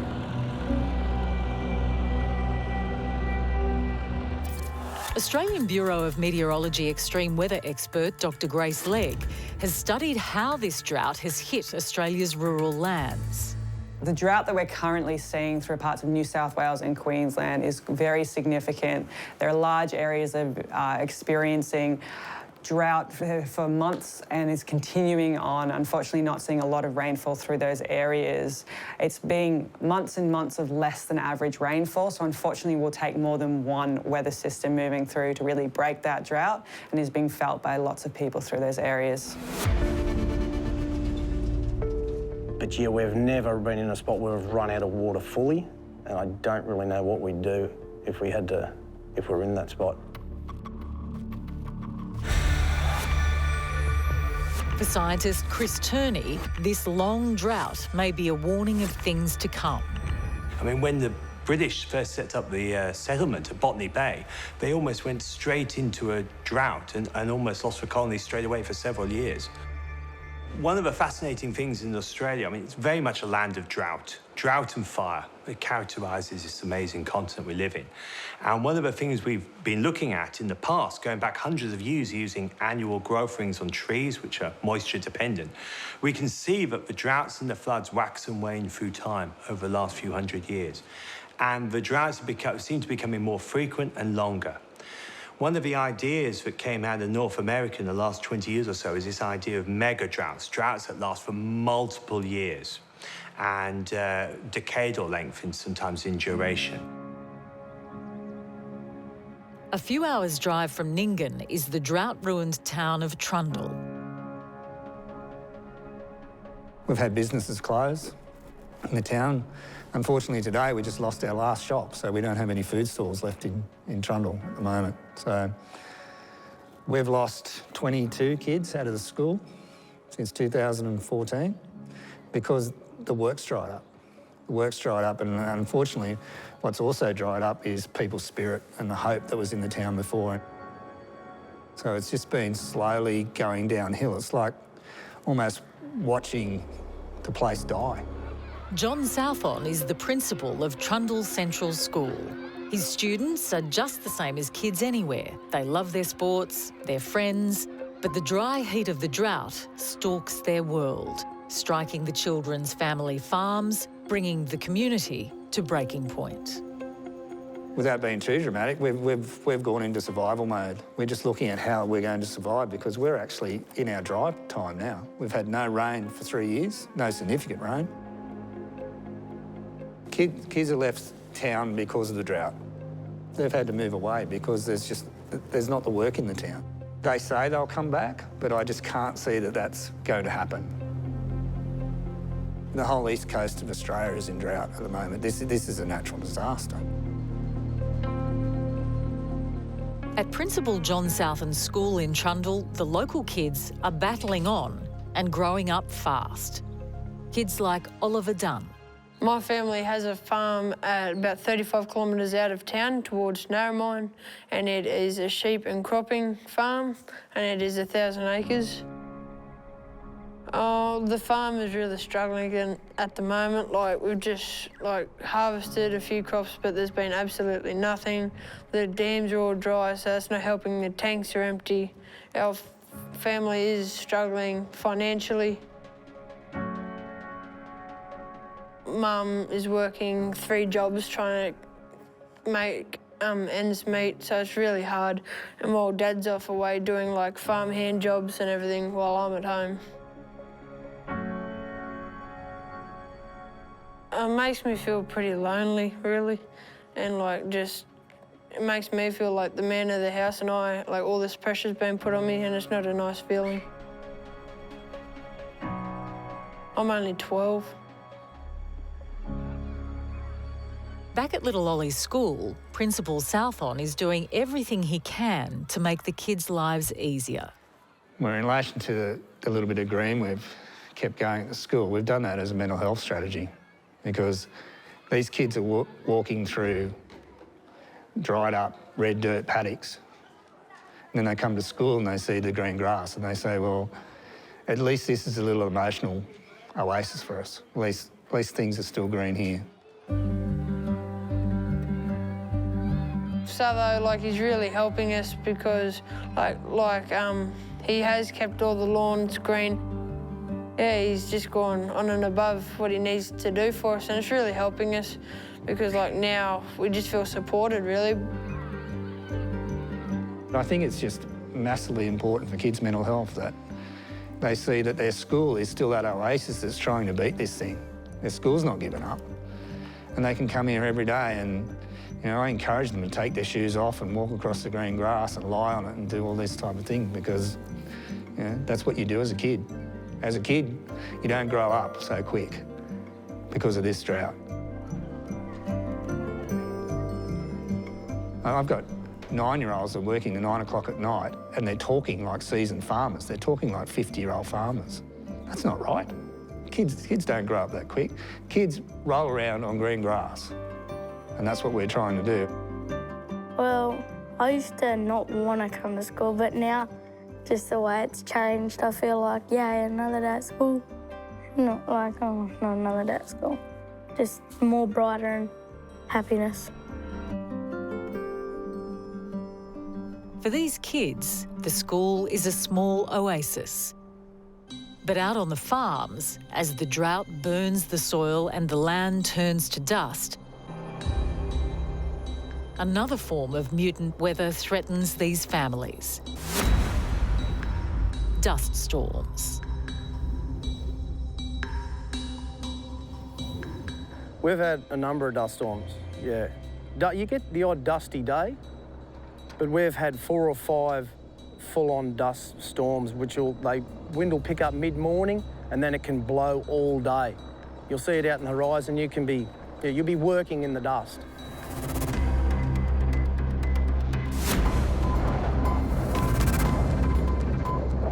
They see a build-up out in the west, rolls in over the river. I'd rather be seeing storm clouds come in than a dust storm. The one New Year's Eve, it seemed to build up and fairly rich and thick. But we've had a number now, and going out there New Year's Eve, things were getting dark, yeah, and it seems to roll up, and we had to park the car off the road, had the family in the car, yeah, and just park there till it cleared, which it did, and then we continued on to the party. But when we get out there, everything's covered in dust. It leaves a trail behind. South of the drought-ruined farms of Nyngan and Trundle, the town of Mildura was hit by a dust storm in 2019 that was of biblical proportions. Hey there, folks. We have another dust storm come to Mildura.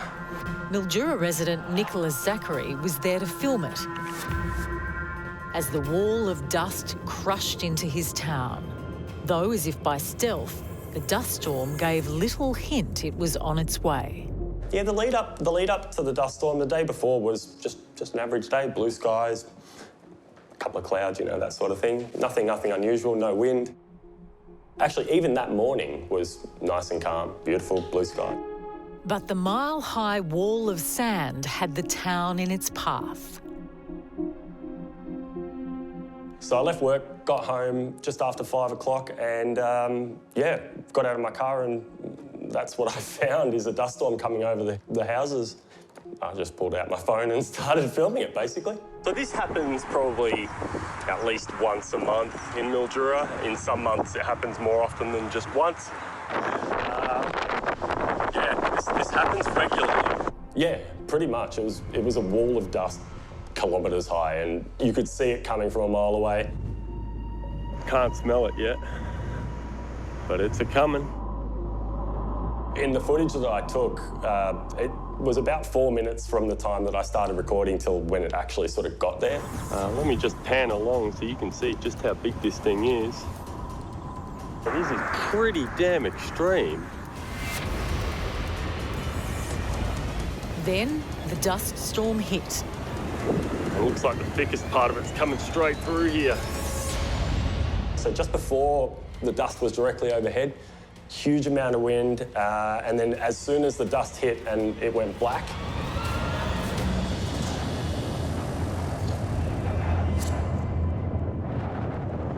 it has never been this dark before. This is not cool, man. It is still 5 o'clock, as you can probably see there. I might try and get a bit closer to this street light. I couldn't believe it. 10 past 5 in the afternoon, completely black.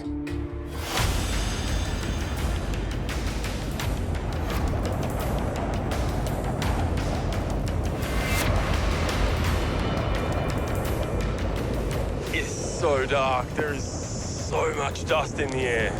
No sky, no stars, no moon, no nothing, no sun. You couldn't even, normally when there's a dust storm, you can see the sun through it. Nothing. It was just pitch black. Oh, yeah, this is how dark it is.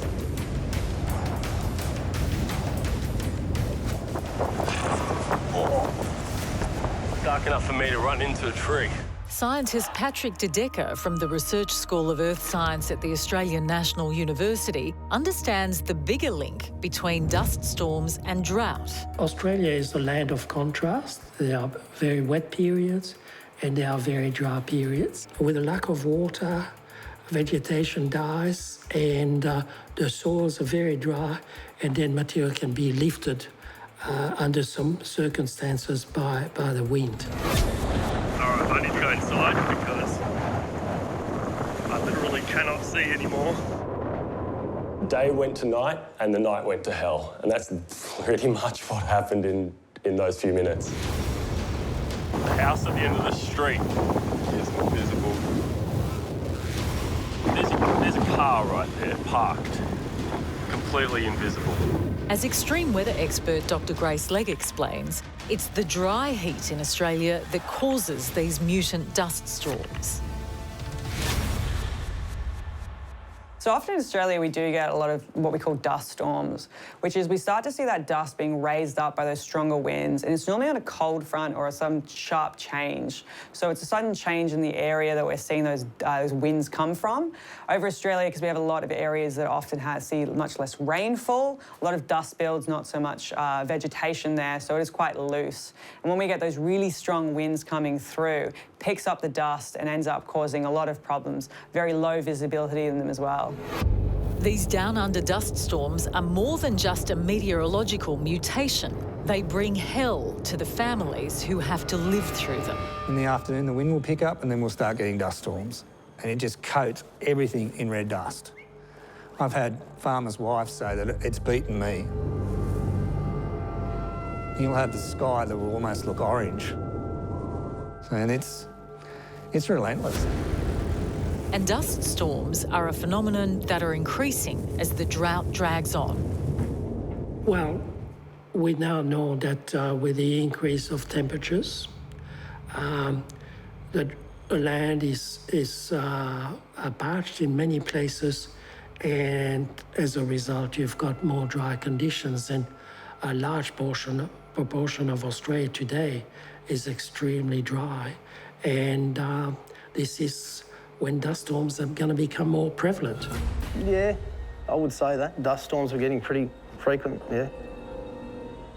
When I was younger, yeah, you might have one dust storm in the summer, but yeah, not a run of them like this, and just windy days.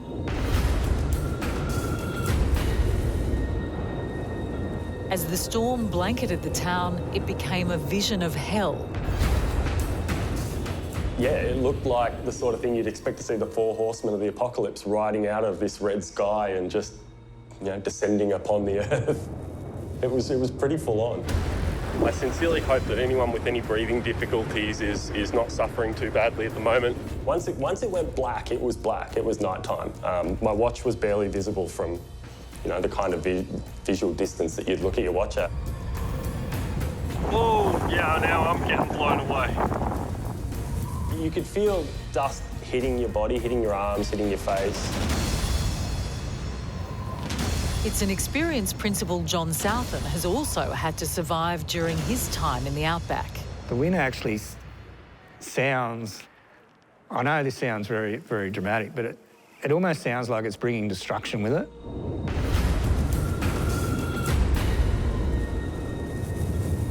You see when the dust storms settle, the sun's behind it and the whole atmosphere is orange.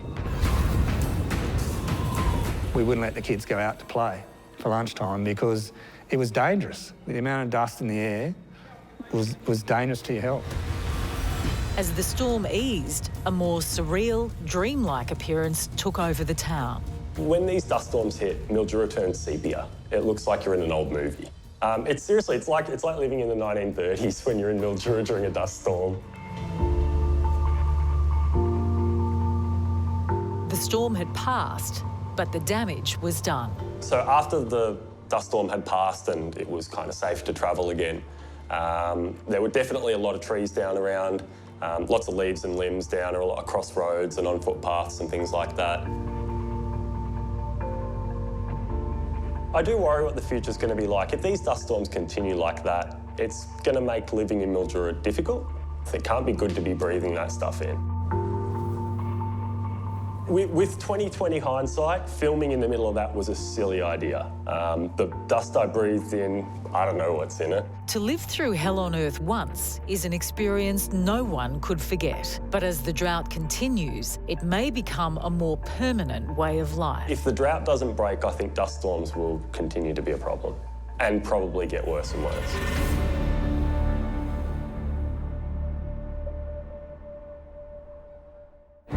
In the dead heart of Australia, there's miles of land where dust has already devoured the earth. This is a place where temperatures can get up to 50 degrees centigrade. That's 122 degrees Fahrenheit.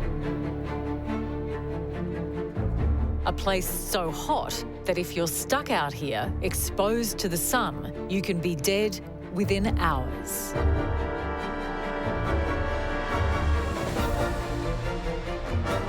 Despite its fatal possibilities, this desert also attracts the world's most extreme ultramarathon runners, wanting to test themselves against the worst conditions mutant nature can deliver. I'm the type of person who just always wants to be pushing my boundaries, being the best version of me I can be. Being out in the extreme, it's you against the elements, and pretty much it's your head against the elements. Jill Hennessy is an ultramarathon runner who is based in Sydney. She has run more than 50 marathons around the world. But the race in the middle of the Australian desert, known as the Big Red Run, brought her face to face with the dead centre of Australia's harshest climate. When you see a dead animal's carcass, it sort of did bring home that, oh my God, things die out here. The Big Red Run was organised by Greg Donovan. The Big Red Run is a 250-kilometre, 6-day ultramarathon through the sands of the Simpson Desert. Generally, it's a self-sufficient run, so people have to provide all their own food and gear and sleep in a tent every night and basically get out and run a marathon most days and a double marathon on the 5th day. 5, 4, 3, 2, 1. The double marathon Greg talks about is 84 kilometres. That's 52 miles on one day in hot desert conditions. You know, with the sort of people who take on the Big Red Run, you know, runners like Jill Hennessy, you know, you would look at a person like that and they just look like your average everyday person, but you wouldn't expect them to be ultra-endurance athletes. And, you know, what sort of sets them apart from people that don't do that is that, you know, they're really driven and, you know, they're mentally very strong.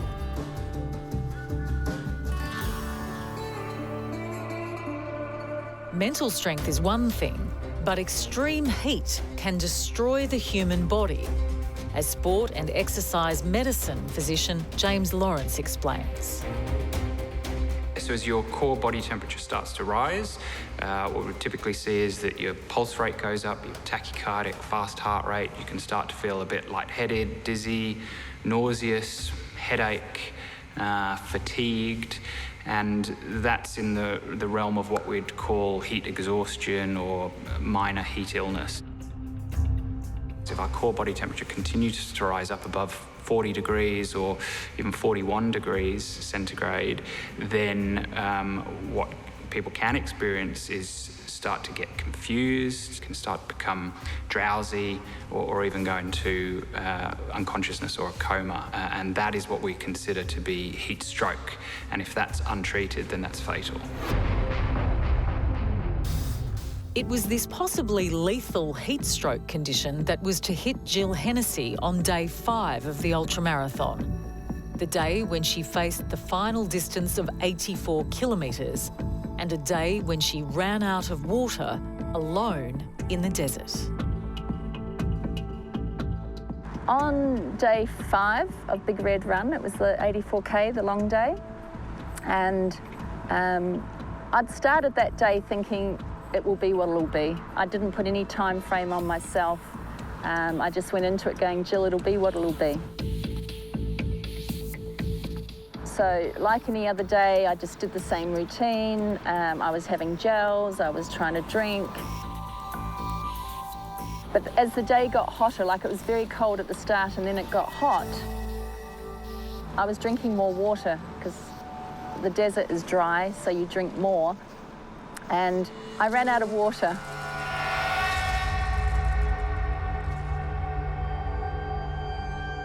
So the hottest part of the day was gone and I'd run out of water. I didn't know how far it was to the next checkpoint. Trying to stay positive, not thinking about we've got no water, but just going, okay, let's just keep moving forwards. There was no one around, like there was no people. I couldn't ask anyone for water. Jill was starting to experience the possibly fatal effects of heat exhaustion. Dehydration sneaks up on you. Like and the same with hypothermia in the cold. It sneaks up on you, and they always say when you start hallucinating, it's got too far.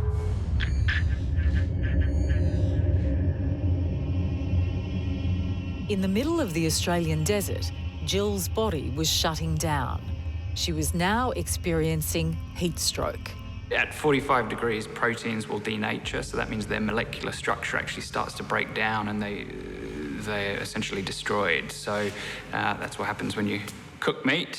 Yeah, so that's obviously not sustainable with ongoing human physiological function.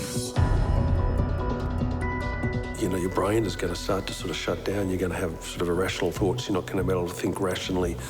And it will come on gradually, but then, you know, sometimes it can tip over the edge and it's too late. If you have heat stroke and your core body temperature is high and that's not treated, then that essentially starts to cause organ failure and multiple organ failure, and that is why that condition is fatal if left untreated. For Jill, heat stroke was well underway as she moved forward. Overheated and exhausted, she tried to continue. My rookie era, I obviously went in a little bit naive to think, oh, it's dry out here. There was a bit of naivety on my behalf not to have thought about, you will drink more. I was never ever thinking I'm done. It didn't even go through my head. Survival expert and one of the world's top stunt women, Kai Fano, has some life-saving tips for anyone caught in a similar desert scenario to what Jill was facing. Whatever you do, do not drink your own pee. This is a myth that has come about on reality television.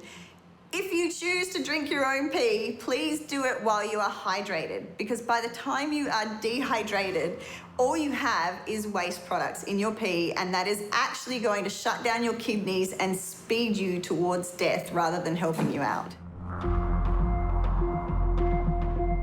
Just on heat exhaustion as well, by the time you're thirsty, you are already dehydrated. So if you do have water, just keep taking small sips to stave off that level of heat exhaustion, because eventually heat exhaustion leads to confusion and you won't be making good decisions with regards to your survival out there. For Jill, the heat exhaustion was intensifying and starting to shut down her ability to think clearly. Yes, I was a little bit hallucinating, and I think I was staggering a bit. I needed to get water in me. And then I remember coming over a dune and just seeing a hint of red, which was the tent, and going, I just got to get there. So I started running.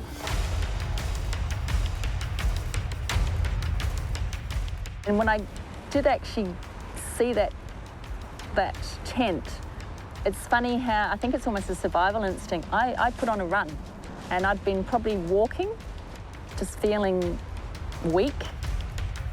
And then as soon as I got sight of that tent, I just started a beeline straight for it and was able to run.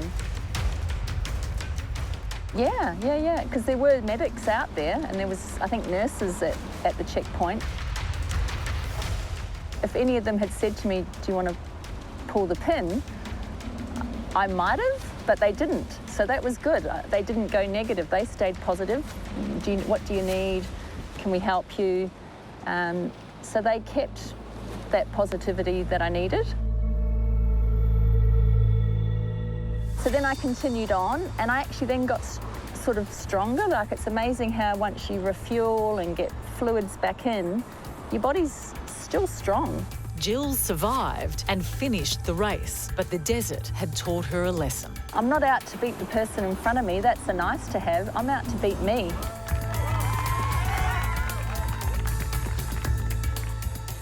And I'm out to go, Jill, what can you do in this situation? And how are you going to deal with it? And how are you going to grow? And the things I've discovered about myself is that, yeah, I am pretty determined. I am a positive person. I don't want to let anything beat me. Elements, extremes, I'll just deal with it. Someone will say you can't do that. I'm going to show you I can do that. For those who challenge themselves in the furnace of desert racing, the right equipment is vital. As former military operative and survival expert Joanna Harmdorf explains. With heat, a lot of people tend to take more layers off, but exposed skin in extreme heat is incredibly dangerous. So resist the urge to walk around bare chest because you're incredibly warm. Because heat stroke, blisters, burns are going to get you quicker than the heat will. If you go out to an area with extreme heat, then head cover is essential. Light fitting clothes, cotton, something that has the air go through it, so you do cool down underneath. You do not want to have any exposed skin if you're going to spend a lot of time out in the sun. Jill and her fellow ultramarathon runners accept the challenge to go into this furnace of extreme heat.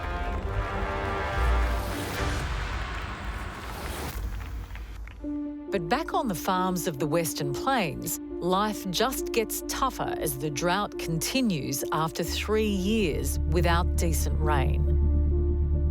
School principal John Southen has done everything he can for the kids at his school as their farms dry up, shut down, and their families face ruin. Like, if you talk to any one of my farming kids, they can tell you everything about their farm because they're proud of it, they're proud of their heritage and they're proud of where they come from. But this natural disaster is just taking that away from us. Little Samuel understands just how tough it is as the drought destroys their lives. When we see stock down, it's probably makes me feel like it's not so much me, but worrying about Dad, how he's going to cope when he sees it. Because I just see it as like, there's another sheep gone. Because it's happened so much, it doesn't hit me that hard anymore. Mum feels pretty bad about it because she, stresses easily, so she probably hits her 10 times as hard as me, and I'm just a kid, but it hits me too. Struggle to keep going. Samuel's mother, Josephine Charlton, works at the same school that John is principal of. But with a strong farming background, she knows the pain of surviving the drought. Well, basically, it gets disheartening because you can try and do everything right, but at the end of the day, you can't put the moisture there to grow your crops. So when you're seeing these dust storms roll in, and you just know that there's obviously not enough moisture to do your normal farming. And you can be the best farmer in the world, but obviously water makes all those things happen. That's getting very scarce. Josephine also understands the fight that Principal John Southen has to go through to make the best life he can for the kids. And he's taught the kids that see his work, he's taught them to believe in that you can make a difference and you can change things if you need to. And that's a very positive thing to bring to a school.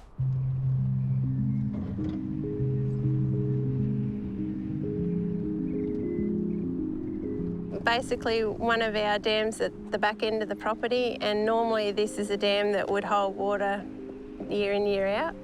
And just the impact and the length of this dry time has meant that it's actually now fully depleted, and we'll just have to look at maybe cleaning it out a bit more now and be ready for when it does rain, and hopefully we get enough runoff not too far down the track to fill it back up again.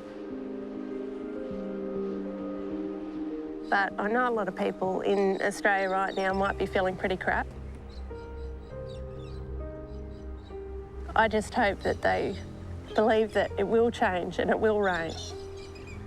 So I just hope that you lean on each other and focus on the positives and focus on what you can deal with in a day.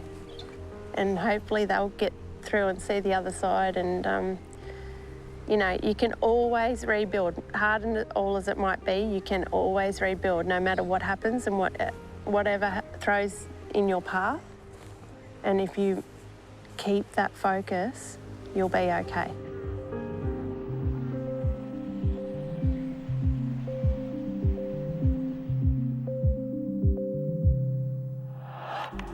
Australia's Bureau of Meteorology announced that 2019 was Australia's hottest year on record, while rainfall was the lowest on record, raising questions troubling to both scientists and everyday Aussies.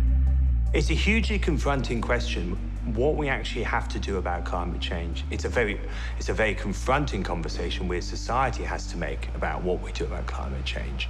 We know high greenhouse gas levels are causing the changes we see today. We have to reduce our carbon dioxide emissions, and we actually have to not only reduce the emissions, we actually have to draw down the carbon that's in the atmosphere. That's causing the changes we're seeing today.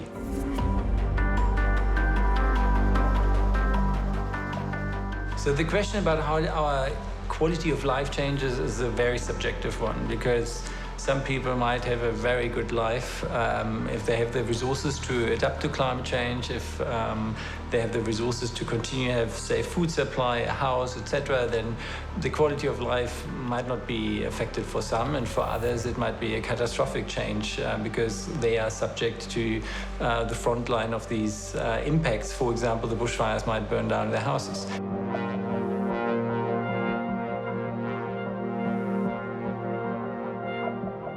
You can say that for some people in some areas, it's going to be extreme impacts all the way up to death. We're going to have to manage the water resources in a more intelligent manner. We're going to actually have people prepared for fires and other extreme events which they hadn't really ever thought about. Society-wise, how are we going to actually protect the most vulnerable in our society? As a community, we have to be more aware of who our neighbours are going to be, because not everyone can look after themselves, not under those extremes. And that's a really honest conversation we as society have to have. I must confess, I'm part of a pretty privileged part of society. We all are here in Australia, and I'm largely concerned about those who don't have the economic means like us. Yes, our societies are sometimes much more vulnerable, and so we might live in a false sense of security, because as we see in sometimes the tipping points for societal democratic societies are much closer than we think. But in terms of climate change, I would largely be worried about the others. And the others are those who are directly dependent on their subsistence agricultural farming. And there, I think I see a very bleak future.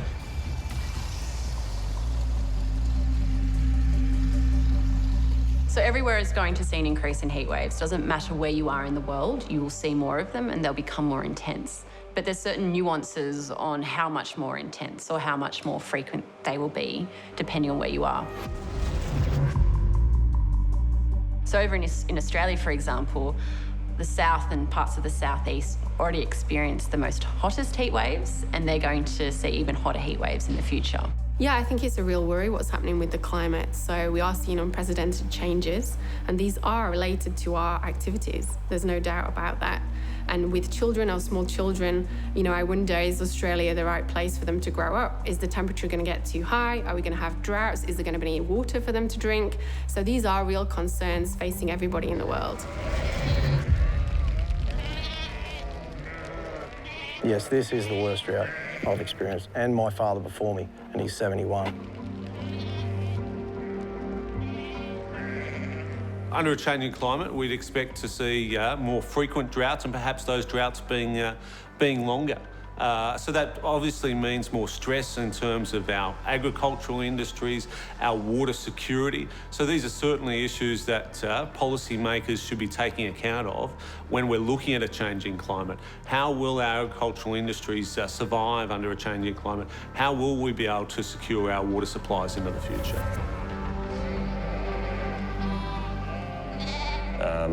The farmers are doing it tough. Yeah, if it continues like this, it's going to make life tough for a lot of people, that's for sure. As the planet warms, Australia and New Zealand are going to experience a lot more extreme events, and they can manifest themselves in all sorts of different ways. We're certainly going to see increased drought with less chance of flooding, higher temperatures, particularly at night. Human beings need cooler temperatures to actually recover from the heat of the day, and it's those minimum temperatures at night, they're rising even faster than the maximum temperatures during the day. I don't know, but we would be absolutely ridiculously naive to believe that we don't have to look at alternatives of what we're doing. We don't have to question what we're doing. Yeah, well, I don't like when scientists speak up and say that it's getting hotter and that sort of thing, but are they right? You know, they could be right. I'm 71. Climate change is going to affect me, but I'm not going to live that long. But my grandchildren, I'm very scared for them because the consequences of sea level rise and extremely high temperatures, a lack of water.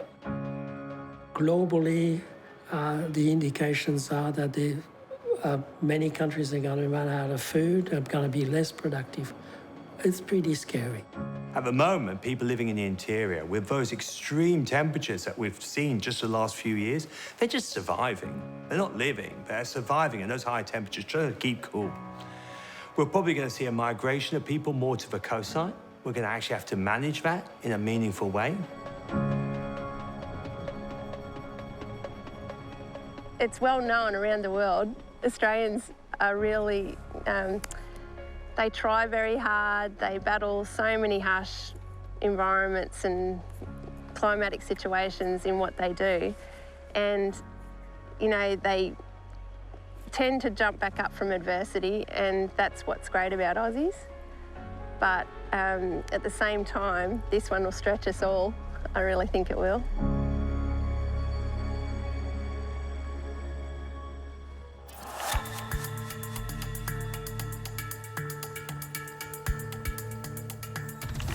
Unfortunately, it is looking like we're going to continue this sort of drier trend and warmer conditions. It's hard to say when that drought will end. That being said, though, every drought in Australia has ended at some point.